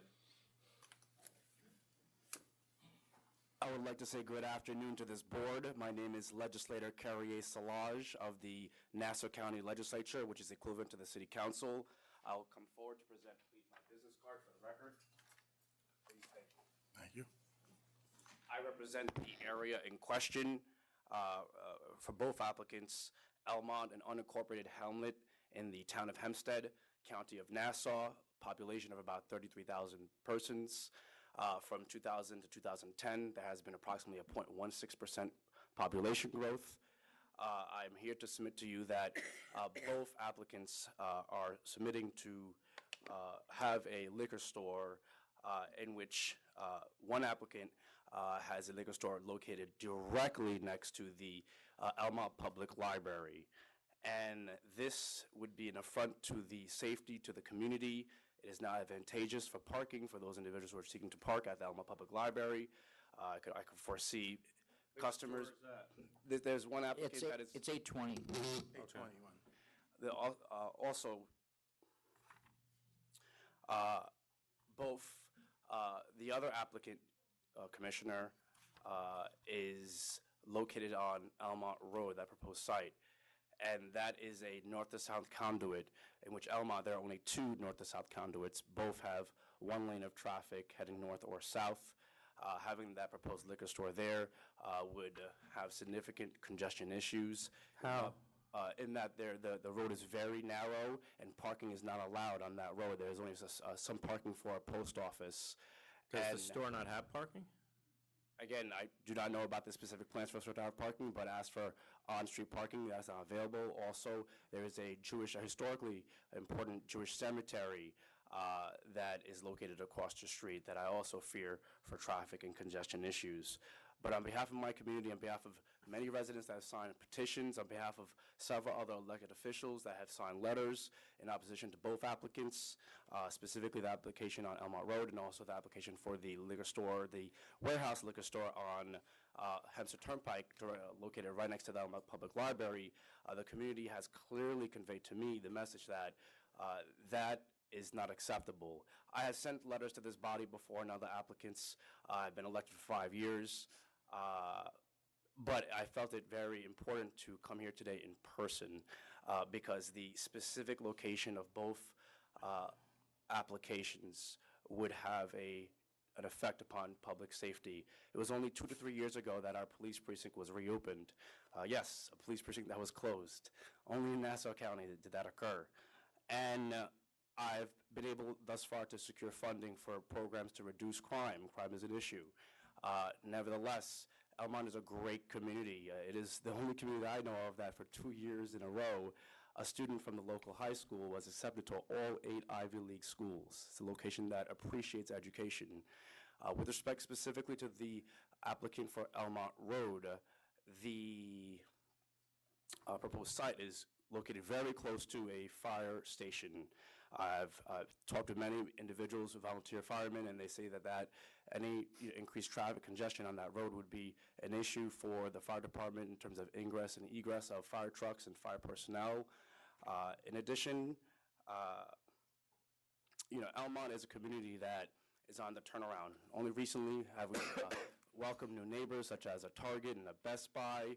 We want to see businesses that improve the community, businesses that contribute to the community. As it relates to the Elmont Public Library, the location right next to the Elmont Public Library, there was another applicant that applied just 2 years ago, and that application was turned down. So for these reasons, I ask this body please do not pass or approve of both applications. I apologize, I have to run to another meeting. I've been here all day. I appreciate the professionalism of this body, but I ask you respectfully to consider the arguments that I've brought forth. One quick question before you go, sir. You represent the 3rd District. Mr. Gaylor, who represents the 6th District, has written in favor of it. Which district is this in? Is it in yours? Mr. Gaylor does not represent this district whatsoever. That is Valley Stream, a completely different location. Okay. He has no bearing whatsoever and did not even extend a courtesy to me. It's your district. though. Yes, it's my district. And, That's what I wanted to know. Thank you, and I find that quite alarming that he would do that. I will have a discussion with him. Nevertheless, I Don't bring me appreciate. into it, okay? I will not. I do have to say I appreciate the etymology of your names here today, Bradley and Ford, both American staples in our history. Thank you again for being before. Thank you for allowing me to be before you. And again, I ask you to please consider the arguments put forth by my community leaders as well. Thank you All right, very much. thank you. Thank you. Good afternoon, John Springer for Robomar Inc., along with Attorney Phil Solage is here. I'm going to limit my comments for now to EBG Liquors, the first matter, because Who else are you here with? Phil Solage is attorney for Robomar Oh, Incorporated. you related to your brother? And then is that your mother that wrote the letter? That's another sibling? Okay. I'll deal with the lay of the land with the liquor industry in a second, but there is a representative of the library that would like to speak. I would ask him to specifically talk about parking issues in the area of EBG Liquors. Good afternoon, Mr. Commissioner and Chairman and the rest of the board. I'm Livingston Young, and I'm the president of the library board for this year. And when this was brought to our attention, it really signaled great concerns. On average, we have about 62,900 patrons, including students, pass through this location on a monthly basis. And to get to the library's main entrance and parking lot, the Elmont Library, which is a public library, but also a school district library, has very dedicated parking spots and stuff.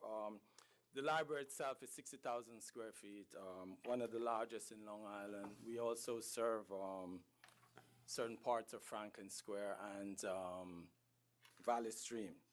And our concern rests a lot in the safety of the kids. We have no centers for the kids, so they're there all the time. We have adequate parking for our patrons, but we don't have parking for additional space.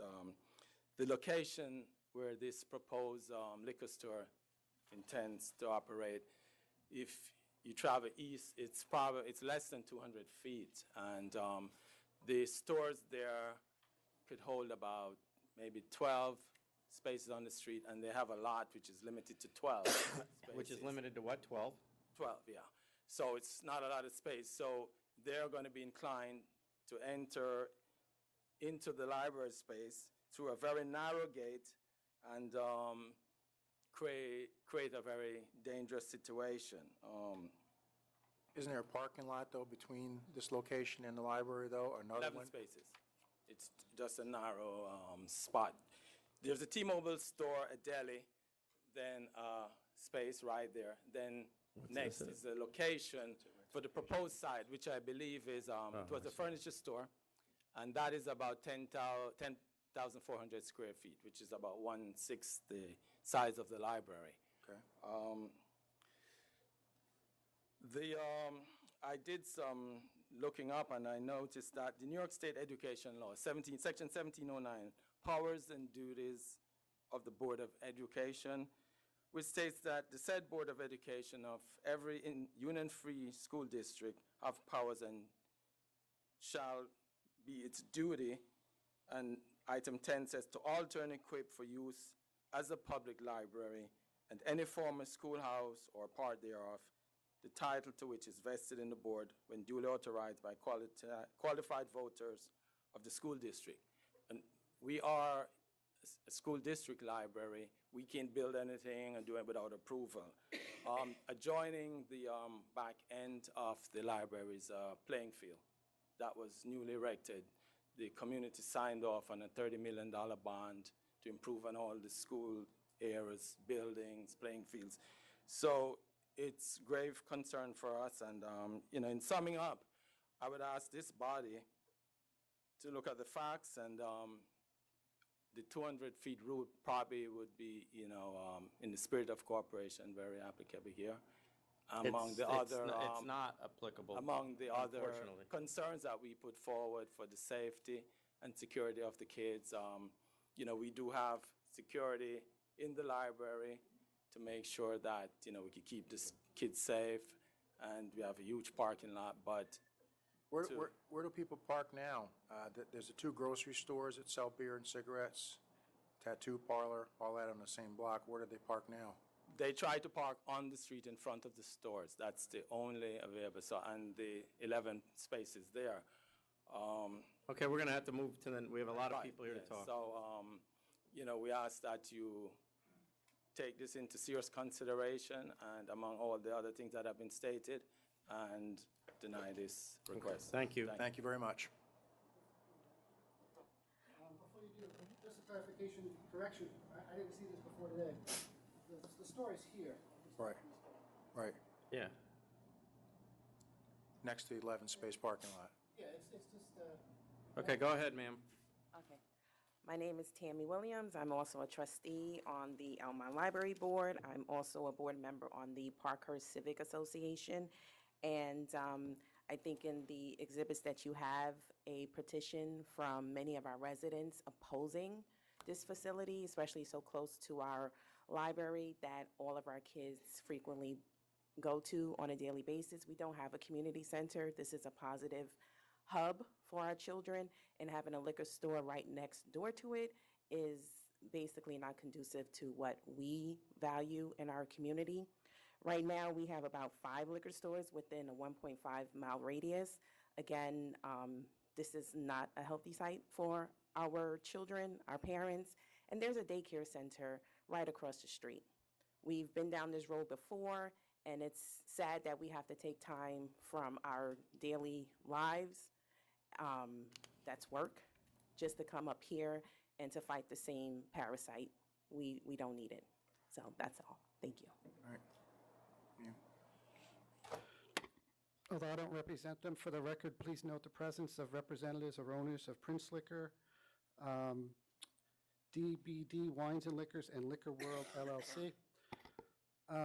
Liquor World LLC, which... It's not one of the 4 closest, but I believe there no, were... it is, okay. That's Tudor Buy Rate.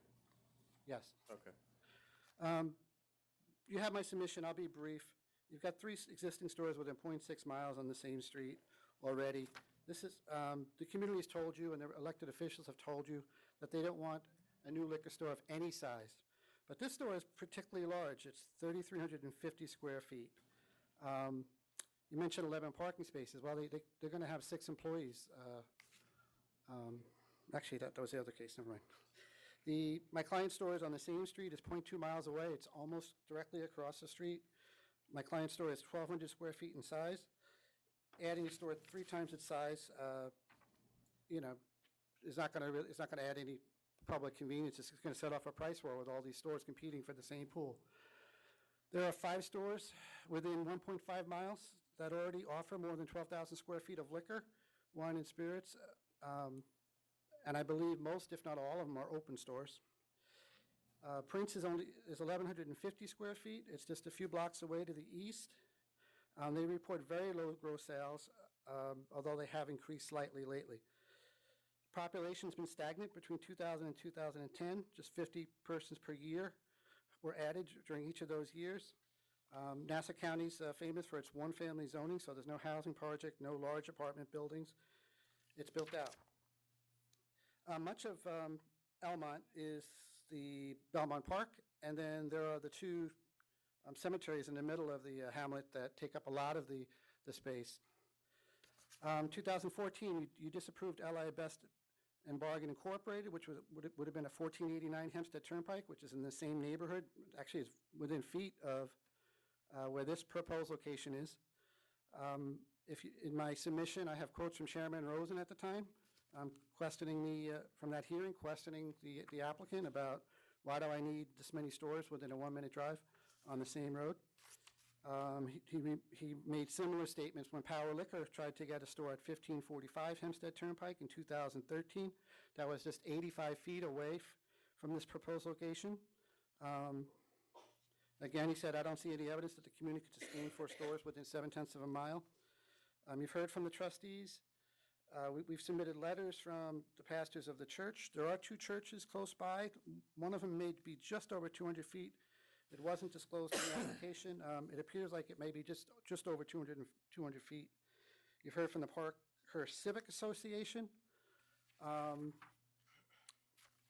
they all repeat the same thing. There's no pressing need. They don't need it. They don't want it. I gave you articles about the traffic and pedestrian fatalities on Hempstead Turnpike. There's a lot of liquor, and I don't see any public advantage to adding another store. It'd be advantageous. It'll be a price war. Okay, thank you. Thank you very much. If I can Yes. just add, thank you. Good afternoon, Phil Szilagyi. If I could add that the population growth at Almont has been very stagnant. In addition, it's my understanding that these applicants have no prior liquor experience. That's my understanding. There's huge community opposition. 2 churches, St. Vincent's de Paul, which is next to it, has submitted a letter of opposition. So has St. Boniface. Again, there's significant parking issues that will come into play if this store is there. The store is huge. It'll be bigger than, I believe, all 3 of the other stores combined. In fact, in the application, they failed to show in their diagram the library. It's very interesting. If you look at the diagram that they submitted, they fail. Sometimes not showing something is saying something, and their failure to do so is significant because they knew the library was there. In addition, their math was wrong. They indicated that the closest store was 0.4 miles away. It really was 0.2 miles away. And I can't stress, as a youth, I used to play in that field right there. There's a lot of history behind that land. It was a covenant. Alvin T. Stanford was there. It's for education purposes. Kids play there all the time. I submit to you that it would be a tragedy. It would be very bad, very tragic to put a liquor store right there near our prized possession, the Almont Memorial Library. We don't have a community center. It's the closest thing to it. So I would respectfully request, based on all the arguments that you've heard, that you deny that application. All right, thank you. Thank you. Anyone else? Oh, Mr. Buscemi?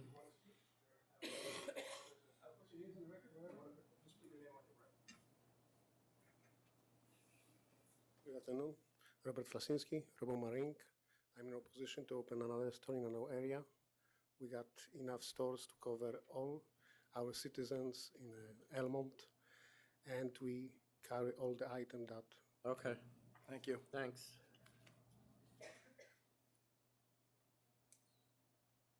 If anybody else is coming up, come up now.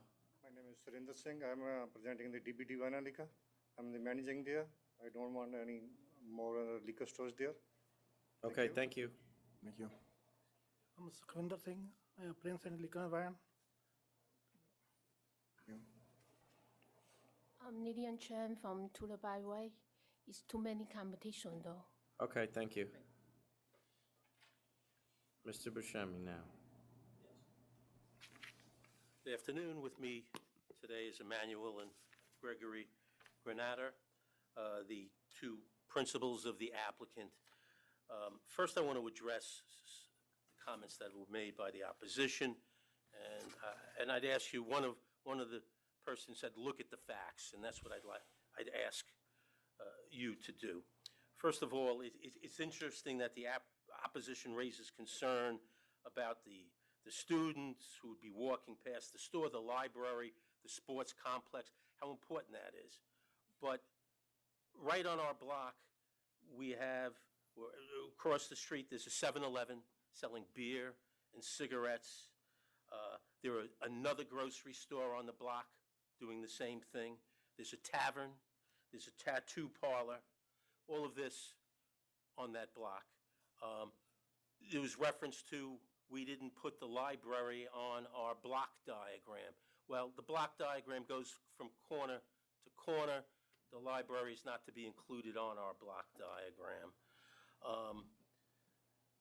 They also indicate that the library is 120 feet from the applicant, which it is not.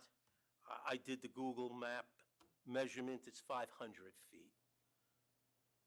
So, I don't hear anyone opposing or all upset about the 7-Eleven selling the beer and cigarettes, or the other grocery store doing the same thing, or the tavern, but all of a sudden, God forbid, there's another liquor store.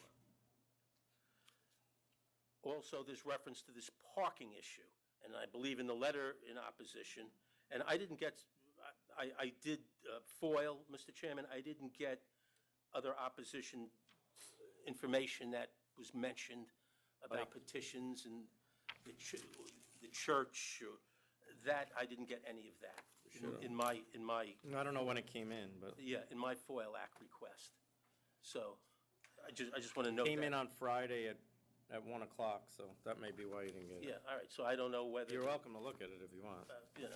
I'll proceed on, but I don't know whether it was filed in a timely fashion or whatever.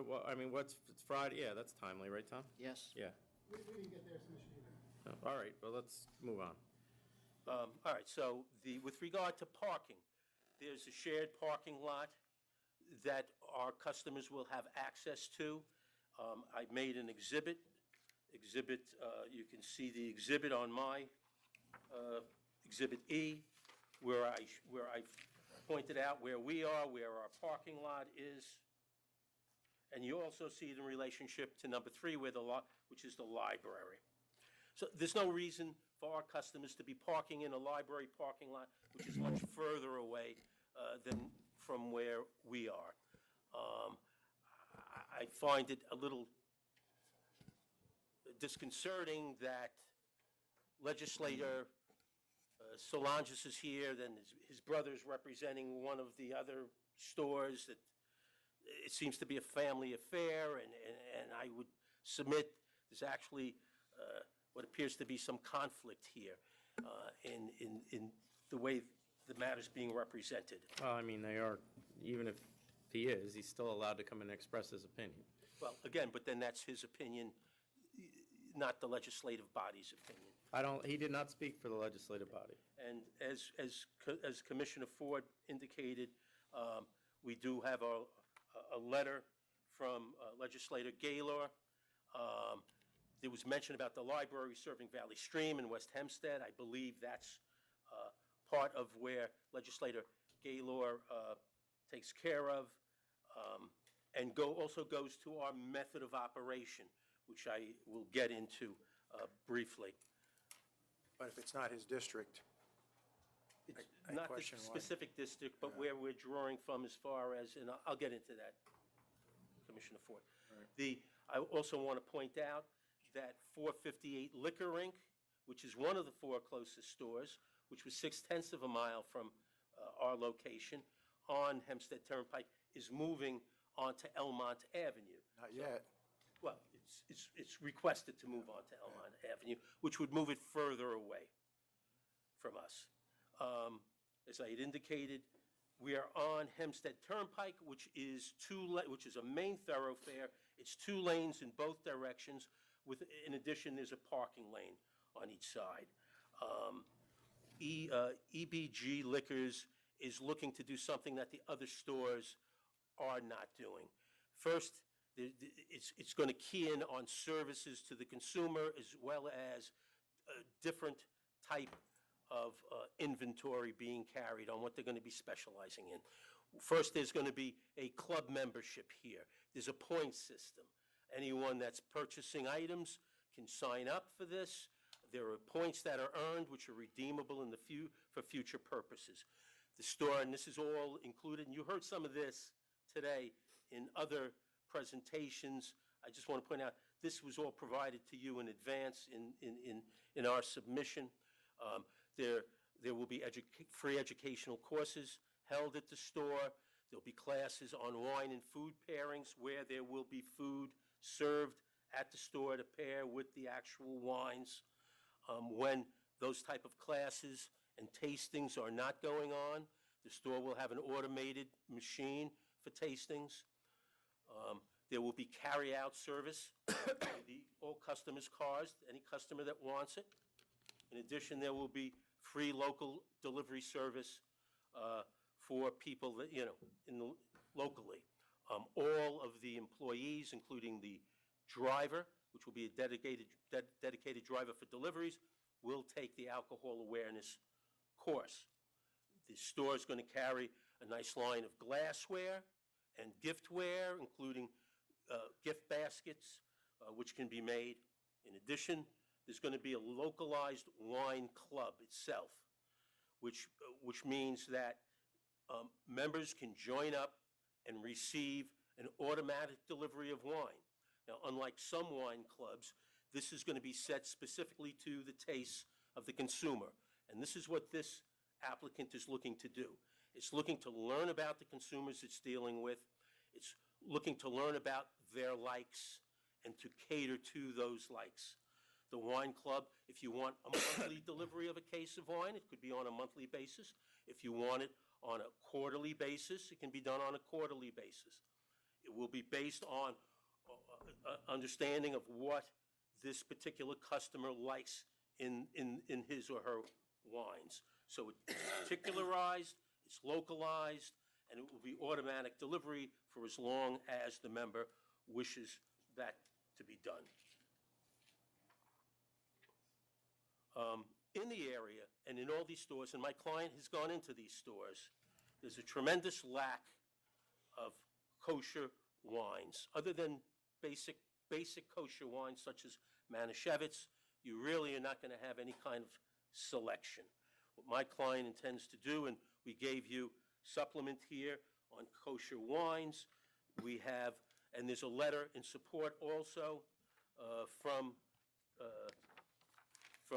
Rabbi Pearl of the Anshi Shalom Temple. In addition to that temple, within a 2.5-mile area, we have 5 other temples, 5 other congregations, which we want to cater to. The kosher wine will be, we're looking at, as far as our wine, it tends to be a 70-30 split. Wine 70%, liquors approximately 30%. On our kosher wines, and I've given you already, you have a list of a lot of SKUs of wine, as well as 25 kosher liquors. So we estimate in total, when we're all said and done, we're going to have about 20% of our wine selection will be kosher wines, 5% organic wines, 25% New York State wines, and we've given you 17 wineries that, at the very least, we intend on doing business, purchasing their wines. And then the balance of the 50% would be in other wine categories. So there, it's underserved dramatically. Rabbi Pearl has indicated that, the Jewish communities and these congregations are having to go outside their areas to locate wines that they need for their families and functions. In getting to the stores themselves, we have, and again, one of the stores, the closest store, and no one seems to be complaining about that, but it's also in very close proximity to the library, is Robomar Liquors. But that's not within parking distance, I don't think. Well, it's certain, It's far enough away that you wouldn't park at the library and then go to Robomar. Well, I don't see anyone. I'm not saying you would park there and go to this applicant's either, but I'm just saying you definitely wouldn't from Robomar. But it is in close proximity, and a lot of the objection was students and young people walking past the store on the way to get to the library and the sports field. I'll give you that. And there's Robomar is no different than we are when it comes to that. It has, that particular store is a 1,200 square foot store. It's doing $850,000, and sales have gone up substantially. We have Covert Wine, that's doing about $1 million, and their sales are going up. A real, I don't know what's going on with Prince Liquor, which is a half a mile away from us. I will say that I don't believe it. It's impossible for a liquor store to do $40,000 a year in sales. Taking it at a good gross margin profit of, let's say, 1/3, that gives it a gross profit of about $13,000 a year. I'd like, if you would, I have some pictures of Prince Liquor. It's just not a store doing $40,000 a year. It's obvious. My client went in. I have a picture of the storefront and some of the shelving. You know, he obviously couldn't. Well, that would be unfortunate for them if that's the case. Well, you know, so, I mean, if that store is doing $40,000 a year, Mr. Chairman, then. Okay. All right. Yeah, then I don't know what is. What is reality?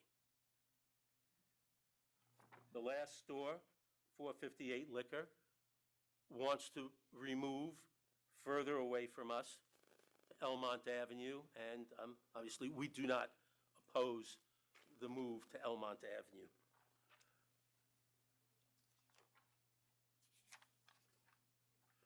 I've indicated to you that the kosher wines is an important aspect of this to my client.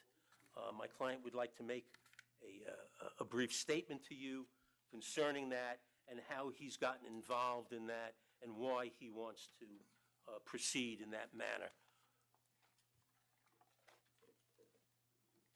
Thank you, Mr. Commissioner, Chairman, members of the board. Just want to give you a quick background of why we have a passion for this and how we got involved in this and why we would add value to the community and to the convenience of the community as well. You know, coming from the former Soviet Union, we know firsthand, especially being observant of the kashrut law, how difficult it is to get kosher wine. And for those of you who know, kosher wine serves a major part in Jewish traditions, especially in the ceremonies, from births to weddings to almost everyday prayers. And because of this hardship, my great-grandparents, it goes back to my great-grandparents who've been involved in kosher winemaking. And the reason for that is because it was just been impossible to find wine. Of course, we're in the United States, but this particular community is greatly undeserved by the kosher offerings. You know, Manischewitz is no longer just a good kosher wine.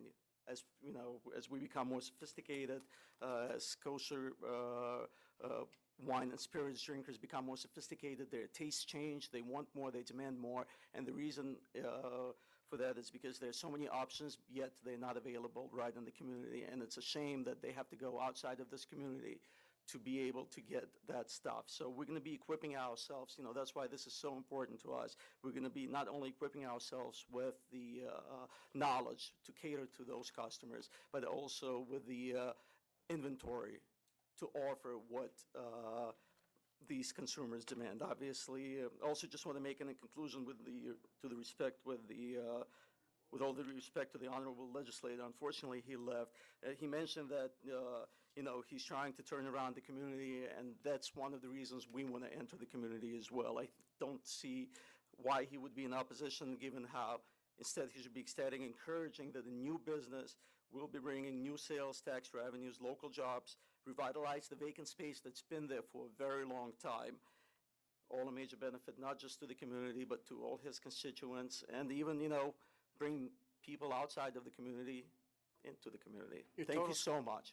Thank you. Your total square footage is 3,350. Yes. What do you plan on that being retail? Well, that's a combination.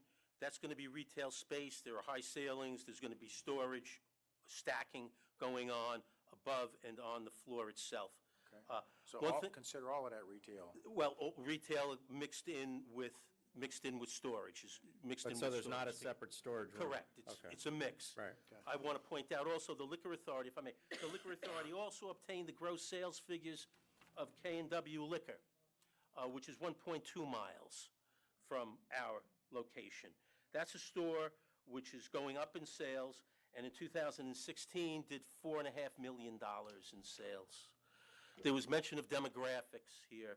Within a 1-mile radius of our store, and I've given you the survey that was prepared, within a 1-mile radius from our store, we have almost 34,000 people. Over the next 5 years, the population is projected to continue to grow. The median age of the population is in the area of 37 or 39 years old, so it's a very vibrant population of age. We have over 10,500 households within a 1-mile radius with an average family income of $110,000. So we feel, and when you say, Commissioner Ford, you know, the 3350, there's a purpose to that as well. There will be the educational classes held. There will be the wine tastings with food being brought in and catered in and held. Tables are set up for these functions. There's no charge for it. It's not a secondary business, but you need room to be able to do this, and this is to the benefit of the consumer, being able to provide these services. I understand that. I just want to get a feel for how much of the premises was open to the public. It's open with storage, with stacking going on as well. All right, thank you. Thank you. Briefly in the bottom. 3,350 square feet, floor to ceiling, high ceilings. The kosher, this is primarily an African-American community. D&B told me he's got many kosher wines, vodka and liquor. I'm sure some of the others do. This sort of reminds me of that Queens Boulevard case. If there's such a great demand that they would be carrying more if they needed to. He mentioned K&W, 1.2 miles away. That's 7,500 square feet store. The Robomar has a club point system. All right, thank you. And lastly, on 458, you're voting on this. This application was filed first. You're voting on whether or not to add a fourth store within .6. We're not voting on 458 right now. I understand that. You're voting on EBG. Right. So whether or not you move, you allow 458 to move. So we're talking about 4 stores within .6 miles or 4 stores within .9 miles? The community's told you they don't The want. numbers we all have. Okay. Thank you. Thank you. Just one. No, this is done. I'm done. Mr. Chairman, it's just the population, and what was just said, it's wrong. We It's have, just wrong. the legislator who lives there and is a county legislator told me that the population is increased 1.6%. I'm not talking about it. The white population is almost 50%. He's saying it's almost made up, it's almost exclusively African-American. It's not. The black population makes up approximately 25%. The white population makes up approximately 50%. Okay, we can agree to disagree. Next. You ready? Which I really don't see what difference that makes. Well, they're talking about kosher wines. Yeah.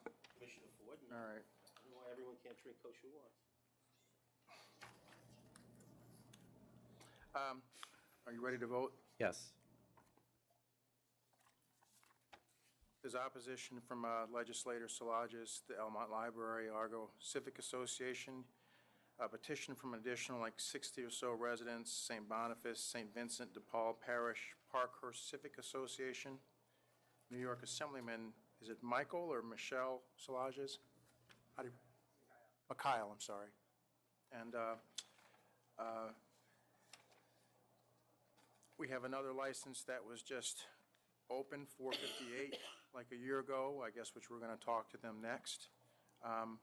But for all of those reasons, I'm going to, for the same reason we voted for in Forest Hills, I just think there's a whole bunch of them along the corridor to begin with, and I think it's enough, so I'm going to vote to deny.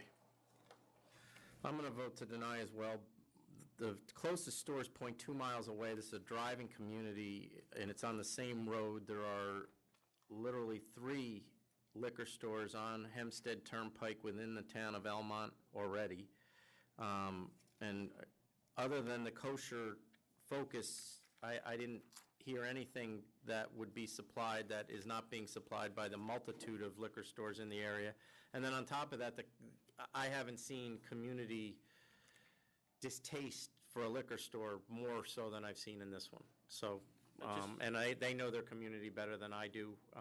They don't want it. I don't know why they would have continued trying to do this without trying to deal with the community first, but they did. So I'm going to vote We to didn't deny. get it. I mean, we have never even They seen may this not have community. been, they may not have been movable, I don't know, but they clearly do not want it. So I'm not going to give it to them. Going to move on to 818, 458 Liquor Incorporated. Good afternoon, Noreen Healy, Phillips Neisler, 458 Liquor. This is And not for- just for the record, I'm taking all of the opposition we just heard is the same for this one? No, it's slightly different. We do have opposition that's different. All right. There's one opposition that we have a Okay, then let him speak. 1 sec. Don, could you do me the honors, please, and get rid of that? This is a new No, that's a new one. Yes. Yeah. For the second, the 200. Oh, yes. All right. Sorry, Don, never mind. Good afternoon. Andy Bonet, Vice Chairman of the Board of Fire Commissioners, also President of Elmont Truck Company Number 1. Needless to say, when they rebuilt Elmont, they built two thoroughfares north and south, Meacham Avenue and Elmont Road. That road hasn't been updated since the 1800s. It's still a two-lane road, and when we come out of the firehouse, most of our calls are south. For us, once we get out of our firehouse, there's no other way to go south. We can't turn the truck around. It's a 41-foot truck. You're not making a three-point turn on Elmont Road. And also, you have two engine companies and a rescue company that are coming down that road, too. And right now, you have the cemetery, which lets out a certain time of day.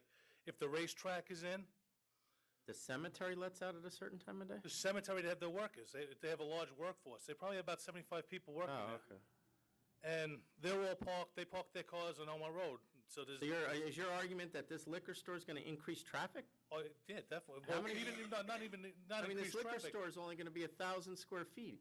But if he makes a turn into that parking lot, it's going to slow us up. I mean, it's only a two-lane road. There's no give or Okay. take there. What was there before? A like Getty an- gas station, but it's been closed for about 25 years, probably. Looks like an old abandoned Yeah, the gas old station. gas station, and you have the waterworks there. They're constantly working on that. Are you That's where guys, they put the are you store. guys volunteer, or you? We're volunteer, yes. So what happens, and I meant to bring that up too. We're coming from, most of my company's coming from south, so we have to come past the liquor store to get to the firehouses. And then we have to come back, we're coming north, sorry, and we have to come back south. Okay. And we're the first new truck company to the Parkway, which they consider blood alley, so. Okay. John Springer and Phil Salages again for Robomar Inc. No, we're not going through every sales numbers again. Do you have anything I'm different? not going through any sales What are you numbers. doing now? The applicant, 458 Liquors, bought that store last year We're familiar with that. after Next. trying to get a liquor store At at the this same. location, we know. Okay, you know that, okay. So you read my submission, No, I knew it. I'm the one who put it there. okay. It was Okay. a transfer application. Right, but we still had to approve it. Okay. When that store was first opened at 458 in 2010, the applicant stressed how it was an ideal one-stop shop in 57 parking spaces. It's much more ideal and much more convenient for the public where it is now. And to move it, it's only a short distance. It's basically on the same road already because it's up at the corner of Hempstead Turnpike and Elmont. So other than the fire department, which I get your argument, I don't, why The cemetery do you doesn't- care if it moves? the cemetery doesn't want it. No, I mean, the cemeteries, I don't, there's not a rush on a liquor store, let's be honest.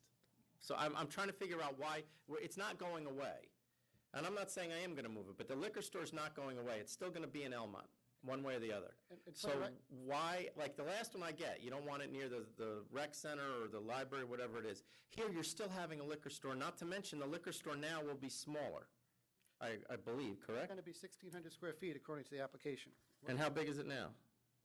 It wasn't in any of the submissions that I saw.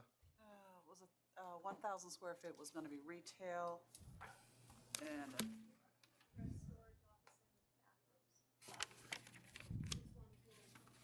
When they were disapproved a few years ago, they were going It was for 2,800, it's 2,800 square feet now, and it's going to be under 2,000. So he's actually going to a smaller store. So I'm trying to figure out what the argument is here, other than I got yours.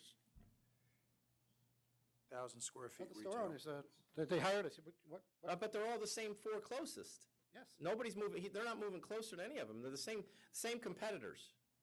Chairman Bradley, if I may add. As a matter of fact, moving further, less than 1,500 further away from the closest competitor. And they're going to be smaller.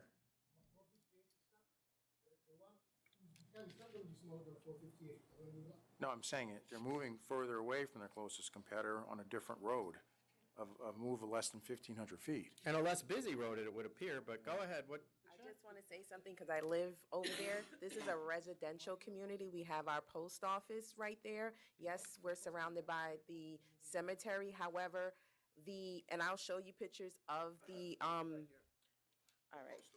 So basically, you're adjacent to someone's house. Not even a fence is blocking it.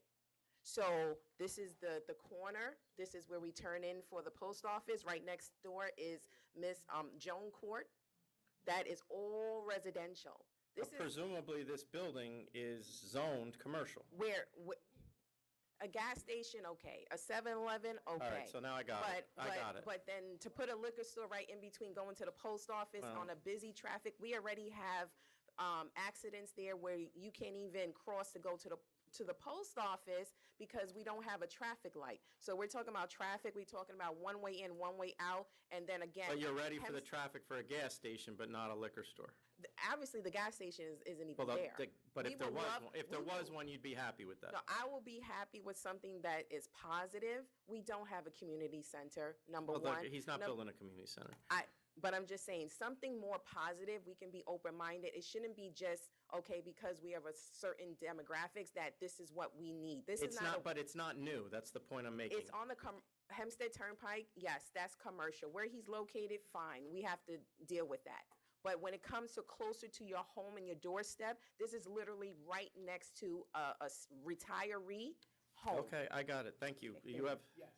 State Senator Todd Kaminsky submitted an opposition letter I have that. exclusively for this area. Yeah. He's the state senator for that particular Yeah. location. In 2013, this great board denied an application at that same exact location.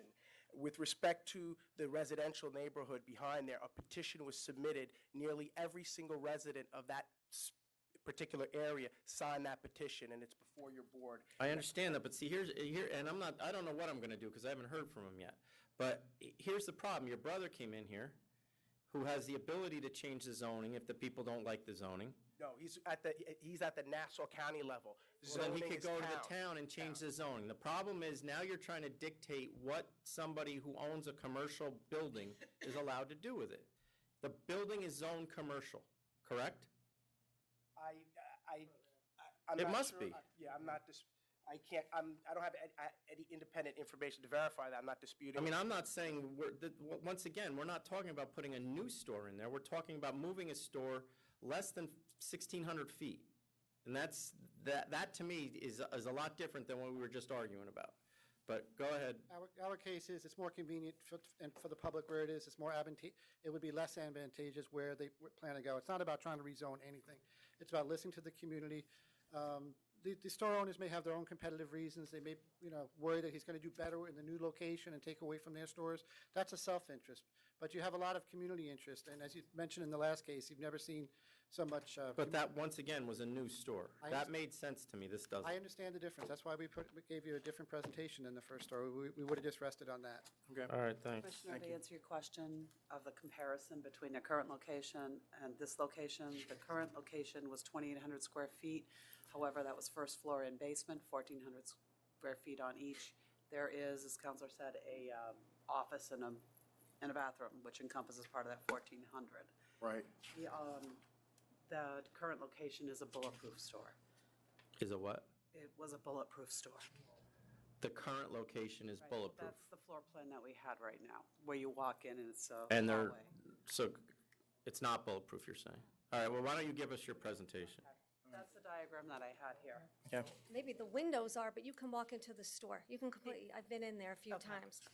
This is a removal application. It's not adding a new store into the area. He bought an existing store. The sales weren't as they were represented. There's a problem with the pigeons outside. he's not doing well there. He has the opportunity to go off Hempstead Turnpike, which will be away from his closest competitor, and to go on Elmont Road. It's a boarded-up building that's now under construction. It has plenty of parking, for like 10 to 20 cars. They're hoping to build a grocery store next door. The cemetery is on one side of the road, but there's a post office, there's like electrical, fenced in, beware, warning. It's very industrial. There's a steel to cover ironwork building, manufacturer that's for sale there.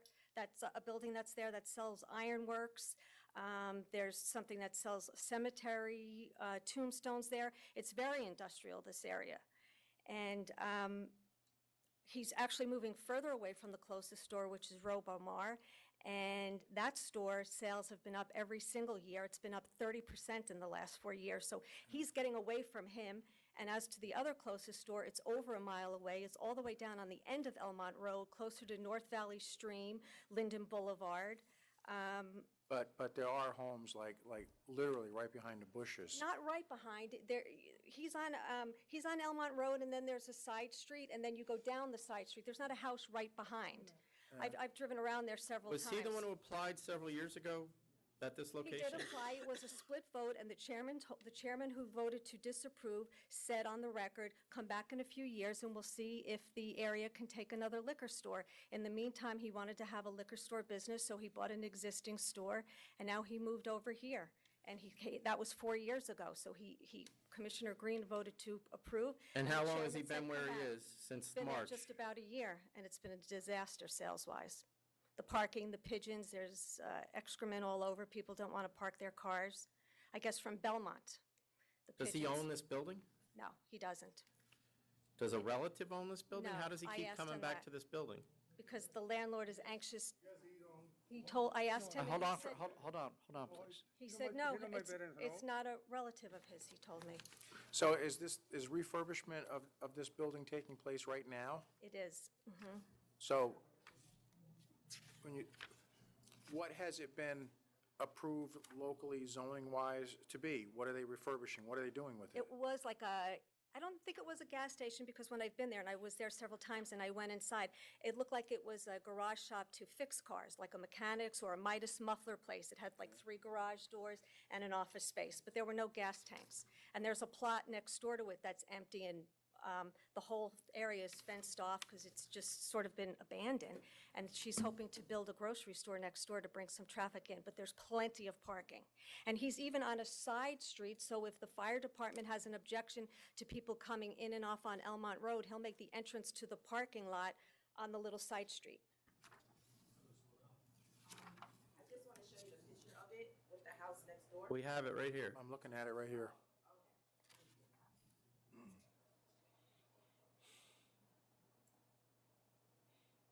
Next door is an empty lot. And then he's right on the corner of the side street. And it's very industrial all along that road. What's this? Go up. Okay. The Right. waterworks is there. Fire department is right there. Okay. The post office.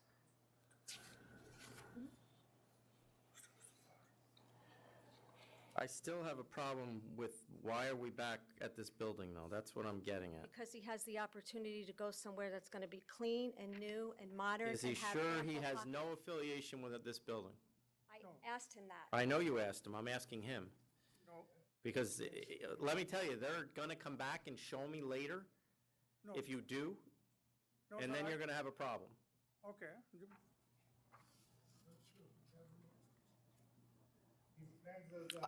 Well, a friend isn't, I'm talking about a relative or a personal interest. Friend is a different story. And what about the lease you're in now? You bought I'm assuming you don't own the building you're in now, right? Which building? The store, where your store is now, No, this is a Peter home. This is a lease. no, but the store where your store is now, how long was that lease?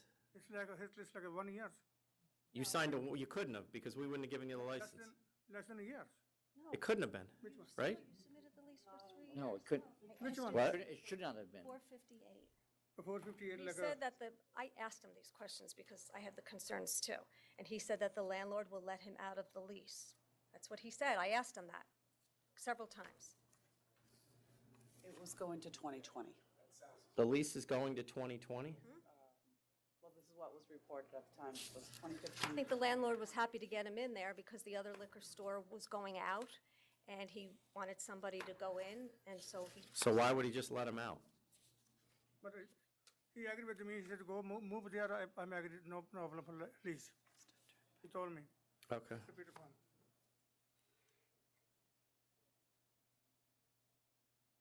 I mean, I don't want to go over the sales numbers again, but Pikes, the sales are up 30% in the last 4 years. The other store, all the way down at the end of Elmont Road, the gross sales have gone up every single year. They're over 1.4 million right now. And that's what Chairman Rosen had said, see if the area can take another liquor store. And Well, he's got another liquor store. That's not my issue. We're not putting another one in there. I just mean the location where he's going to isn't going to hurt the existing All businesses. right, you got any questions there? No.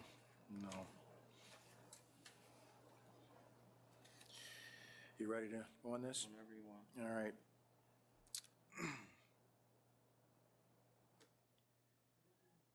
I got to tell you,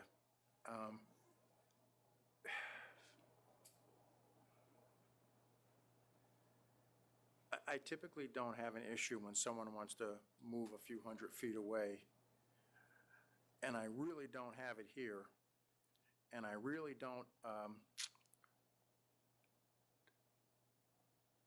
I don't really agree with all the opposition over there to this one. I did on the last one. I really don't agree with the opposition here. I don't see how this store there would be that much of a hindrance to traffic on this road or any inconvenience to anyone. But all that being said, you have opposition from your assemblyman, you have opposition from your senator, from the fire department, Nassau County legislator, the cemetery. So I'm gonna defer to them with having more information about their community than I do, and I'm gonna vote to deny. No, I would have voted to approve. I don't see, the four closest stores would have been exactly the same. They were moving, I believe this store was moving 1,575 feet. If it was done on 1,500 feet, we wouldn't even be here today. And they are actually moving into a smaller location. The other buildings around the store appear to be, there are commercial businesses around the other store. I realize it's on the edge of a residential neighborhood, but I don't see, as Commissioner Ford pointed out, I don't see the traffic concerns that a liquor store is going to pose. I mean, most liquor stores don't have more than 5 people in them at one time. If 5 cars are going to cause a traffic jam in Elmont, then there's bigger problems than a liquor store. But I would have voted to approve, but obviously that does not matter. Thank you.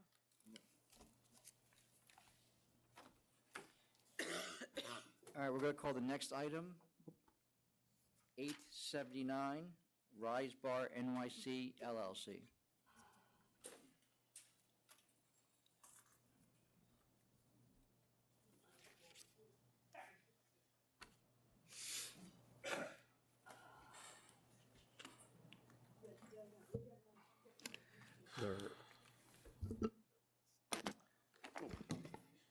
Good afternoon, Donald Bernstein from Bernstein Rado on behalf of the licensee. This is an application for a change in method of operation. Rise Bar is on Yeah, Ninth so Avenue. I'm guessing there are opposition here, so I'm going to let them speak. And then we can address the issues. Yes, thank you. Hello, my name is Susan Lawn. I live on West 58th Street, 2 blocks actually from the bar. However, I attend CB4 meetings frequently. The board voted... Why? I don't know. I don't know. They're going to make me a statue after I get done. I don't know. I've heard of people going to see trials in courthouses and things. You're the first who's gone to a CB meeting. Today felt like jury duty. I Wait bet, all yeah. day to see what happens. It feels a lot worse to us. Tell us I about it. bet. And I had some snacks. the community board seemed to be in favor of this last year, and when they came to you for whatever reasons, and I believe they were previous history, you said not 4 a.m., 2 a.m., let's give it a year, let's see what happens. What's happened is that this lounge that you could bring your mom to, I'm quoting, I would be very happy to if she were alive, became a party venue. I have an article that I could send from a Gothamist in June 23rd of this year, and maybe at that point there was something that allowed it, that said the dance floor was full, dancing was great. I have a posting online from a person who was going to be at the venue that night, accompanied by his pianist. The stipulations that the method of operation that they had did not allow live music or dancing. I know they have a stage. I know that I've passed there, believe it or not, at 2 o'clock in the morning, and it's quite crowded on the sidewalks, so they are busy. I'm mostly concerned about the violations of method of operation to reward them. The community board actually discussed it and voted 24 and 18 against having this license renewed with the new method of operation and until 4 a.m. Whatever their reasons, it's not how I feel things should go. That's what I was going to say. I don't have... I only have that from because I was there, and there's an article in DNA Info that just confirmed it. I'll listen to So, Mr. I think yeah, our I'm information is fine. different, but go ahead. I'm fine. My problem is basically that the area is saturated. They came to the board and they said, we can't compete unless we're open till 4 a.m. Excuse me, but I support the bars that we approved before them. They are the competition. That's not a fair claim. They did say, though, pardon me for interrupting, Yeah, no, not at all. that they could come back, this is back in 2014, they could come back to CB4 if hadn't had any issues and apply to us for a later closing time. Yes. And the only issue they've had was one where they allowed dancing, and I think we just issued them a warning. Are you saying dancing has continued on since then? I only have an article from last June. Okay. So I don't stalk them. I just think that there wasn't honesty in the beginning. I also feel, separate from them, that the area is saturated, and since there is a large population, maybe you feel that's valid. But I'm losing my stores. I don't want to lose the hardware store. Okay, I lost the fish store. Well, I don't. the one thing I can guarantee you, even if we were to shut this place, which No, I we're don't not want going to you to do, shut it's not going to end up I a don't hardware want you to store. We all know that. Okay. I don't, I understand, well, community members come in here and say that they're losing services all the time, and that is absolutely true. But that's because of the cost and that people aren't utilizing them. It's not necessarily blaming it on the restaurants and the But bars. it's the rents. Right. And the bars can handle it. And if you go to 9th Avenue, if you ever have time, it's quite saturated. And I was part of a committee that did a study, and it is available possibly on the CB4 website. And on the CB4 website policies, at this time, about a year ago, maybe 2, they said they prefer 2 a.m. licenses, and they... Well, see, that's another, Yeah. I know they prefer 2 a.m. licenses, but they also have some of the most active legislators in state government, and the law allows 4 a.m. So it's very, everybody... Which is why they approve it. I know, but... For some reason last year, which encouraged me to come If they today, we wanted it gave to them change, 2 they could a.m. change it. 2 a.m. to come back to say we've been a good operator, and they have not. Okay. Thank you. Thank you. Do we have anything, or Jackie, do we have any open cases on them? No, you don't. That would be. You were on the right direction over there first. Okay. Hi. Hi. Do I need to identify myself? No. No. I'd Okay. rather you All right. did, but no, you don't. Yeah, Anita McDonough, 333 West 56th Street. Honorable Vincent Bradley and fellow board members, this is the second time that I'm appearing before the SLA board requesting that RISE not be granted a 4 a.m. close. In 2014, the SLA denied RISE a 4 a.m. close because of the owner and operator's past history and their outstanding violations at that time. In addition, the SLA did note the residential nature of 56th Street, which has not changed since 2014. In 2014, SLA gave RISE a one-year probationary period, which I'm here to say that RISE Bar has failed your test. RISE has violated their stipulations from the start. They opened in November of 2015, and by December 2nd, 2015, 2 weeks later, the New York Times published an article promoting the bar's singing competition, their shows, and a stage. The sign outside RISE claims that it is a cabaret. Residents have complained about the music and noise from both the club and patrons. One resident who lives above the bar, Chris Costello, is a sound engineer from SNL, and he pointed out that RISE was not using these small speakers as recommended by Acoustilog, which is handwritten into your stipulations. But instead, they brought in, they installed a PA system with subwoofers. The owners of RISE historically operate much larger venues, and they run this small space as if it was a large club. Tables are cleared after 10 p.m., and there's a disco ball hanging from the ceiling. The 616 Gothamist article claims that RISE Bar is the perfect place for dancing and taking in a show. You can verify RISE violations through social media. The dancing, singing, and instruments being used can be confirmed on Yelp, and you can view the overcrowding and lack of tables on Facebook, Instagram, and Snapchat. The small space is overcrowded, and the bouncer outside doesn't use a counter. They should be forced to apply for a public assembly license. CB4's 4 a.m. close decision was a split decision. It was passed by one vote.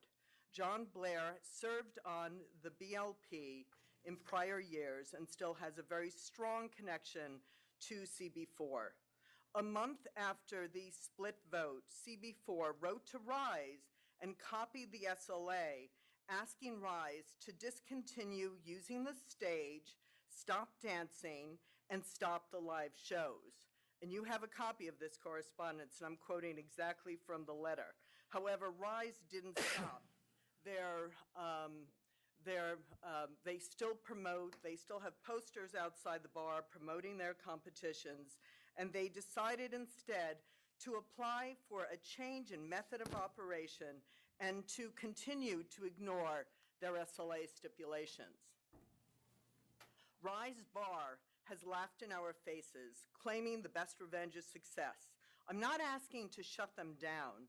Just don't reward them with a 4 a.m. close. Consider the surrounding community and the quality of life for us who live around RISE Bar. RISE Bar will continue to be a bad neighbor. They have been deceptive, and their trust has been breached. Please do not reward their bait-and-switch scheme. So, Yes, sir. the community board voted, the information we're getting here is conflicting. I don't know who's not giving us proper information, but most of the written information I have is that the community board overwhelmingly is in favor of the 4 a.m. close. No, it was a split decision by one vote.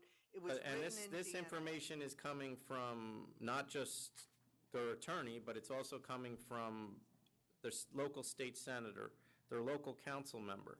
and it's also coming from the borough president.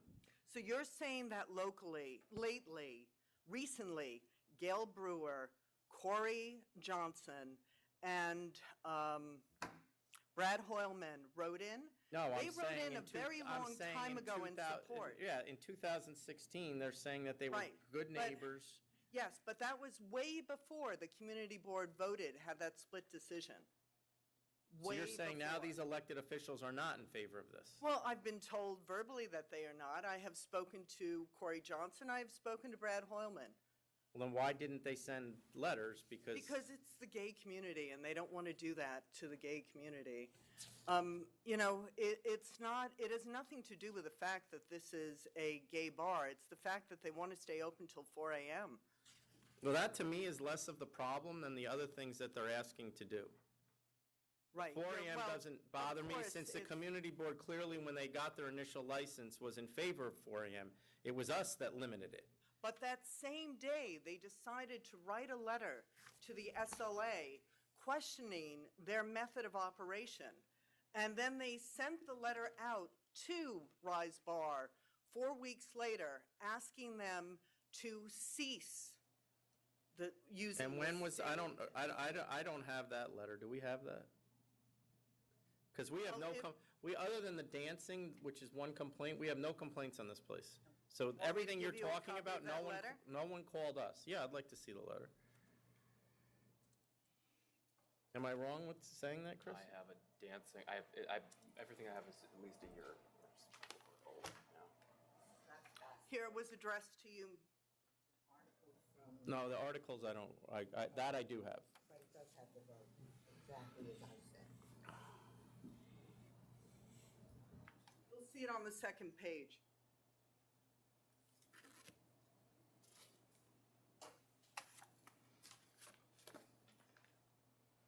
What? Yeah, 20 to 18. Yeah, it's a split decision.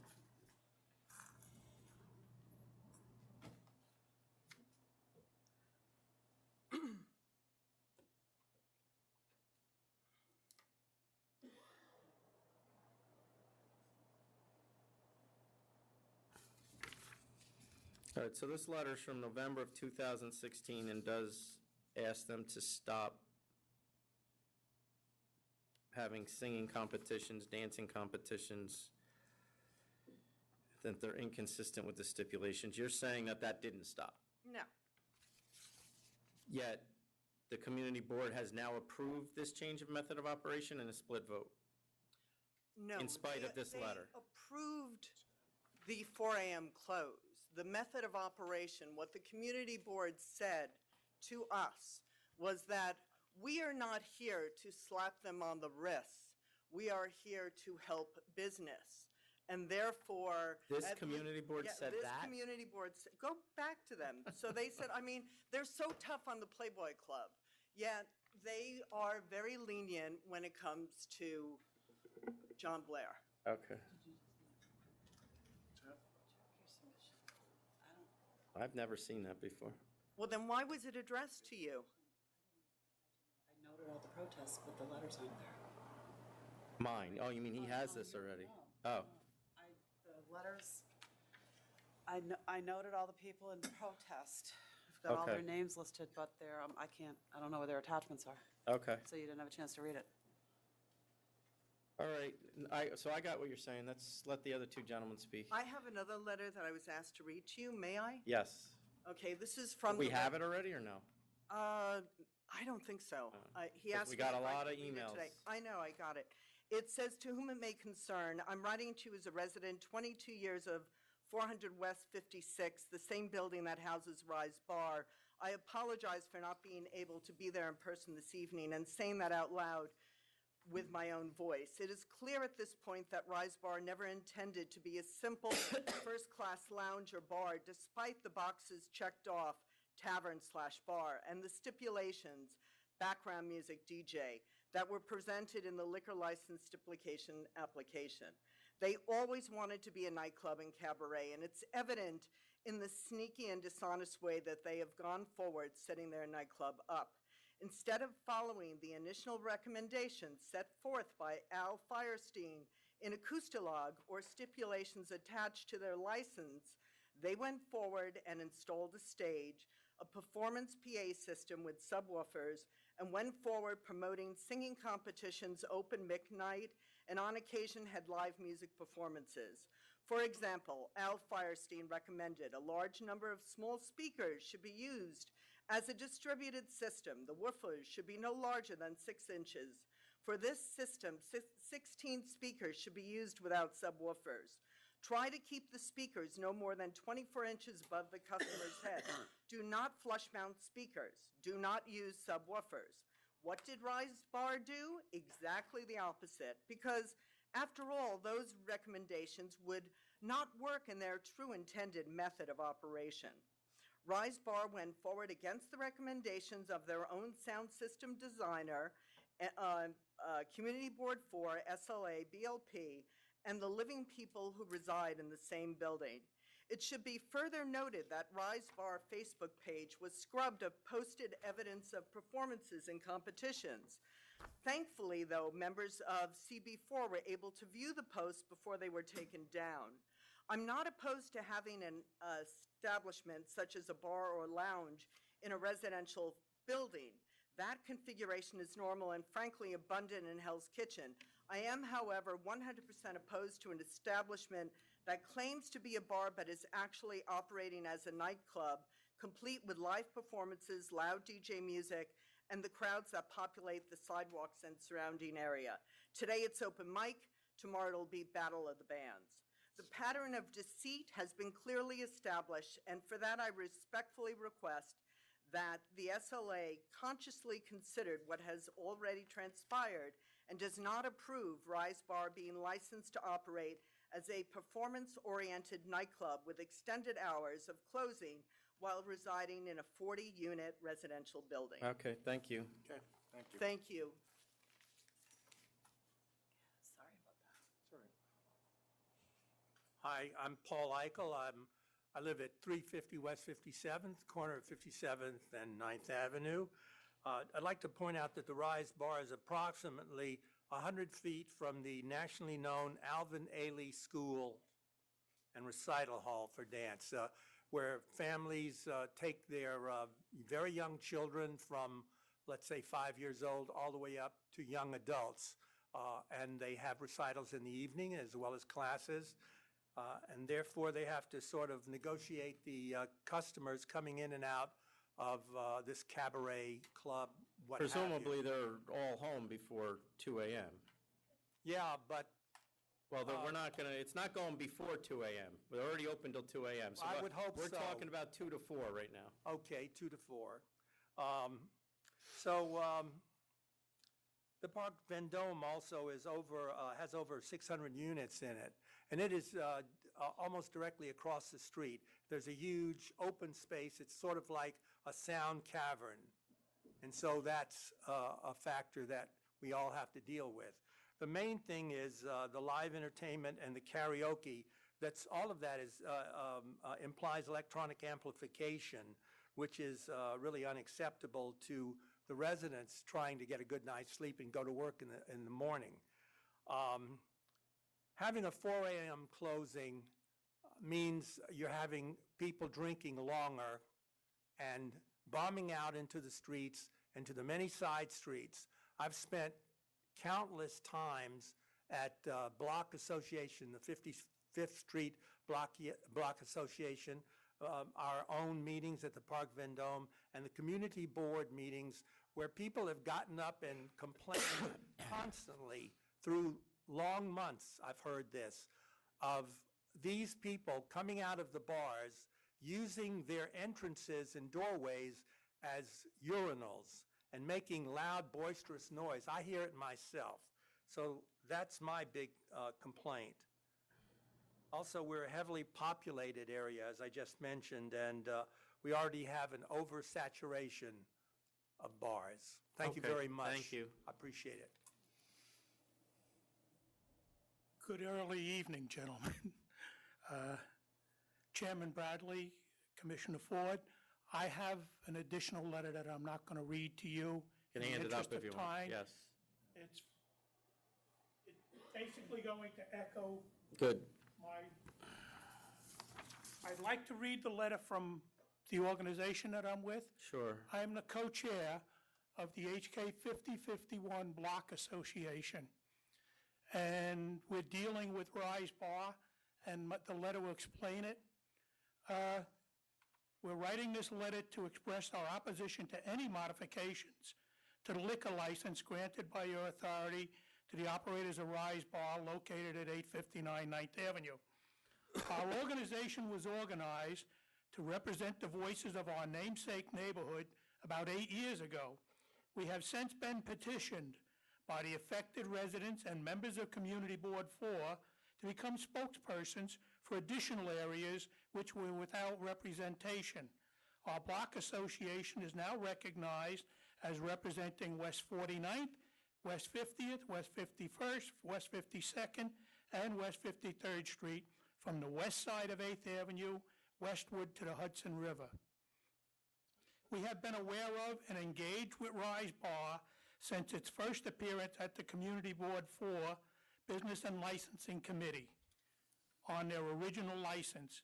At these hearings, where the owners were seeking a favorable letter of recommendation in support of being granted an on-premise license, the owners proposed to the community, and this is very important, which was not initially favorably disposed to this, that their establishment was not going to be another bar, but instead was going to be a refined gentleman's club. As it was described to the BLP committee and the community, it was to be a quiet lounge where gay men could meet and socialize in a subdued atmosphere. It was represented to the community as being without any desire to have the usual accoutrements of bars, that is, loud music, live entertainment of any kind, notorious personnel or customers. Nothing could be farther from the truth as demonstrated by their operations. Many of those present and interacting with the principals were highly skeptical due to the reputation of one of the principals as a raucous bar owner. Unfortunately, the same person had been in the past a member of Community Board 4 and apparently used his personal relationships with board members to persuade them that he could be trusted to follow the rules. Following extensive negotiations, both sides of the issue agreed to a list of stipulations. The community was reasonably satisfied that they had protected themselves with appropriately worded rules, which, had they been followed by the licensee, would have sufficiently ameliorated the impact of the establishment on the surrounding community. Unfortunately, the licensee chose to ignore the steps, conduct his business in a disorderly manner, which was cause for Lieutenant Kochi, New York Police Department, Special Operations Commander, to have the licensee appear at a number of Midtown North Community Council precinct meetings to be confronted by the community, upset by his failing to adhere to his steps. I believe that Lieutenant Kochi was coordinating his actions with your chief investigator. We, the community, got NYPD involved because, unfortunately, the SLA is funded for only one investigator for the whole lower tier of New York, and we felt it would be more effective to get the NYPD. You're welcome to get the NYPD involved, but your information is incorrect. And as I pointed out, This is going back 3 years. we 2 don't years. have one complaint other than the dancing about this place. I will address that if I may. How much longer do you have? 'Cause Not much. Okay. The reason you don't have complaints is because when we talked to your investigator and to Chairman Rosen, we were told, don't bother with 311, we don't look at it. No, complaints to our agency. We have on our website, you can make a complaint to our agency. That's correct. Today you do, sir. 3 years ago, it wasn't functioning well. We were told we had to If go you call, we would take complaints. And I'm not talking 3 years ago, I'm going back 25 years. That's how we do our enforcement. That was not what the community found. Most of the complaints went to 311. That's how the police got involved. I hope that it's corrected today, and when I go back, we will talk to our block association and tell them from now on, don't complain to 311, go to the SLA website and complain. You should complain to as many people as you can, including 311. Unfortunately. But we have our own complaint system that's set up on the internet. If you can't get on the internet, we will send you one by regular mail. We will also take phone complaints. And if we receive a phone complaint, it is 100% of our complaints are followed up on. I know that because I check. Okay. My personal And I'm telling you, we don't have any. My personal experience was that it was not followed up on as the way we thought it should. That's why we got the police involved. Okay. All right? Our community has come to the conclusion that we were victims of a bait-and-switch tactic used by the licensee to obtain the on-premise license, while all the time it was his intention to run the establishment as a bar rather than a quiet lounge. If we, as a community, were given an opportunity to rescind this license, I have no doubt that the people of the area would do so as to eliminate a disruptive establishment. We were baited by, this is going to be a nice, quiet little gentleman's lounge. Had this gentleman come in and told us he was going to be a bar in the traditional sense of the word, the community would have fought tooth and nail to stop that happening, because Lord knows Midtown, Hell's Kitchen has more than its share of bars. We don't need bars. You guys have been reading now for 15, 20 minutes or more, and all we have is what? One complaint for dancing. Well, unfortunately, we didn't go to the police department and get the schedule of the amount of times that they brought this person in to the Midtown community meeting, and the neighborhood took him over the coals, each one saying, yes, we'll fix it, you won't have this problem anymore, and the next month he was right back because he went back to doing whatever the hell he wanted to do, not what the community or the police department talked to him about. Okay. All right. Did we make a mistake? We're finding out now, yeah, we made a mistake. We should have, raised more of a ruckus and gotten more paperwork. And no one's accusing you of making a mistake. I'm just looking for evidence.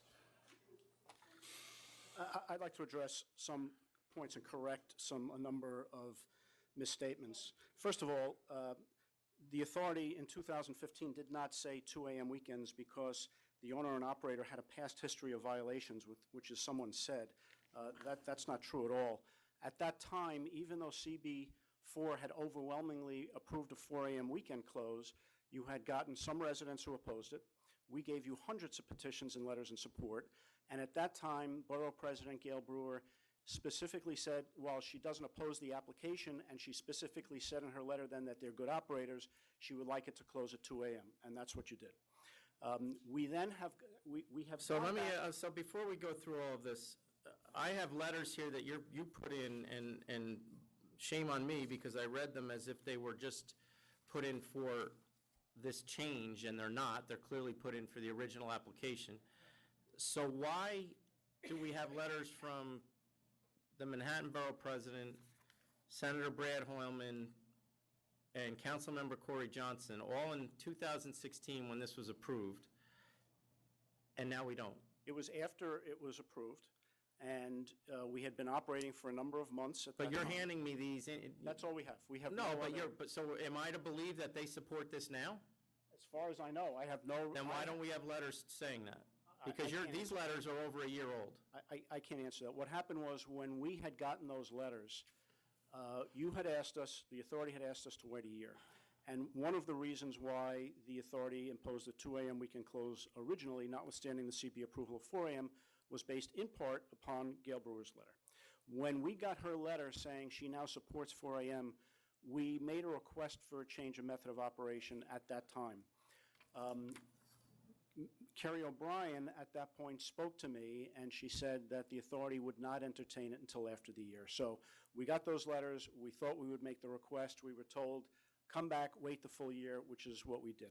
And then notably, not one of these letters talks about the activities that they want to start having, which it sounds like they're already having. The only change in activity is a live piano to stop at 1 a.m. No, they're asking for dancing.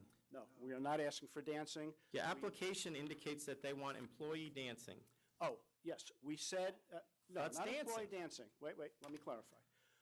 We said from the get-go that this was going to be a gay bar and lounge. We did not say this was a quiet gentleman's club. We were asking for 4 a.m. We said we had security. We asked for a DJ. We got a DJ approval from you. We got DJ approval from the community board. We indicated that there would be karaoke. We said there would be drag shows from time to time. That's what they do in these establishments, and that's what it is. So if you want... Where is that in the initial application? The karaoke, I've been here all day. I realize you have too, but in order for me to get home, you need to listen to me while I'm talking. Where in the original application was it approved that they could have karaoke? I saw the DJ, but I don't see the drag performances, I don't see employee dancing. Yes. And the information I'm having now is that they're asking us to approve Yes, that. so you're correct. So we had told the community board back in 2014 that we were going to have that. There were then some conversations about it over the course of the next year. What we did is, to be certain, and we went to the community board, there were people that said, yeah, we knew you were going to have karaoke. But you're right, it wasn't on all the papers. So we went back in October and November of last year to the community board, and we said, we believe that you had approved, because we disclosed that we were going to have employee performances. Well, when and were you going to karaoke. come back to us? Well, first we had to go back to them. So this had been going on? This had been going on. It had been going on, but it was something that was discussed with, disclosed to, and approved by the community board. It wasn't discussed here. That I know, because this obviously is a contested issue, and I went and looked. Yeah. As I can. So it never was discussed here. There was no way that this board, before I sat on it, was aware that that activity was going on. And that's not what he approved. I'm not sure that karaoke or or customer performances was in the application at that time. I don't remember. Well, applications have clearly changed. dancing was in the application. I'm not sure I would... And it doesn't say customer dancing. Dancing was never considered or put on it. The cabaret that reads on the sign. So come to the mic and talk, please. You're talking about something different. You're talking about something different. We're talking about a performance by... It's a drag show. Right. We discussed drag shows, karaoke, we discussed no live music, and that's what we did do. We did put a piano in, and instead of coming to you. But the board already knew that we were having karaoke. It's a standard thing in every gay bar. Every gay bar does the same thing on that street. There was nobody gay on the board. Why would they know that? Oh, there's a lot of gay people on the board. Not this board. Oh, I think about the community board. Well, okay, it was not done intentionally. Well, that's why we filed back in the fall, and when it came to our attention that some of the community board members said, well, we're not that clear about that. So we said, let's clarify. I'm not worried Let's about come what back. the community board was clear about. I'm worried about what was clear here. At that point, we realized that it may not have been clear, so we sent the notice, we started the process, we went to the community board actually twice towards the end of 2016. We filed an application for approval of alterations because we changed something in the premises. That's since been approved by the authority. We went back also... Which was a what, month the later. stage? No, well, that's another interesting question. The stage was, first of all, it's a 2-foot platform. So I'm not, okay. That was there originally, and when we submitted photographs, that was in there. In fact, Michael Jones called me a year ago to ask me about this, presumably because he had gotten some complaints, and I showed him some of the photographs that we had submitted, including the completion photographs, and showed that. So that is not new. The bathrooms were moved and premises were extended in the back. It was an issue with the landlord. So we went to the community board 2 times, I think in October and November of last year.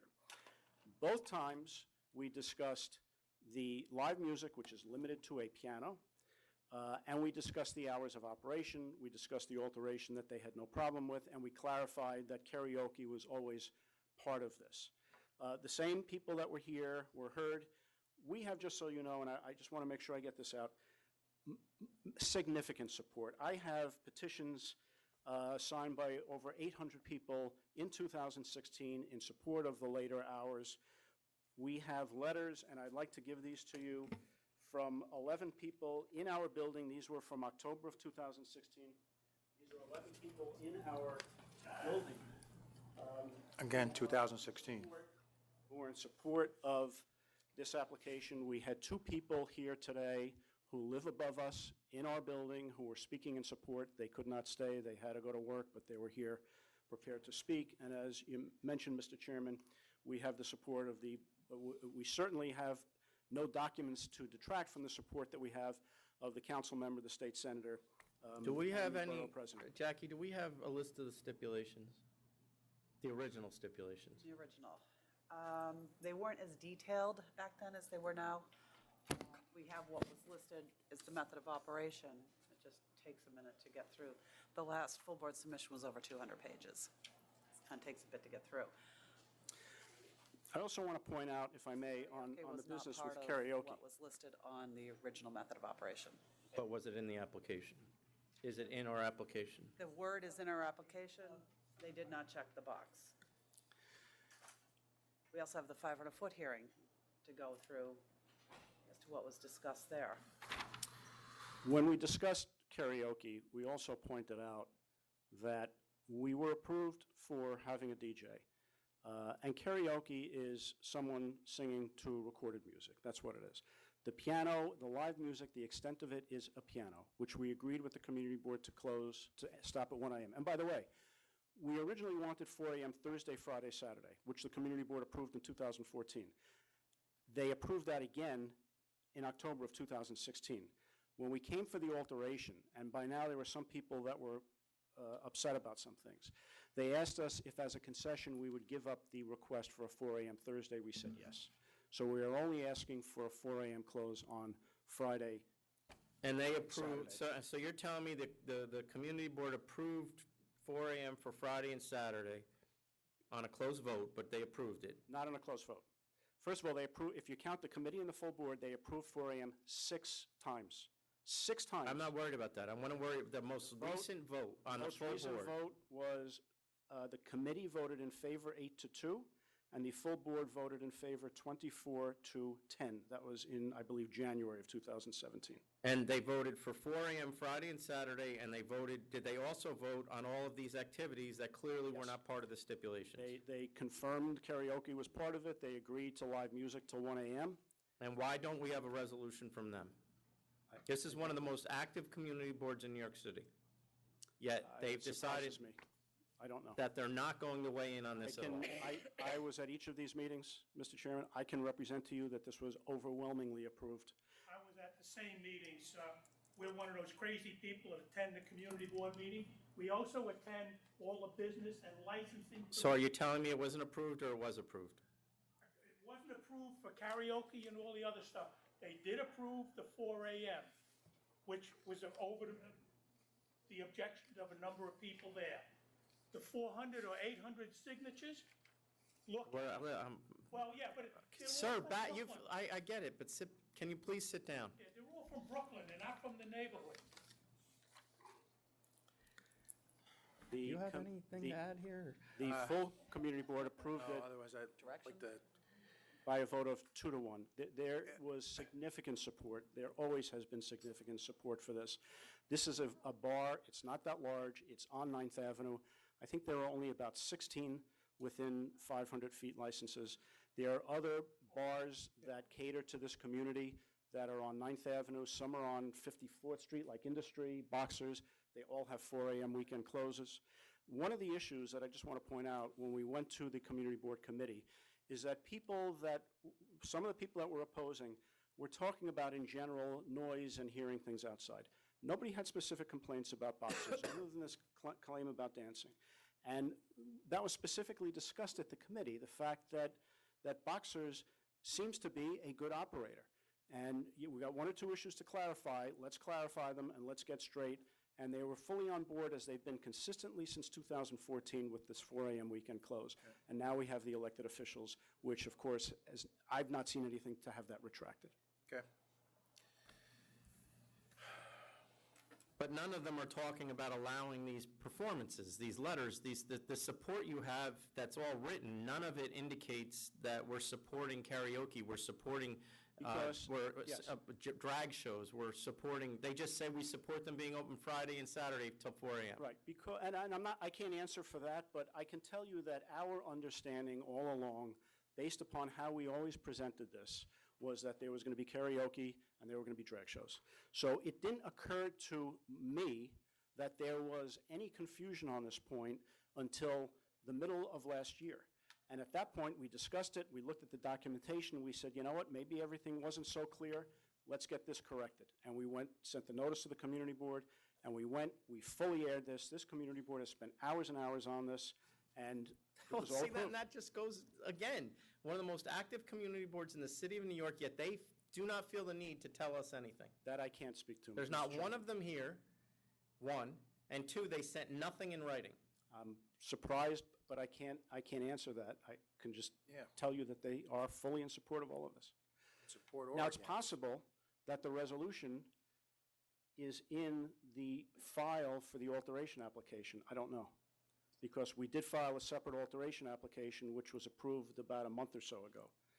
So both applications were pending in the same time. Maybe that's where it is. I don't know. All right, let's get on with this.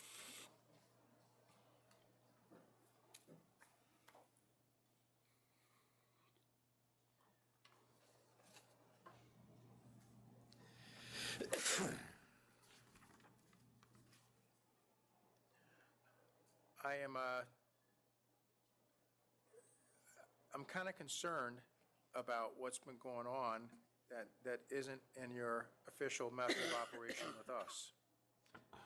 Currently allows for DJ and recorded background music, but it seems like clearly it's been more than that. Am I wrong there? I Yes want or to be no? careful Am I how I wrong answer.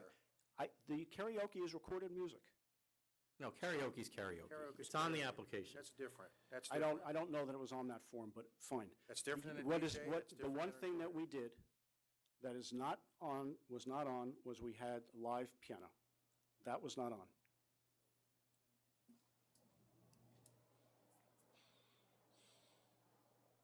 All right. But I just want to say that So where I hope- do drag shows come into this? I'm not sure I can answer. I'm asking, where does that come into in your method of operation? That ain't karaoke, that's not DJ, that's not recorded. It's a live music. performance. It's a live performance. I'd have to, I mean, it's not a band, but it's a live performance. I'm sorry?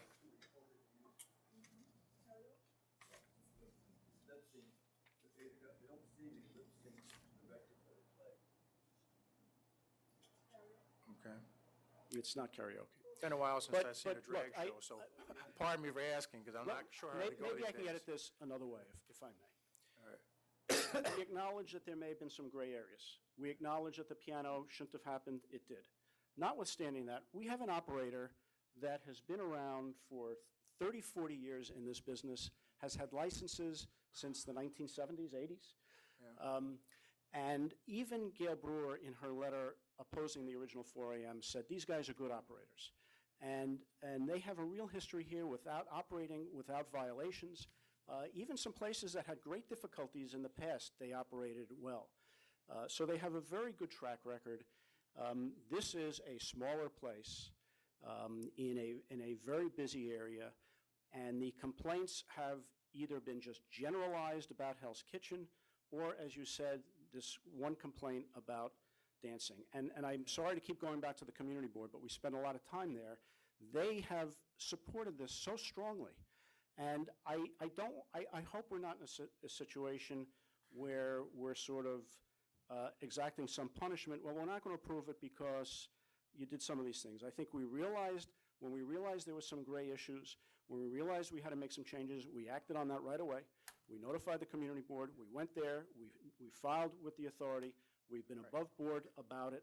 And yes, we should have said there would be karaoke. Yes, we should have said that. All right. I agree with you. Okay. But you call the community board support overwhelming. By 2 to 1. Yeah, but because I'm familiar with this community board, and I've seen what they do when they oppose or support, I wouldn't even characterize their support for this as tepid, because we have nothing.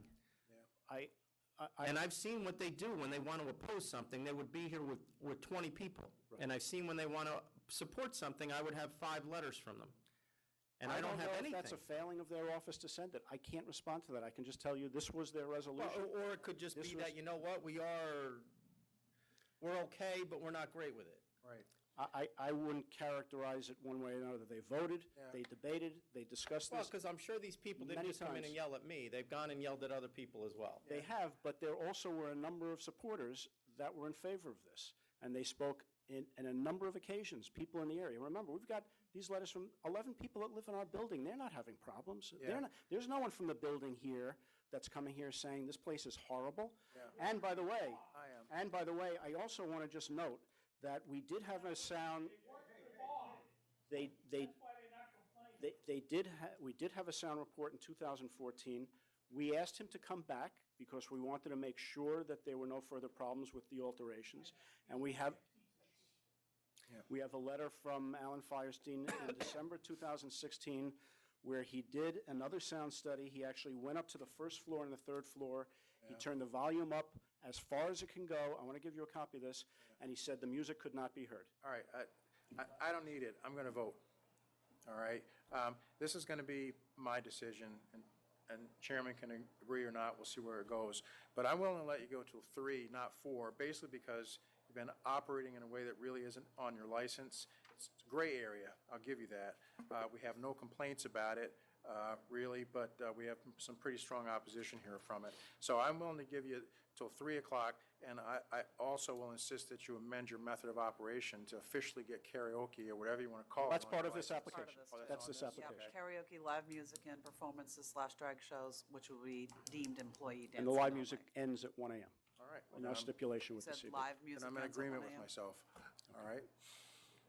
I would give till 4, but the karaoke, live music, and the drag shows all end at 1. Yes? Commissioner, I think. Which means that the only thing that should be playing after 1 is background music, quiet background music. No DJ after 1. You hear what he said? You're saying no DJ after 1 or DJ? No DJ after 1, unless he's playing quiet background music. I don't care what the DJ's playing, but.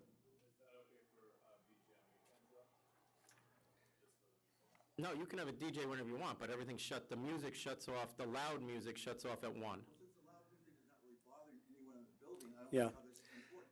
Yeah, I would ask. We have 11 people said, we did over $150,000 worth of, Because I want you to run the way we know you're going to run for a Can I period of suggest- time, and then come back to me, and I'll let you do that. But right Can I now, he's suggest- right, you are in a gray area. So can I suggest 4 a.m. Friday, Saturday? Right, that's, And- no, I wasn't saying every night, Friday, No, Saturday. of course not. Right. And we stop the karaoke and live music at that hour, but on Friday and Saturday can continue the DJ, as been approved and disclosed all along. So a slight tweak, but we will go along with the live music and karaoke ending at 1 a.m., did you say? Yes, and then you're going to have, I will live with that, you're going, and he hasn't voted on it yet, but you're going to also get the sound engineer back in there, and they're going to file a report with us indicating that there's nobody in the building hearing anything. Okay. So, shows end at 1 o'clock? 1 o'clock, All right. shows end, You can- live music ends, and 4 a.m. Friday, Saturday. And still close at 2 during the week? Yes, yes, that stays the same, including Thursday. Oh, and by the way, we wanted 4 a.m. on New Year's Eve, so if it falls other than Yeah. Friday, Saturday. Except for Sundays, apparently. Except for Sundays. Oh, no, we can do 4 a.m. on Do Sundays, 4 a.m., but but we not, can't do. not an all-night. Right. Right. So we're That back was to my 4 a.m. Friday and Saturday, Correct. and the karaoke, live music, and the entertainment is Ends done at at 1 a.m. 1 a.m. However, DJs can continue till Till when? closing. Till Close. close. Yes. Got it. And the occupancy is 74. You want a sound report? Given that I was not aware of the, I guess, outroar this place is, or uproar this place has caused in that community, there will be people checking. Understood. Well, All right. Yeah, council, make sure that that report comes to. To you? Yeah, thank you. Just give us a little time to and get stay it. off, Well, and he was also asking stay off 4 the a.m. radar. for holidays, certain Just holidays. New Year's Eve, he wants Just 4 New a.m. Year's Eve. If it's not falling on a Friday or Saturday. Thank you.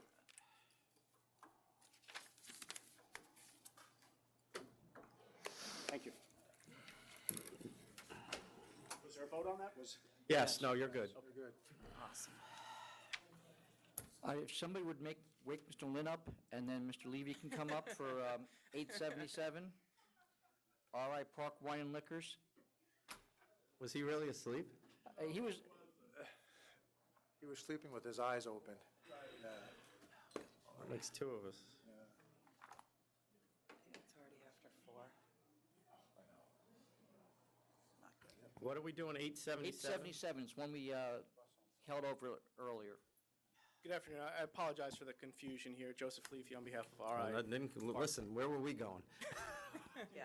Well, the confusion was that I was under the impression that my office actually reached out to adjourn this a week ago, and I've been away. Oh, I didn't know, I don't, And No, we only found out yesterday. It came to my attention yesterday that didn't happen. I reached out to the Secretary's office and to Council Donahue to see if we could. yeah, that have was too adjournment. late by then, because all these people were coming. Correct. All right, is your client here? My client's not here because when I thought it was adjourned a week ago, I told him that it wasn't going to be today, it was going to be the next time. All right, I'll let him go. Why don't we listen to the opposition?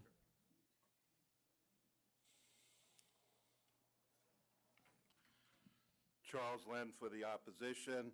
I represent Aiden Driggs, Inc. In the opposition. And just for the record, 5 of the stores are here. Another young lady who has a store in this proximity had to leave to go to a doctor's appointment, so I want to make sure that I put her on the record as well. That's 101 Bedford Avenue, which was just approved. Her license was just approved just last month. So let me just have the individuals put their names and their stores on the record. How far is that 101 Bedford away? It's off of it's 0.4 miles. Okay.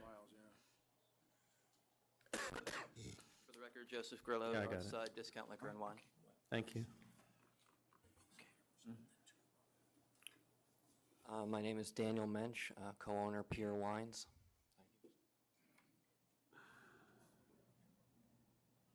Paul Janesco, owner of 8 and Driggs.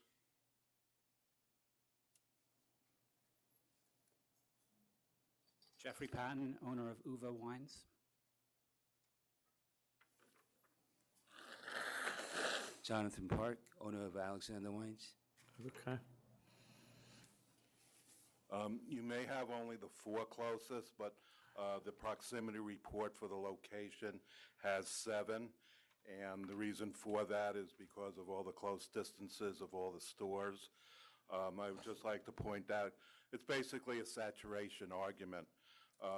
The first closest store is Northside Discount Liquors, that's 575 feet away.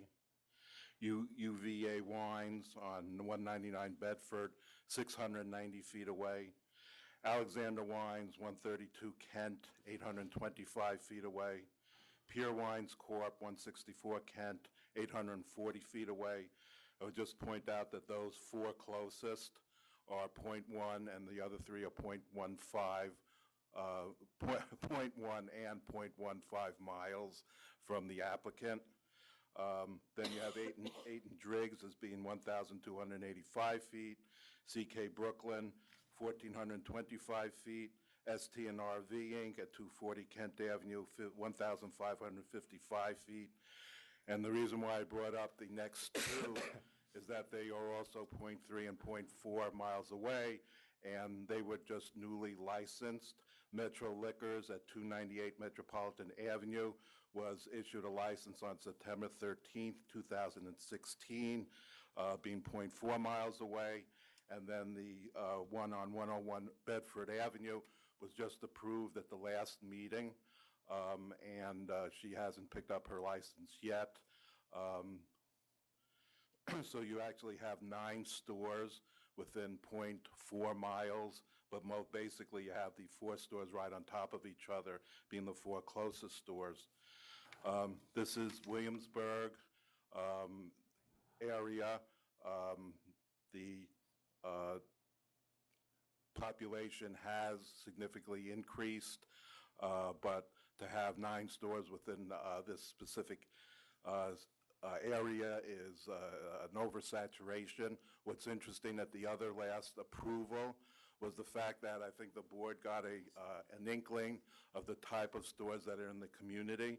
A lot of these stores are really towards the millennials with organic wines, biodynamic wines, New York wines.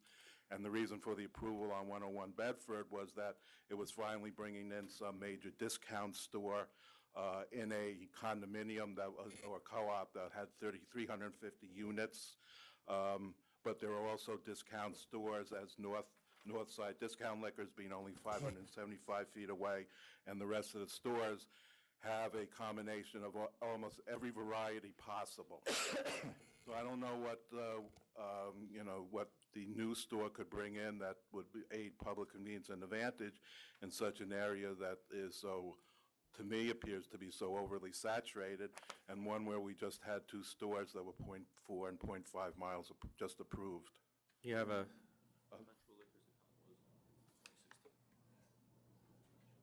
I'm sorry, 20, okay.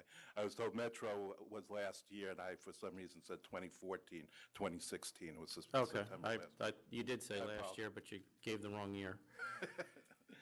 Um, You're not quite awake yet, we get it. No, it's been a long day, and so, as you know as well. I also believe, I didn't get a FOIL request. I was retained a little bit late on this. He The doesn't- size of this application, the applicant is, I believe, 5,000 square feet, being 20, from what I understand, 2,500, being ground floor, 2,500 possible storage in the basement. Even with the 2,500, it's far in excess of almost all the other stores, which are basic boutique stores in this area. So you're also having a store come in that would basically monopolize the area.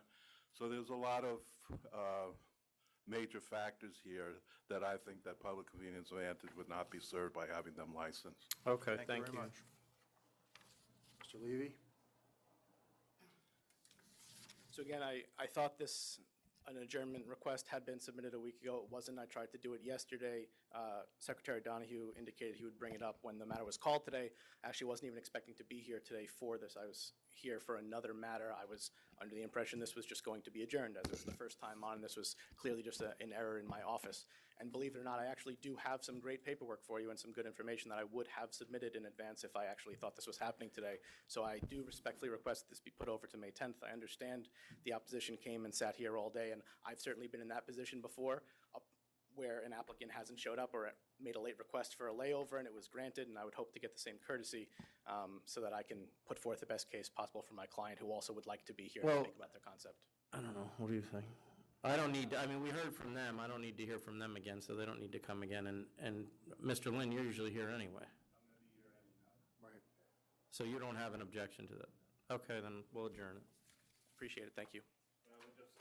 And tell your clients they're on the record, they don't need to come back. I was just going to ask that everything that's been stated Yeah. here, unless they have something additional, can go through me, but has been duly noted by the board. Yes. Thank you. 5 what, Tom? Next one is 771. No, what's the date on this? Oh, 510, sorry. Next 3 items are Mr. Buscemi, 771, 815, and 816, if you want to get them out.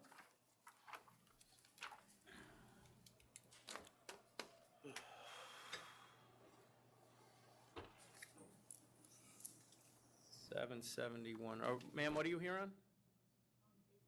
815, okay. I'm good with 771, I'll accept. I'm sorry. 771, that's a, 771 is that was after a the hearing. I didn't, oh, I'm sorry. Charges 3 and charges 6 were sustained. Right, okay, so dismiss 1, dismiss 2, sustain 3, dismiss 4, dismiss 5, sustain 6, dismiss 7, dismiss 8, dismiss 9, $5,000.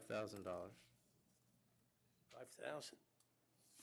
They're all that, Mr. Chairman? The focal point and failure to conform, those are both, they could be 7.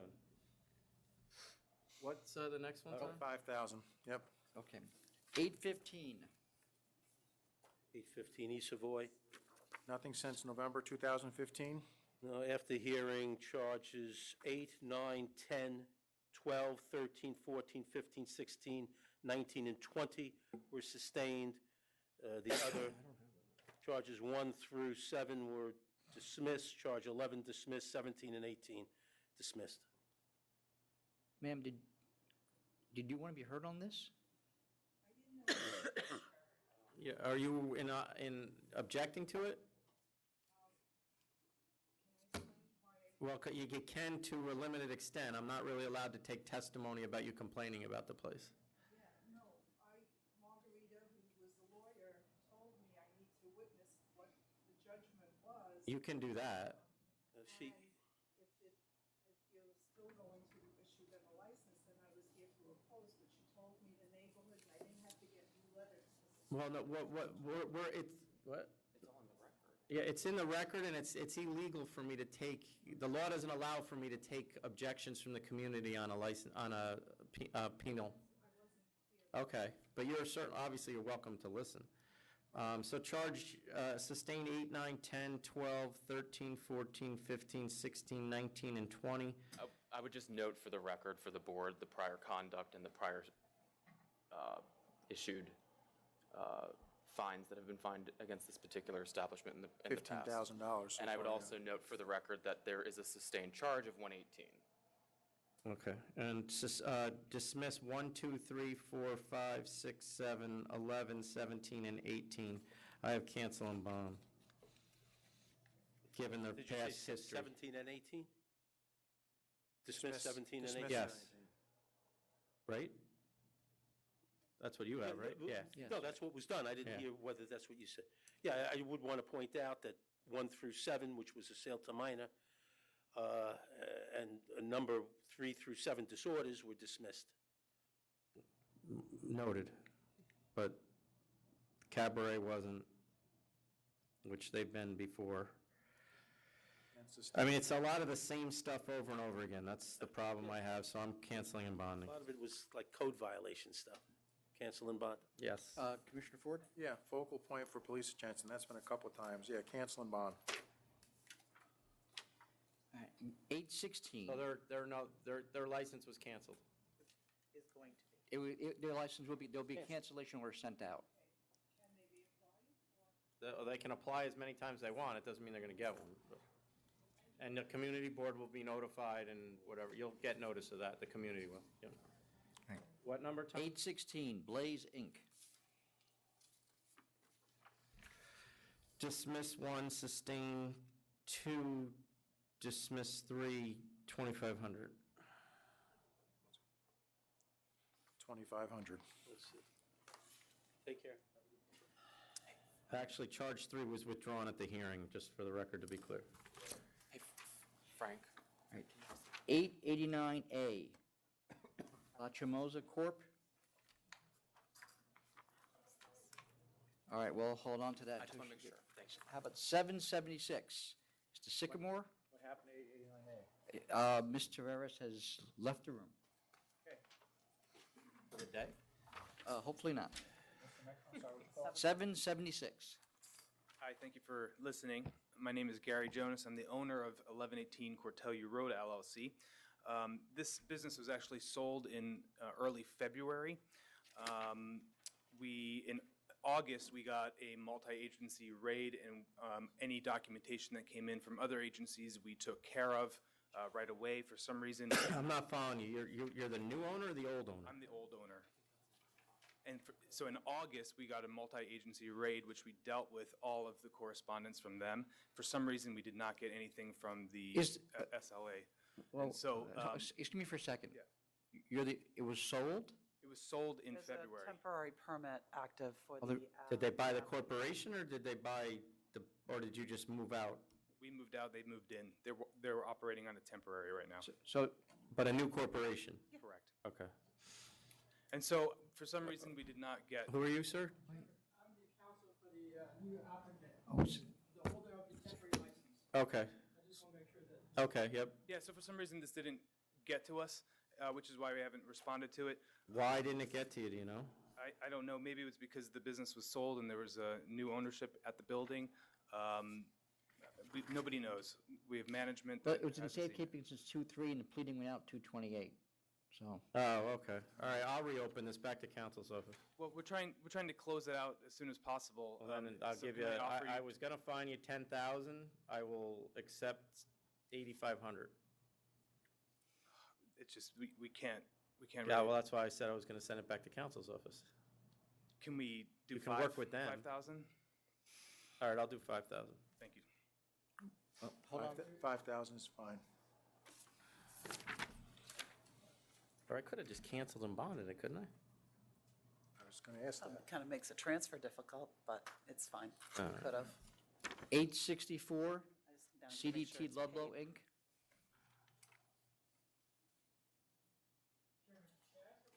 Yes. You're not counting the bond, No, you're fine. Good work. What number? It's 864. Yes. Seth Weinberg, Weinberg's our Malkin Price, appearing as counsel for CDT Ludlow. I'll accept the offer of 5,000. Thank you. 5,000 accepted.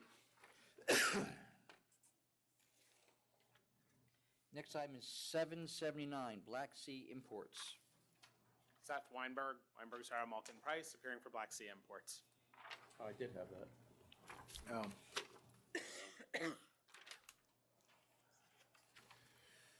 What was it, 779? 779.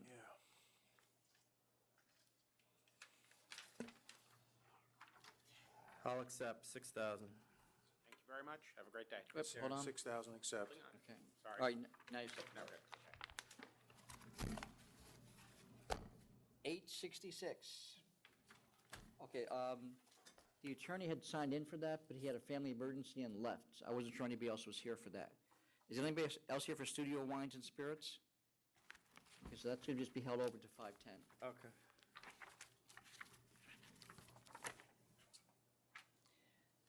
.804 and 805, Omar Caribbean Hall, Inc.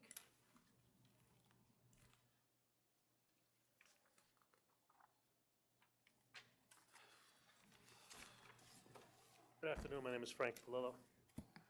With me is, introduce yourself, please.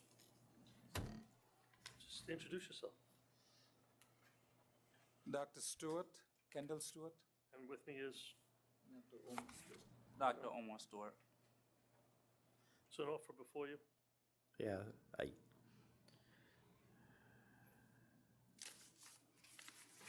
I mean, what is this place supposed to be?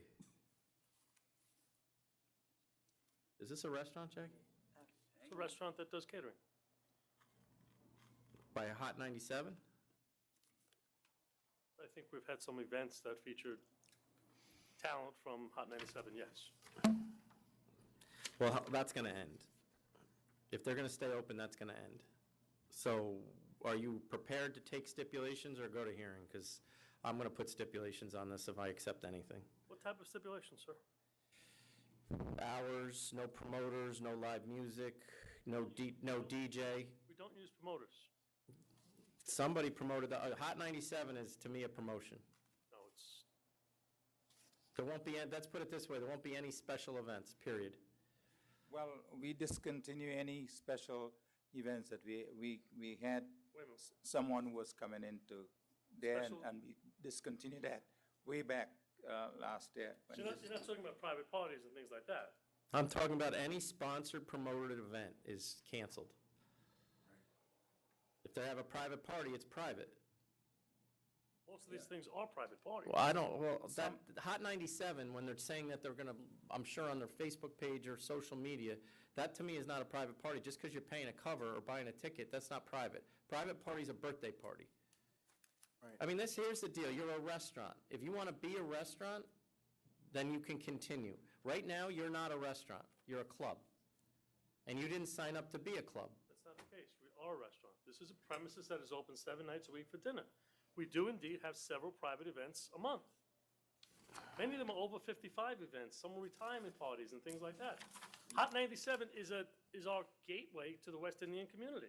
Well, This is how we, that was not what was signed up for by this board, I can guarantee you that. And that's kind of like why you're here, you know? I guess the police asked you not to have that event, and you had it anyway, and it looked like busted you on all kinds of charges. Then before that, you had a couple minors inside on another proceeding here, so. we were asked not to do the event by the police precinct. Yes, you were. The two stewards who are with you right now met with the police to figure out how we could have the event. We were contractually bound, and we spent an extraordinary amount of money in advance of this event.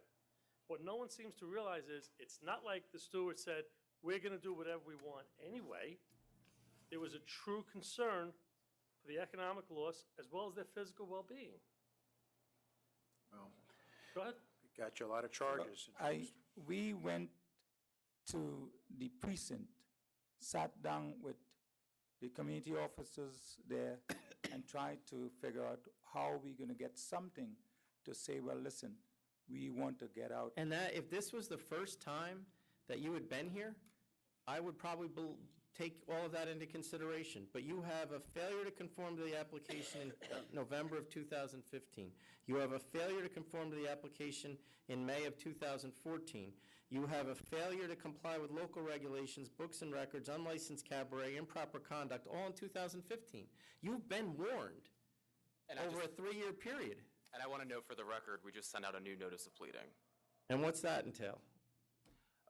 Fail to conform, operate a bar, not conforming with governmental regulations, not conforming with building codes, improper conduct, 63.1N. So I'm not going to even take their money. This is cancel and bond. I don't want you to waste your money, and I don't think your attorney wants you to waste it either. Chairman, excuse me one second. For the record, the police precinct did not respond well to our doing the event. The police have been in on a regular basis. The police have emptied and closed our premises when we're doing our regular business. The police arrested, may I finish? I'm not arguing with you. Police arrested Omar Stewart, telling him he had no liquor license and no right to sell alcohol. Well, they don't work for me, the police. They confiscated $4,000 worth of inventory that they destroyed. Well, that take up with the city. They don't work for me. I'm trying to. But the problem is that this is not a one-time incident. And this is not what I guarantee you, this is not what this board signed up for. They did not sign up for a belief that this restaurant was going to turn into a nightclub at night. And that's what it is. Not a nightclub at night. Well, then why are we getting all these failure to conform to application?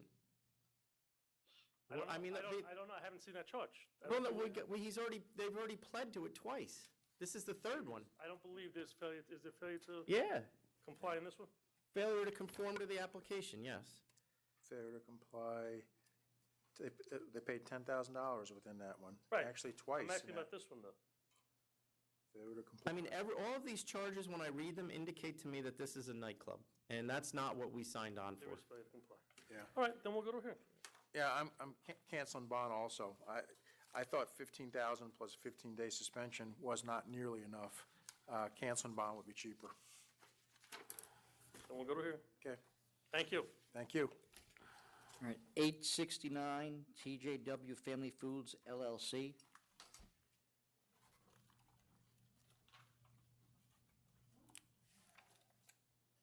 I have you. Good afternoon. Is there anybody here in opposition? No. So what's the deal with the TVs? How many do we have? We have 7 TVs that were there, and I'll let my client explain, but they're not all used for TV. They put photos up of people in the place. So can we get rid of a couple of them? Specials are up on them. How many would you like to get rid of, Mr. Chairman?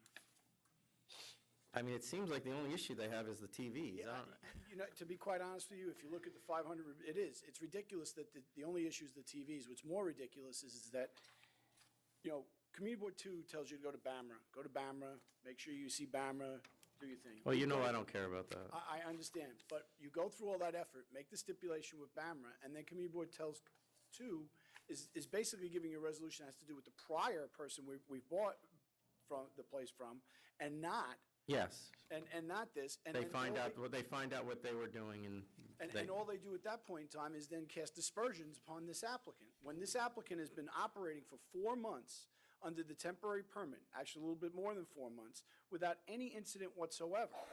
And what's her hours? What has she been operating under? Till 2. In fact, some days she's even closed. On Monday, they're open. There's nobody in there for dinner or anything. They're closing by 11:30 if nobody's in there. I mean, do you want all the TVs?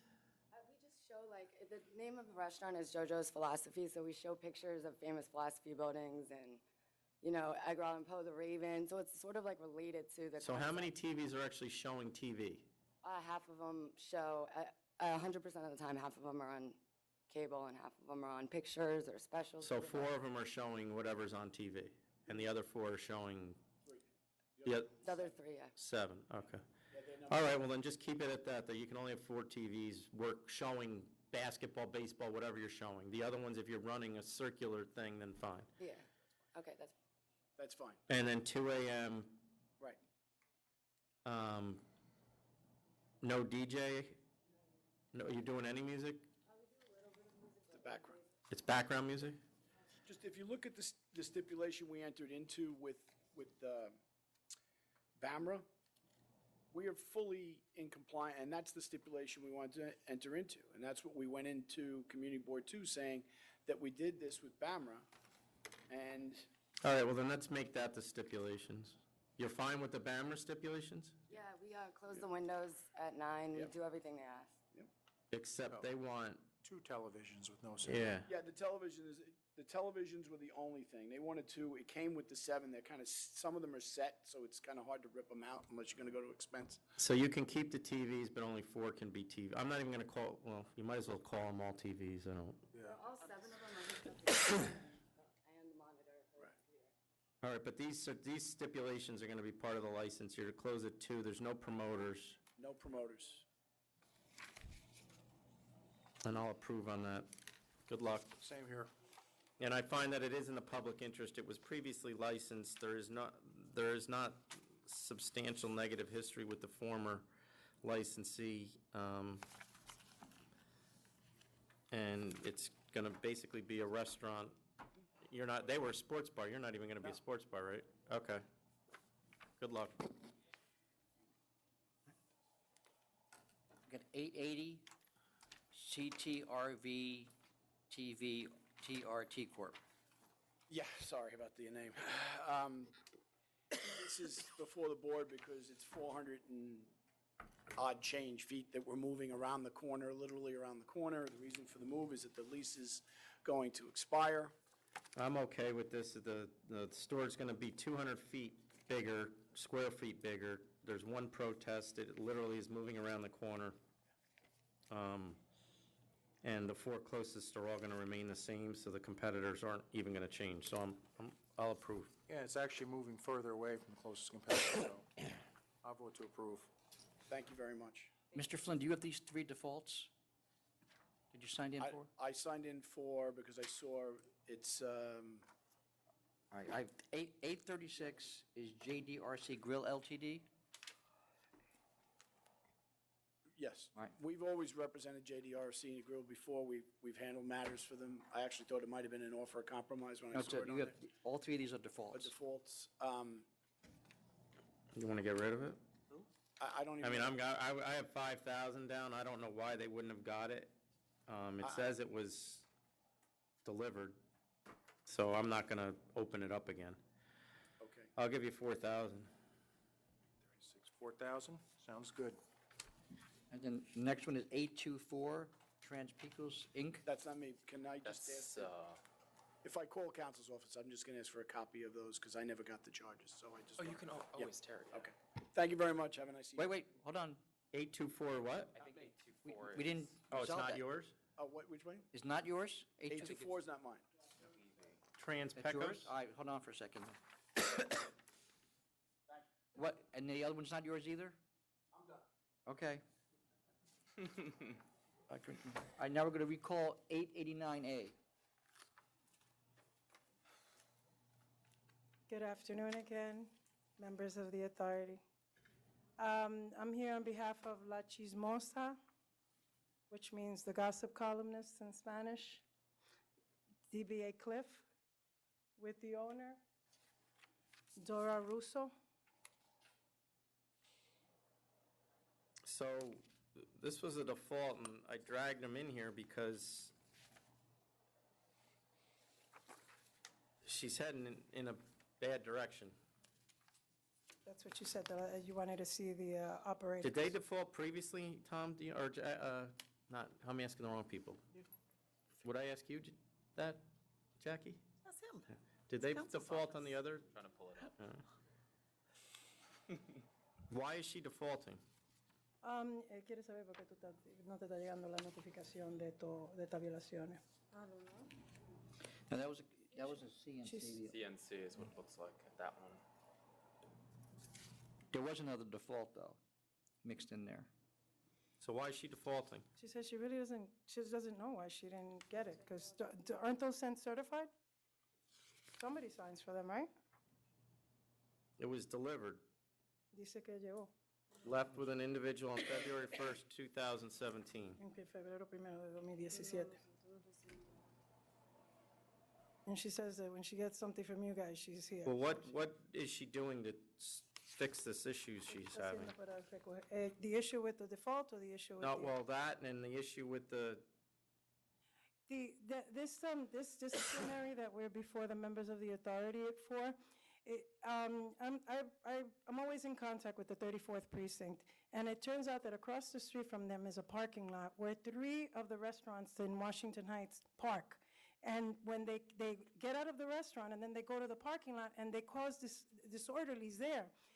that's not what happened here, though. The bouncer hit a customer. Ella está diciendo que no es lo que tú me contaste, el security le dio a un customer. The bouncer was a un arrested a for it, too. a una persona en el restaurante. 2016? Say that again? 2016. Yes, December 2016. Your bouncer was arrested for assault, Te lo llevaron for hitting a customer. No hay lo que tú me dices. That's not what they reported to her because she wasn't there that evening. And then when we came back here because you said, we thought it was for the disorderly, It is for disorderly. but for disorderly outside of the premises, not with one of her staff. She didn't Well, know she that. doesn't remember her bouncer getting arrested at 3 a.m.? You never heard that? They didn't report it to her. ¿Tú no te reportaron eso no? One of your employees gets arrested and nobody in the bar tells you? Que dice que uno de los empleados se la cogen preso y nadie en la barra te lo cuenta. How often are you there? ¿Cuál es la frecuencia que tú estás ahí? Porque yo le di un riñón a mi ¿Cuándo? mamá. Oh. Entonces, a cada día. What did she say? She said because she just gave her mother a kidney and she's been out for a couple of months. What's a So, couple of months? ¿Cuándo tú estabas fuera del negocio? Febrero, marzo y abril. Y cuando pasó esto, ¿dónde estabas tú? Maybe estaba en la casa, en el hospital. Sí. She said that she probably was in the hospital at that time and she was out, This is- physically out from the business January, February, and March. So it probably happened at the end of December, sometime that she started this whole procedure with the kidney thing. Says December 10th. Where did she do this? ¿Dónde fue que te sacaste? Was it in this country or did she go? Is she there every day now? ¿Tú estás ahí todos los días ahora? Yes. I mean, if something else like this comes here again, you're going to lose the business. Well, she took some remedial measures because she thought this was a disorderly. She It is a added- disorderly. No, I mean a disorderly in terms of not the gravity of what we're here for today. She thought it was disorderly outside, a customer arguing with another. She has beefed up security. She added a couple of But cameras. but it sounds like security's the one who did it. Dice que lo que le suena ni que tú pongas más seguridad, que seguridad fue. All right, solo well- And we also, we have other referrals and pending matters too. So For instance, I- you're coming down the pipe. we have other things that we've received recently. Dice So, ellos que ellos tienen otra cosa que han recibido so I don't, I mean, de I'm tu just, I'm negocio curious if she's been recientemente. out for months and months and months, and now we're starting to receive a bunch of reports. It sounds like she doesn't really have, dominion and control over this establishment. And I don't know what those other things are, but if they're as bad as this, it's probably over for her. Dice que si él no sabe lo que las otras cosas son, pero si es tan grave como esto, que te van a quitar el negocio. So what do you want to do here? Well, I mean, I'll do 5,000 on this, but she's heading in a bad direction. She says that now that she's better, she's going to do her best to not have Well, any that incidents, doesn't but we change already what have- might be pending already, but I'll fine her 5,000 on this. Dice que te va a dar una multa de $5,000, pero ahora tenemos esto 5,000. pendiente. Deal with- 5,000. We'll deal with the rest when they come in.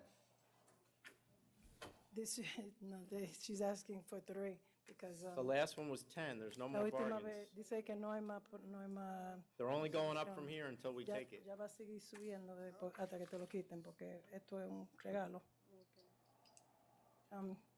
She accepts, Chairman.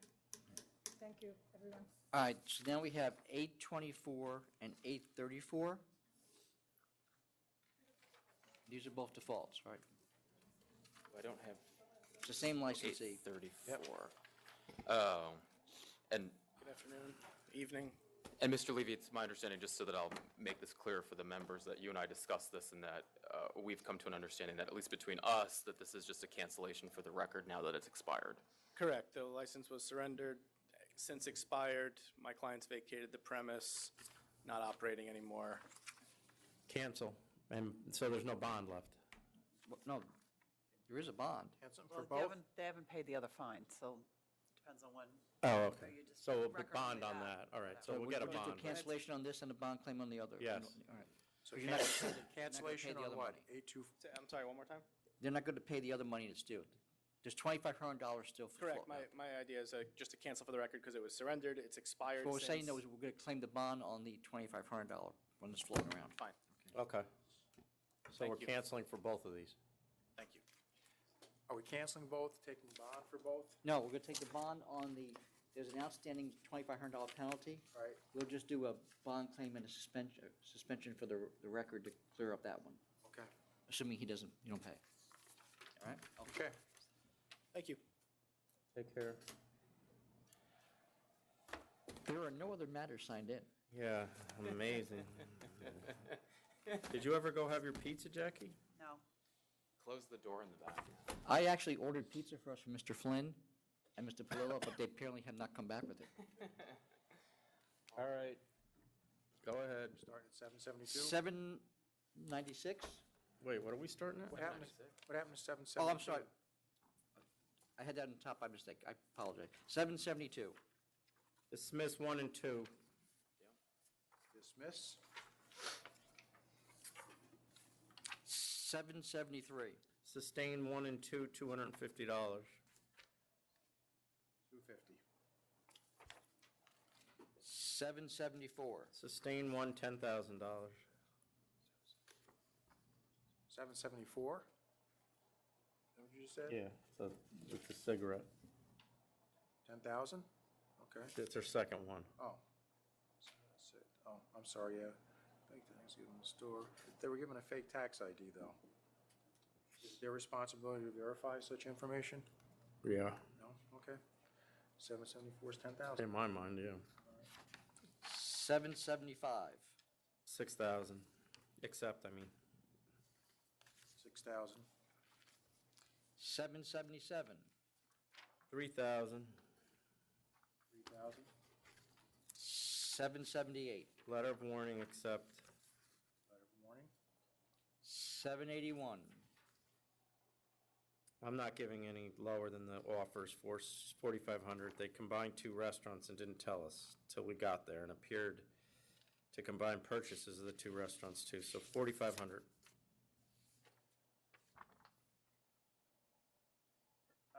One second here. That's all right. 780. 781 and 782 are combined, just so, I mean, it's the same situation. 780 and No, 781 and 782. Yeah, We didn't do 780 yet. Yeah. 780, was that the one that was pulled? We did 780. That was the, so what happened was my staff kind of messed up, and the summary suspension should have gotten a new number, but they gave it the number of a matter that was adjourned. It was a wholesale case. I talked to counsel about if he was okay with adjourning it. So 780 is adjourned as far No, as. 780. No, but LVC International that's is adjourned. adjourned. Okay. That's coming back up under a new number. Yes, but They removed it from the calendar? Okay. So now you have 781 and 782, which are the same licensee, same Same company. offer. Yeah. 4,500 each? Yes. Okay. I'll accept the other one too. Yep. 783. Accept. Accept 4,500. 784. Cancel and bond, accept. Cancel and bond. 785. 3,500, accept. 3,500 accept. 786. Accept, surrender, and bond. Accept, surrender, and bond. 787. Expired license. Letter of warning. Yeah, letter of warning. 788. 500 because of their cooperation in the mitigation letter. 500. 789. Accept. Accept. 791. Accept.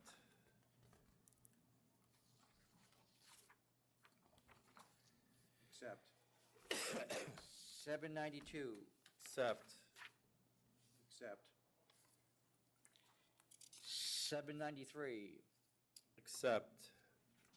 Accept. 794. Accept. Accept. 795. Accept. 5,000, accept. All right, now we'll do 796. Gotcha. Bosco's, what a saga. I don't have this. This one. was the one, 79 was an over, that he was scheduled back in March, and the licensee asked to be held over until the end of April because he was down in Florida. And it's convenient, he has not renewed his license, end of March. The license is expired. Yes. Cancel and bond.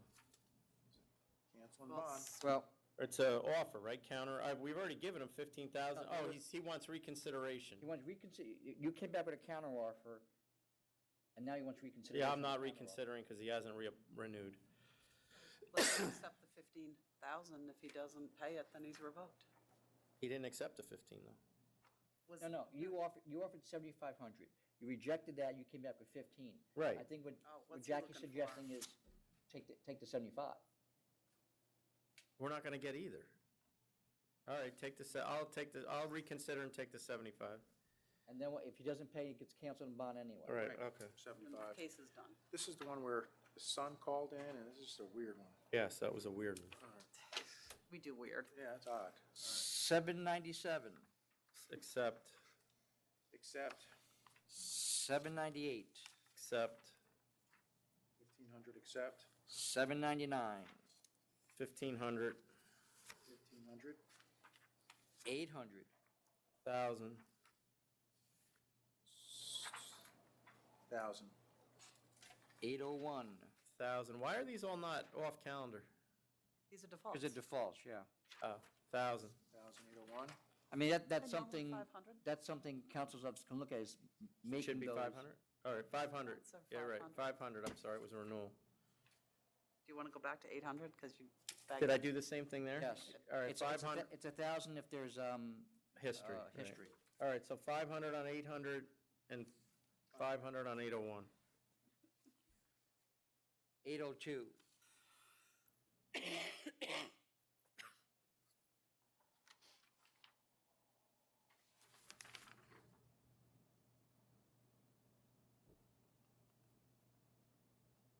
Receipts, egress obstructed. Got fireworks, too. Bring these guys in. I don't need that, right? Yeah, you do if you're carrying it over. All right. Yep. Bring them in. You're on board with that? Yeah. 806. Accept. 25. 807. Accept. Yeah, $23, yeah, accept. 808.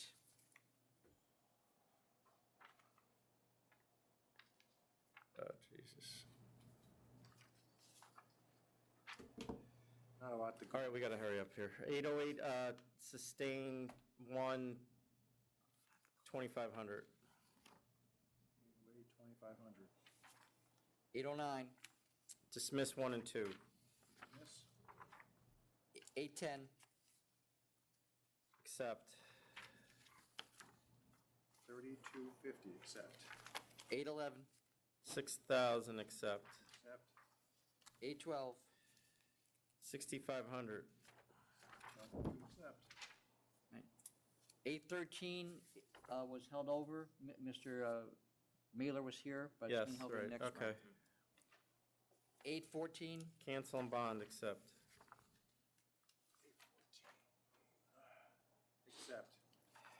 817, Accept.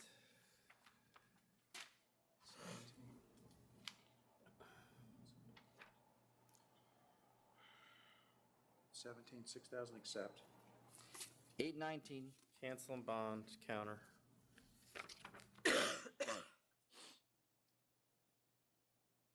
Cancel and bond. 822, Accept. What do we do, 821? Did you do that? No. Oh, I thought that was 821. I got 821 is accept. Letter of warning. Exotic Island Enterprise. All right, now we have 822. Accept. 6,000, accept. 823, Did we get the check? Two bounce checks, about $9,000. no, they have not been replaced. Cancel and bond. Cancel and bond. 825 and 826. Accept.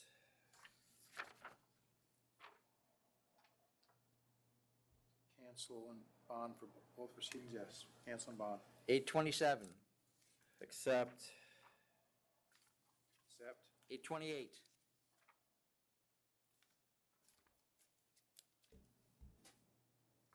Counter 10. 8, counter 10. 829, Accept. Accept. 831, Cancel and bond. Cancel and bond. 832, 3,500 accept. 3,500, accept. 833, Accept. Letter of warning. Letter of warning. 835, 6,000. 6,000. 837, Accept. Letter of warning. Letter of warning. 838, Cancel and bond. Place is closed, right? Yeah, 838, cancel and bond. 839, Accept. 5,000, accept. 840, Accept. 3,000, accept. 841, Accept. 3,000, accept. 842, Cancel and bond. Cancel and bond. 843, Cancel and bond. Cancel and bond. 844, Accept. 1,000, accept. 845, Accept. 6,000, accept. 846, Counter 10,000, 10-day suspension, 10,000. which is what Jamie originally offered. 847, Accept. 6,000, accept. 848, Sustain 1 and 2, cancel and bond. Cancel and bond. 849, Accept. Accept. 850, Cancel and $1,000 fine. Cancel, $1,000.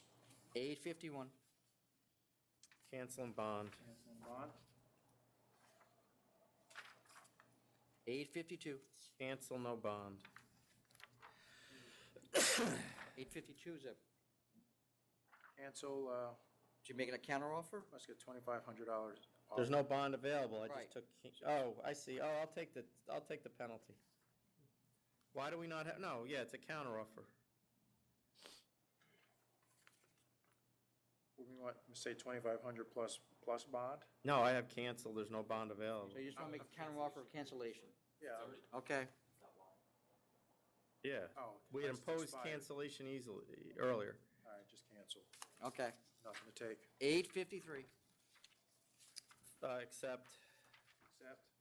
854, accept, 6,000, accept. 855, accept. Stetzer ratted these people out. And I don't think they were doing anything. I'll accept 2,500. Yeah, 2,500, accept.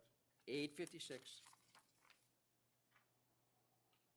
Accept, 2,500, accept. 857, Accept. Accept. 858, Accept.